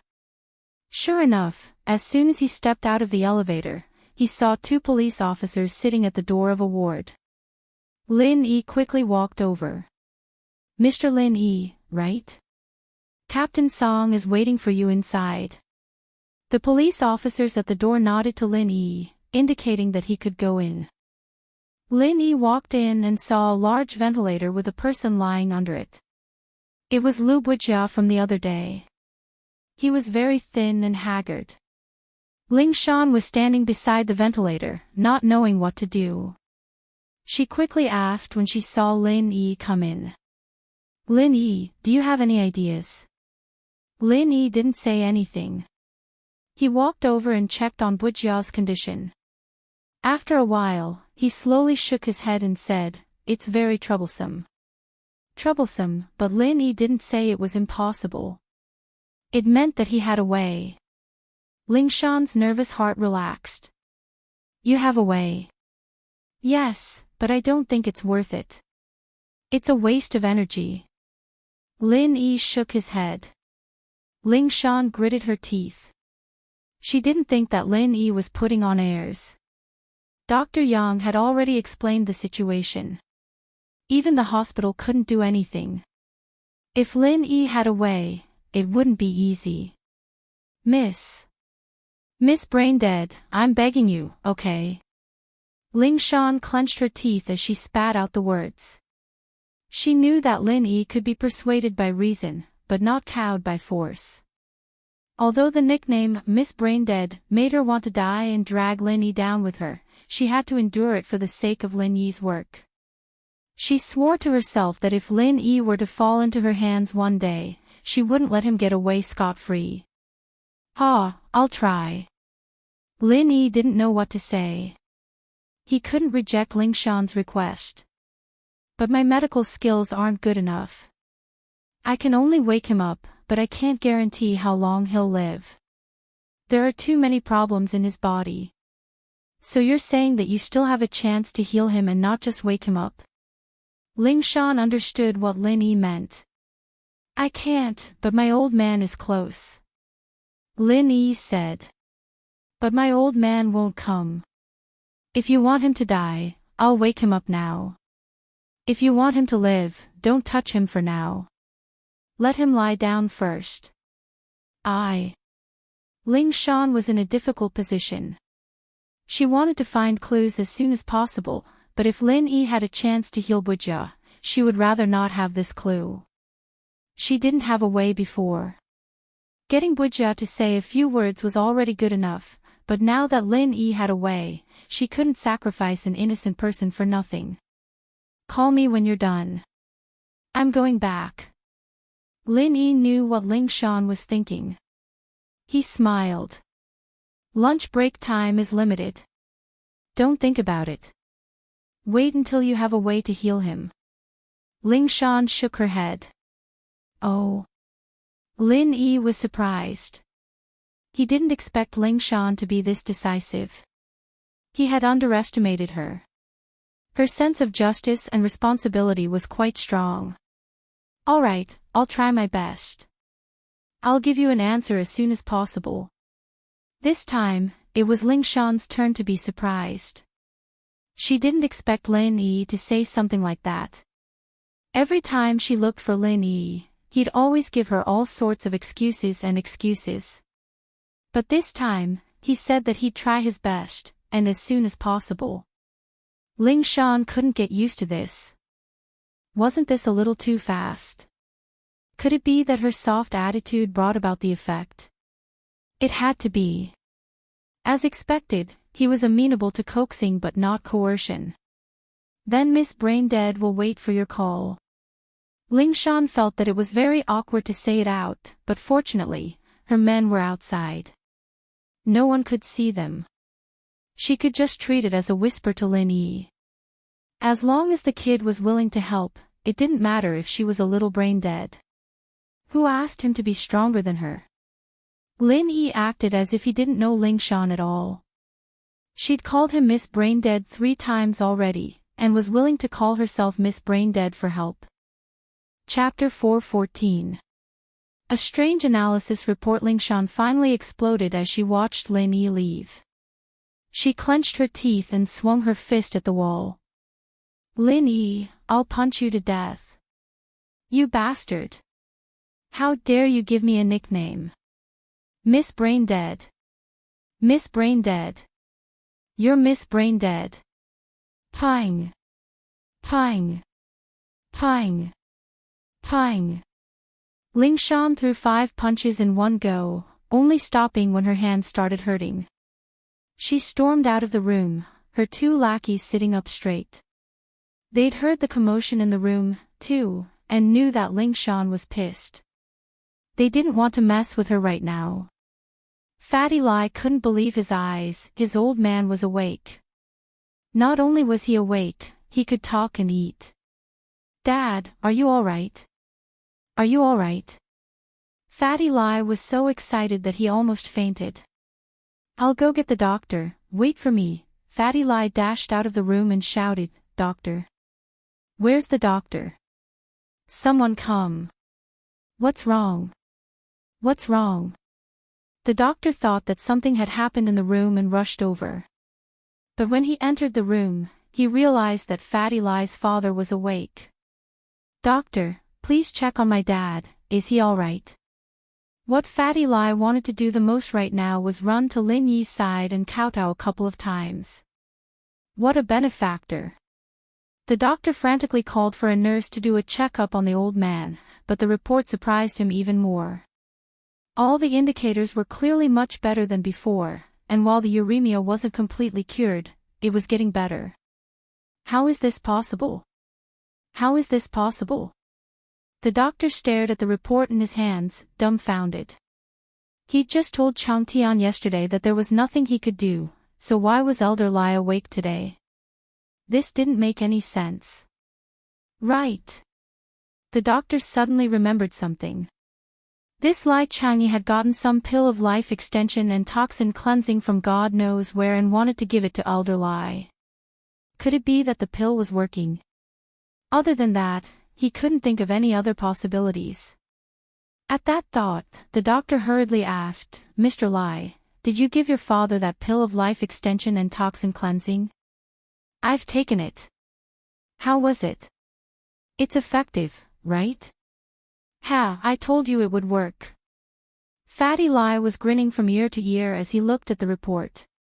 Not even half of the pill of life extension and toxin cleansing had such miraculous effects. If he could get his hands on a whole pill, wouldn't his father's illness be under control immediately? Fatty Lai, on the other hand, didn't expect his father to fully recover. As long as the disease was under control, it would be fine. The old man was getting on in years, and it was his only wish to live as long as he could. It's really effective. The doctor wiped the sweat on his forehead. I've never seen such a miraculous effect. Mr. Lai, forgive me for being blunt, but you should bring the old man to that expert. I can't do anything about it. The doctor had received a lot of red packets from the Lai brothers, so he told the truth and pointed out the right path for Fatty Lai. Sigh.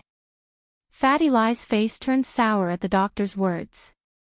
Would the expert even care about me? The doctor shook his head, thinking that it was true. If the expert really was the expert, he wouldn't care about a crybaby like Fatty Lai, crying all the time. He was an adult, shouldn't he be ashamed? Then let him rest in the hospital for now. I'll try my best. The doctor said. Oh right, you have to keep this a secret. Don't tell anyone. Fatty Lai suddenly thought of something and reminded her. Don't worry, I won't tell anyone. The doctor nodded. Am I an idiot? Not only will I offend you, but it won't do me any good either. If I keep quiet, the outside world will think that I cured old Lai, and my reputation will increase. Lai Changtian's face was very ugly as he rushed to the hospital. His father was really awake, and he seemed to be in good spirits. He didn't think that his brother would be able to wake the old man up by a fluke. But this meant that the agreement Lai Changyi had written was no longer effect, the old man was still alive, and Lai Changyi had no right to decide the ownership of the electronics park. Chang Tian could only give his best wishes and congratulations to the old man, but in his heart, he was thinking of ways to trick the old man into making the agreement he signed with Lai Changyi a reality. Donghai, House Kang's villa. Dr. Kong looked at the analysis report in his hands with a strange expression on his face.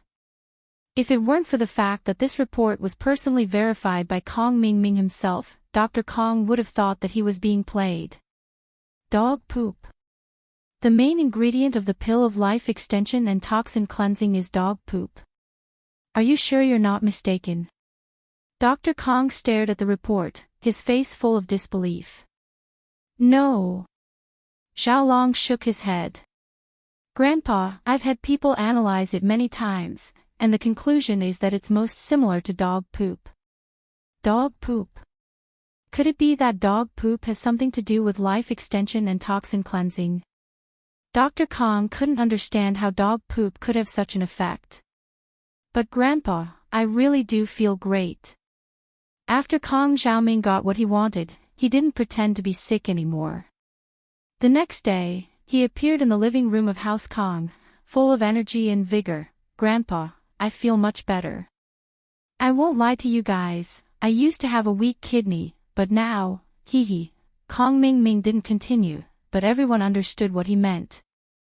He was the most useless playboy in the family, always hanging around with women. No one doubted his words. Xiaoming, you really feel great. Dr. Kong found this very strange. Dog poop could be used to treat illnesses. Yeah, Grandpa, I really feel great right now. Kong Mingming nodded, as if he was showing off a treasure. Grandpa, actually, I think that the main ingredient of this medicine is dog poop. It's not that surprising. Oh. What do you mean? Dr. Kang's interest was piqued. If it were in the past, he wouldn't have paid any attention to this grandson. He was just a playboy, using his family's name to eat and wait for his death. But ever since Kong Ming Ming used his own body to test the medicine, Dr. Kong started to value Kong Ming more. He wanted to hear what he had to say now that he had something to say. Chapter 4:15. Kong Family Alliance by Marriage Slap. Miracle Dr. Kong slapped his thigh as he stood up excitedly. You've woken me up from my daydream. You've really woken me up. Zhao Ming, you're right. If urine can cure diseases, why can't poop? Yeah, Grandpa, don't people say that dog poop stinks? That proves that dog poop stinks, and no one has ever eaten dog poop before because it stinks too much. Kong Ming Ming said. But it's possible that someone accidentally discovered the secret of dog poop and created this pill of life extension and toxin cleansing. In fact, it's possible that this thing is made up of dog poop. Grandpa, Xiaoming's right. Xiaolong couldn't let Kong Ming Ming steal all the limelight. He used to be the best of the younger generation in the house, so he quickly interjected. Grandpa, I think so too. Look at this so-called dog treasure, it's just a stone in a dog's stomach. If it were any other animal, the stone would be trash, but it's a treasure in a dog's body, so I don't think dog poop is a bad thing, it's probably the main ingredient of the pill of life extension and toxin cleansing. Yeah, Xiaolong's right. Dr. Kong nodded. I didn't dote on you guys for nothing. With you two brothers in this generation, House Kong will be even more glorious. I'm glad. If this pill of life extension and toxin cleansing is made, you two will be the biggest contributors. You two will get the majority of the shares. Thank you, Grandpa. Xiaolong and Kong Ming Ming were very happy. They'd gotten the shares of the new medicine with just a few words. It was too easy. How about this, Xiaolong? Get someone to collect some dog poop and we'll do an experiment. Dr. Kong ordered. Make the pill of life extension and toxin cleansing as soon as possible. House Kang's status will rise even higher this way. The golden creation medicine from before will be a piece of cake. No problem, Grandpa. I'll get someone to do this right away and get it done as soon as possible. Xiaolong nodded. Yes, very good. Miracle Dr. Kong said. There's another important thing I need to talk about, it's about your marriage, Xiaolong. My marriage? What do you mean? Xiaolong blinked. I don't have a girlfriend yet, what marriage? Xiaolong was different from Xiaoming. Xiaoming was a playboy, changing girlfriends more than he ate. Xiaolong, on the other hand, was different. As the rising star of the third generation of House Kong, he had too much hope placed on him from a young age. Although he wanted to date and find a girlfriend, he was a man of great self-control and ambition. He gave up on love without hesitation, even if there was a girl he liked. Heat off. Heat Kong. Konged on. Heath Lee up. He of Ming Shan. He didn't all. This was the main reason why Dr. Kong thought so highly of him. He didn't understand why Dr. Kong brought up his marriage. It doesn't matter if you have a girlfriend or not. I've arranged a marriage for you, and the girl is very pretty. It's a big family. What do you think, Xiaolong? Dr. Kong asked. Isn't this a little too fast? Grandpa, I haven't finished my doctorate yet. Xiaolong was startled. It was too sudden. It's not fast. You're already a doctorate. Many people bring their kids with them. I even had a second uncle when I was your age. Dr. Kong waved his hand. Xiaolong, you have to understand that this marriage is very important to our Kang's reputation in the upper class. Even though we've made a name for ourselves with golden creation, we're still a merchant family with a miracle formula. I may be called Dr. Kong, but that's just out of respect. I'm not a miracle doctor at all. So if House Kong wants to rise to the ranks of the big families, other than working hard ourselves, we have to connect with other families through marriage. Of course, those big families don't care about us. They don't want to connect with us through marriage, but some of the poor families are more than happy to do it. But no matter how poor they are, they were once big families. They have a certain level of status and prestige. As long as we're together, House Kong will rise. It's all up to you, Grandpa. Xiaolong nodded after some hesitation. If that was the case, then his marriage with the other side would be the key to House Kang's success. He'd become a hero, and his position in House Kong would rise as well. This was a good thing for him. Xiaolong only hesitated for a moment before agreeing. Grandpa, which family? Yanjing Xiao family. Dr. Kong said. The Xiao family's elder Xiao was a little muddle-headed in his later years. He signed a couple of fraudulent contracts, pretty much giving away most of the Xiao family's assets. The Xiao family's brothers were in a mess, and in order to protect the Xiao family's position, the only option was to connect through marriage. There was one more thing Dr. Kong didn't say. It was that House Kong wanted to rise to the ranks of the big families, and the two families would be a perfect match. Alright, I have no objections. Xiaolong nodded. Alright, since you've agreed, I've brought the picture of the girl. Have a look. If it's okay, I'll send the betrothal gift. Dr. Kong said. We'll find a date to hold the engagement ceremony and confirm it. Our family's reputation will rise as well. Even though the Xiao family doesn't have much money now, they still have their connections in the business world. House Kang's medical group can use their connections to expand on a large scale. All right. Grandpa, I'll arrange it. Xiaolong nodded. It didn't matter if the girl was pretty or not. The important thing was that Xiaolong's position in House Kong would be confirmed through this marriage. If she wasn't pretty, then he'd accept it. If she was pretty, then he'd just take it. This is the girl's picture. If you like it, you can go talk to her yourself. You young people should be able to get along well. Dr. Kong said as he passed a picture to Xiaolong. Even though she's not from the same family, the girl's father isn't someone to be underestimated. He runs a medical chain company in Songshan, and he'll be our helper. Xiaolong was overjoyed. He didn't think that the girl's family would be so good. His position in House Kong would be even greater. Xiaolong took the picture and glanced at it casually, but his eyes couldn't move away. Chapter 4:16. About Lin Eve, bro, I'll give you some advice. Kong Mingming went over curiously, wanting to see what his future sister-in-law looked like. One look and he realized that his bro had really hit the jackpot. Why wasn't he the one getting married? How unlucky. Bro, you've hit the jackpot. I've seen countless girls in my life, and this is one of the best.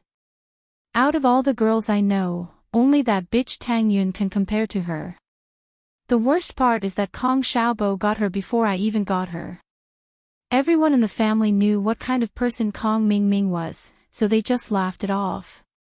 Xiaolong, on the other hand, was really happy. Even his playboy brother said it was good, it had to be a goddess. Don't worry, we'll find you a good one in the future. Xiaolong said to Kong Mingming. But you're better than me. I'll only have one in my life, how many do you have already? Haha, of course. Kong Mingming didn't feel ashamed at all. Instead, he felt proud. But, Kong Mingming's actions were nothing compared to his contributions to the family. Dr. Kong and the others didn't think that Kong Mingming was sick in the head. It'd be a waste if one wasn't a playboy. Xiaolong was a good student, and Kong Mingming was a playboy. They weren't lonely in the family. Xiao Xiao rushed into a clothing store with her hair dripping wet under everyone's weird gazes. She bought a new set from the inside out before driving to the nearest hotel, taking a hot shower and changing into a new set of clothes before heading back to school angrily. She didn't want to let Lin Yi go, but she didn't know Lin Yi's trump card. Lin Yi looked like he was a good fighter, and his reflexes were super fast, too. She'd been discovered the moment she snuck into the washroom. No wonder Pin Liang and Zhou Ruoming weren't his match. This was evident from the fact that he was Ming Yao's bodyguard. Ping Zhan wouldn't have hired him if he wasn't strong enough. It seemed that he had to thoroughly understand Lin Yi before he made his next move. Otherwise, it was very likely that he would suffer a great loss again. With that thought, Xiao Xiao decided to ask Pin Liang and Zhou Ruoming about Lin Yi. When Xiao Xiao got back to school, Pin Liang and Xiao Fu had just finished changing as well. They'd been kneeling in the toilet for a long time, and their pants were quite dirty. Lil sis Xiao Xiao. Pin Liang didn't want to, but he couldn't pretend that he didn't see her at the school gates. Otherwise, things would get worse. You two, get over here. Xiao Xiao pointed at Pin Liang and said coldly. Pin Liang and Xiao Fu's hearts skipped a beat. Could it be that Lin Yi didn't keep his promise and told Xiao Xiao about what happened? The two were scared out of their wits. They carefully walked up to Xiao Xiao and smiled. Lil sis Xiao Xiao, what's wrong? It's not our fault, we didn't know that Lin Yi would turn around all of a sudden. That's not what I wanted to talk to you about. Xiao Xiao frowned, a little unhappy. She didn't even mention it, why did you bring it up? What was the meaning of this? Were you trying to humiliate her? Ugh. Then Lil sis Xiao Xiao is looking for us. Pin Liang let out a breath of relief after hearing Xiao Xiao's words, but he was also a little fearful.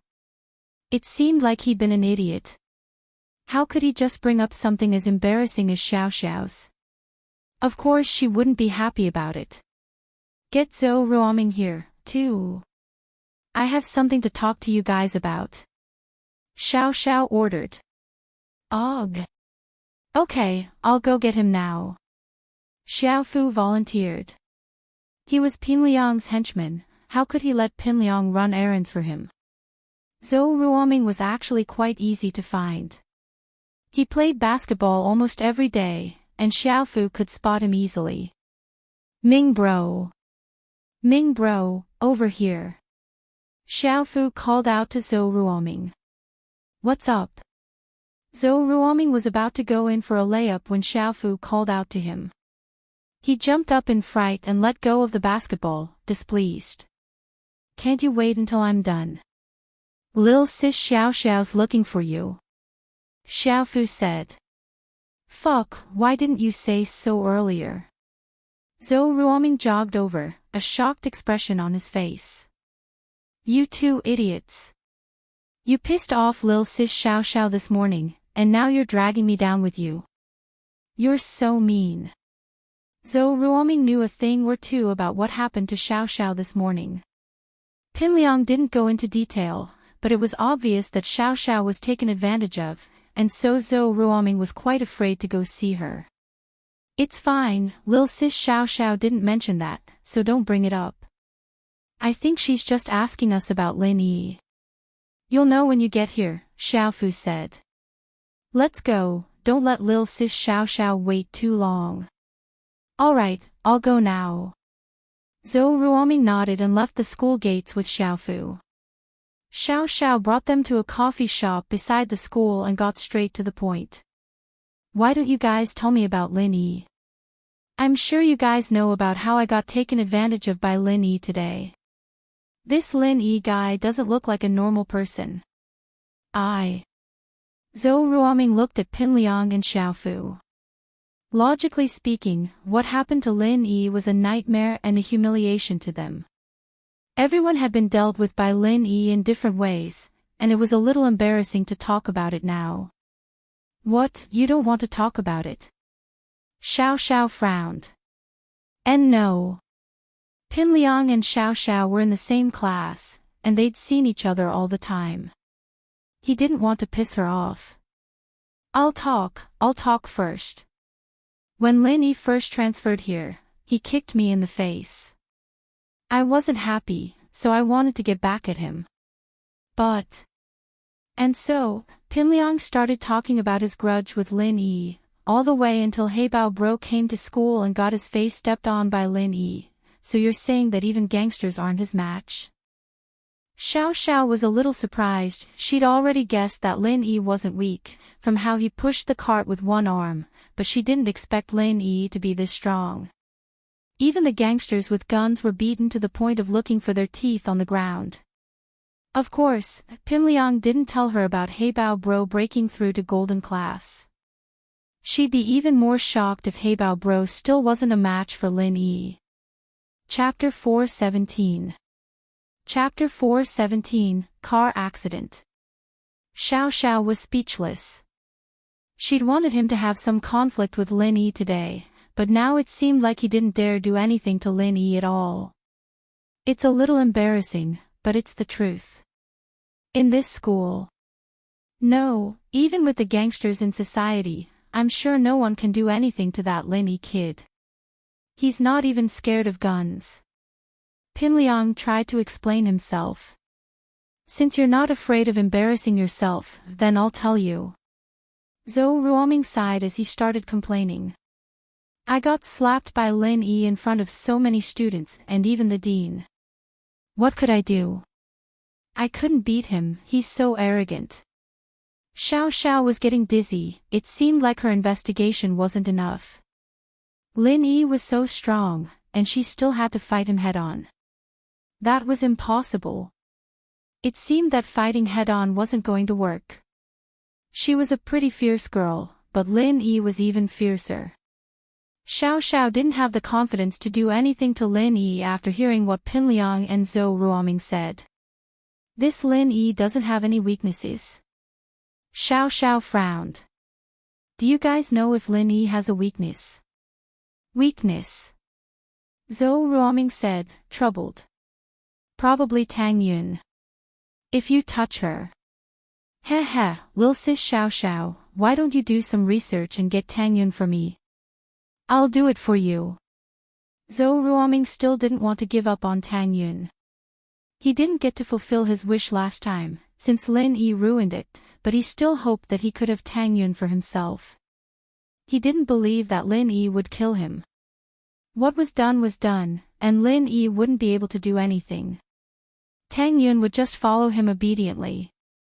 And Lin Yi probably wouldn't make things difficult for him for Tang Yun's sake.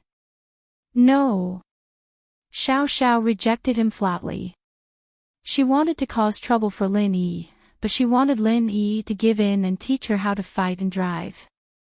If she really did anything to Tang Yun, then Lin Yi wouldn't be able to teach her anything, and the two would become mortal enemies. Ugh. Then I have no other choice. Zhou Ruoming shook his head. I don't have any good ideas myself. Pinliang didn't know what Lin Yi's weakness was. He would have done it himself if he knew. Xiao Xiao cursed the two of them inwardly. They were useless, a waste of time. On the way back to school with Tang Yun, they were on the fast lane on the left.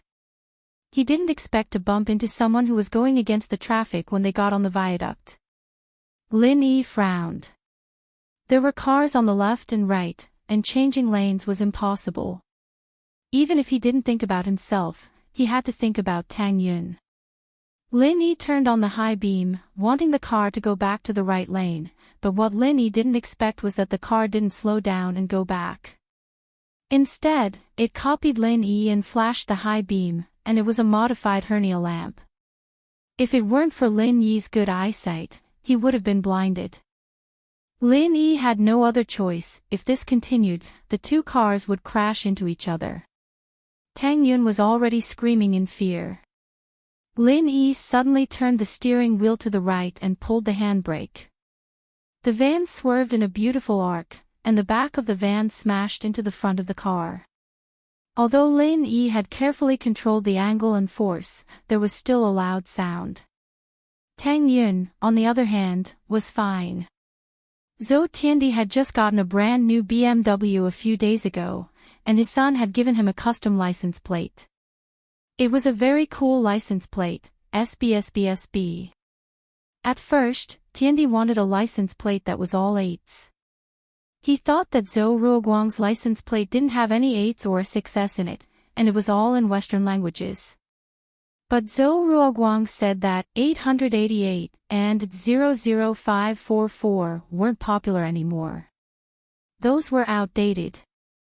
License plates nowadays were about individuality. Only with a personalized license plate would it be cool when you go out. The 888 and 666 on the street didn't have as many people turning their heads to look at them. The only ones that did were the SBSBSB. Tiandi didn't think much about it, since his son said that the license plate was cool and unique, then he'd use it. What he didn't expect was that it really was cool. Almost 100% of the people on the street turned their heads to look at him, and some even took out their phones to take pictures of him enviously. This satisfied Tiandi's vanity. There were even 2 drivers on the street who got too excited when they saw his license plate and crashed into each other. This gave Tiandi an indescribable sense of honor. Even when he was driving on the wrong side of the road, many cars would make way for him. No one dared to fight him head-on.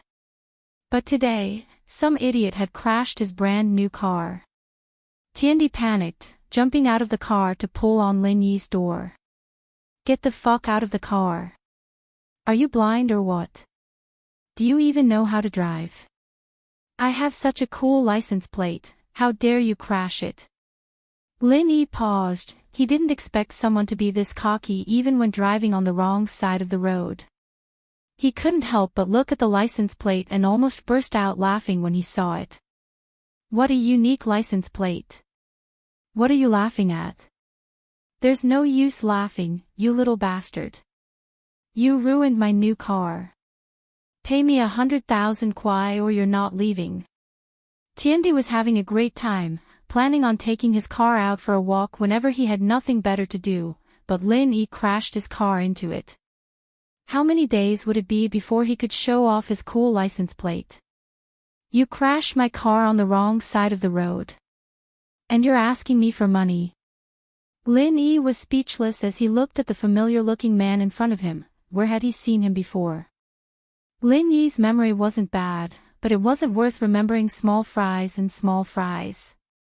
He couldn't remember who this small fry was. How much is a bun like you worth? Don't think I don't know that you crashed my car on purpose. Trying to drift with me. I'm telling you, it's no use. If you don't pay me today, don't even think about leaving. Tiandi didn't lack money, but he was pissed off today. He wanted to make things difficult for Lin Yi. Who told him to crash his cool car? Alright, stop wasting time. You crashed my car, and I'm not asking you for money anymore. Let's go our separate ways, I'm in a hurry. Lin Yi got out of the car and looked at his van. There was only a dent in the back, so he smashed it a few times and straightened the metal. Chapter 418. He really didn't dare, huh? Lin Yi shrugged. I just smoothed out the metal on my car, how am I trying to scare you? Just you wait. Don't leave if you dare. Tiandi humphed coldly before pulling out his phone. Ruoguang, where are you? I'm in the North District, on Southern Titanium Road. My car was hit by someone, and this guy doesn't want to pay up, even using his fish to scare me. Fine, I'll wait for you, hurry up. Lin Yi frowned. Since the guy didn't want to let this go, then he'd deal with it. Lin Yi pulled out his phone as well and called Ling Shan. Ling Shan was quite surprised to see Lin Yi's call. She thought that Lin Yi had thought of a solution this quickly. She picked up, surprised. Lin Yi? You got a solution? No, someone ran into me on the wrong side of the road. Come take a look. Lin Yi said faintly. Ran into you? Are you alright? Ling Shan paused. She needed Lin Yi's help right now, and if something were to happen to Lin Yi, then the rescue mission would be over. I'm fine. They're trying to scam me, and they're trying to scare me. Lin Yi said. You're coming to me for something like this. Can't you solve it yourself? Ling Shan found Lin Yi's words funny and annoying at the same time. You're coming to me for something like this. Aren't you supposed to be capable? Alright, I'll smash his car and beat him up. Lin Yi said. Aw. Ling Shan smiled bitterly. Alright, wait for me, I'll go over now. If Lin Yi were to smash someone's car, he'd probably end up in the police station. She'd be the one in trouble then, so Ling Shan had no choice but to agree. Southern Titanium Road. Lin Yi smiled. If they get here before you come, I'll have to do it. Alright, I got it. Ling Shan humphed, afraid that Lin Yi would cause trouble for her. Don't be rash, Miss Braindead is coming. Ling Shan added helplessly. Alright. Only now did Lin Yi realize that Ling Shan had a cute side to her. This violent, brain-dead girl wasn't completely useless. It doesn't matter who you go to. I'm telling you, you're dead meat today. Don't even think about leaving if you don't get 100,000. Tiandi threatened, pointing at Lin Yi. This was his newly bought BMW. It had been driven for less than half a month, but it was hit by Lin Yi. The headlights were broken, which made him very distressed. Therefore, he had to make Lin Yi pay the price. The roar of an engine was heard, accompanied by the earth-shattering subwoofer DJ music. A motorcycle quickly drove over and stopped between the BMW and the van. Tiandi was overjoyed. His son was here, and the person who hit his car was dead meat. Dad, what's going on? Who hit you? Zhou Ruoguang jumped off the motorcycle and took charge. He crashed my car and didn't pay up, I'll kill him. That's the little bastard. Beat him up first, then smash his car and make him pay 100,000. Tiandi smiled coldly as he pointed at Lin Yi and gave the order. Tiandi was going crazy with anger. His brand new BMW, with a cool license plate, was destroyed by this kid with a van. He wouldn't be able to calm down if he didn't teach him a lesson. Besides, Tiandi hadn't been in a good mood for the past 2 days. He had his eyes on a girl in the company, and was about to get her when her boyfriend came out and ruined his plans. Who? Just you. Hey. Zhou Ruoguang was about to teach the kid with the van a lesson when he turned around and saw Lin Yi. Zhou Ruoguang had better eyesight than his old man Tiandi. Tiandi didn't recognize Lin Yi, but Zhou Ruoguang recognized Lin Yi right away. How? How come it's you? Before Lin Yi could reply, Zhou Ruoguang grabbed his father's arm and pulled him to the side. He whispered, Dad, why did you piss him off again? I can't wait to avoid him, and now you're pissing him off. Aren't you just looking for trouble? Who? You know this kid. Tiandi paused. Even the men who came with Zhou Ruoguang were taken aback. They didn't know why Zhou Ruoguang would say something like that. Isn't he the one who threw you out of the hospital room? Zhou Ruoguang smiled bitterly. Dad, just apologize to him. Don't cause trouble, this kid isn't easy to deal with. Apologize? How can you do that? I don't believe he can fight 4 hands with 2 fists. You have so many people with you, what's there to be afraid of? Tiandi frowned. He was a celebrity, after all, and now he had to apologize to a little brat after getting hit by a car on the street. What face would he have left if word got out? How could he take that? Then find someone else. Dad, I don't want to die yet. Zhou Ruoguang shook his head. Lin Yi had already traumatized him last time, and he couldn't bring himself to go against Lin Yi at all. You're just a piece of trash that can't be helped. Tiandi humphed coldly. Even your brother has more balls than you. I'll ask your brother to take care of this kid next time. Zhou Ruoguang kept his head down and didn't say anything. He really didn't dare do anything to Lin Yi. It wasn't an act, and so he pretended not to hear anything Tiandi said. Trash. Tiandi was infuriated. He was about to say something else when a police siren sounded not far away. A police car sped over and stopped beside Tiandi's BMW, its lights flashing. Ling Shan let out a sigh of relief when she saw that everyone was alive and well. She'd rushed through the red lights all the way here because she was afraid that Lin Yi would cause trouble for her. Luckily, Lin Yi didn't hit anyone. All of you, follow me back to the police station. Ling Shan's heart was in her throat the whole time, and she was naturally furious. She pointed at Tiandi and Lin Yi. Tiandi wasn't expecting a police officer to show up all of a sudden. He frowned. Why was there a police officer here when he didn't even call the police? Were they just passing by? What a busybody. I say, comrade, I have friends in the traffic police. You don't have to worry about this anymore, we can handle this ourselves. Tiandi waved his hand at Ling Shan. As far as he was concerned, Ling Shan was young, and a policewoman. She was just an intern who'd just graduated, so he didn't really care about her. She was quite pretty, and her body was hot as well. But Tiandi wasn't stupid enough to flirt with a policewoman. He didn't want to go to jail yet.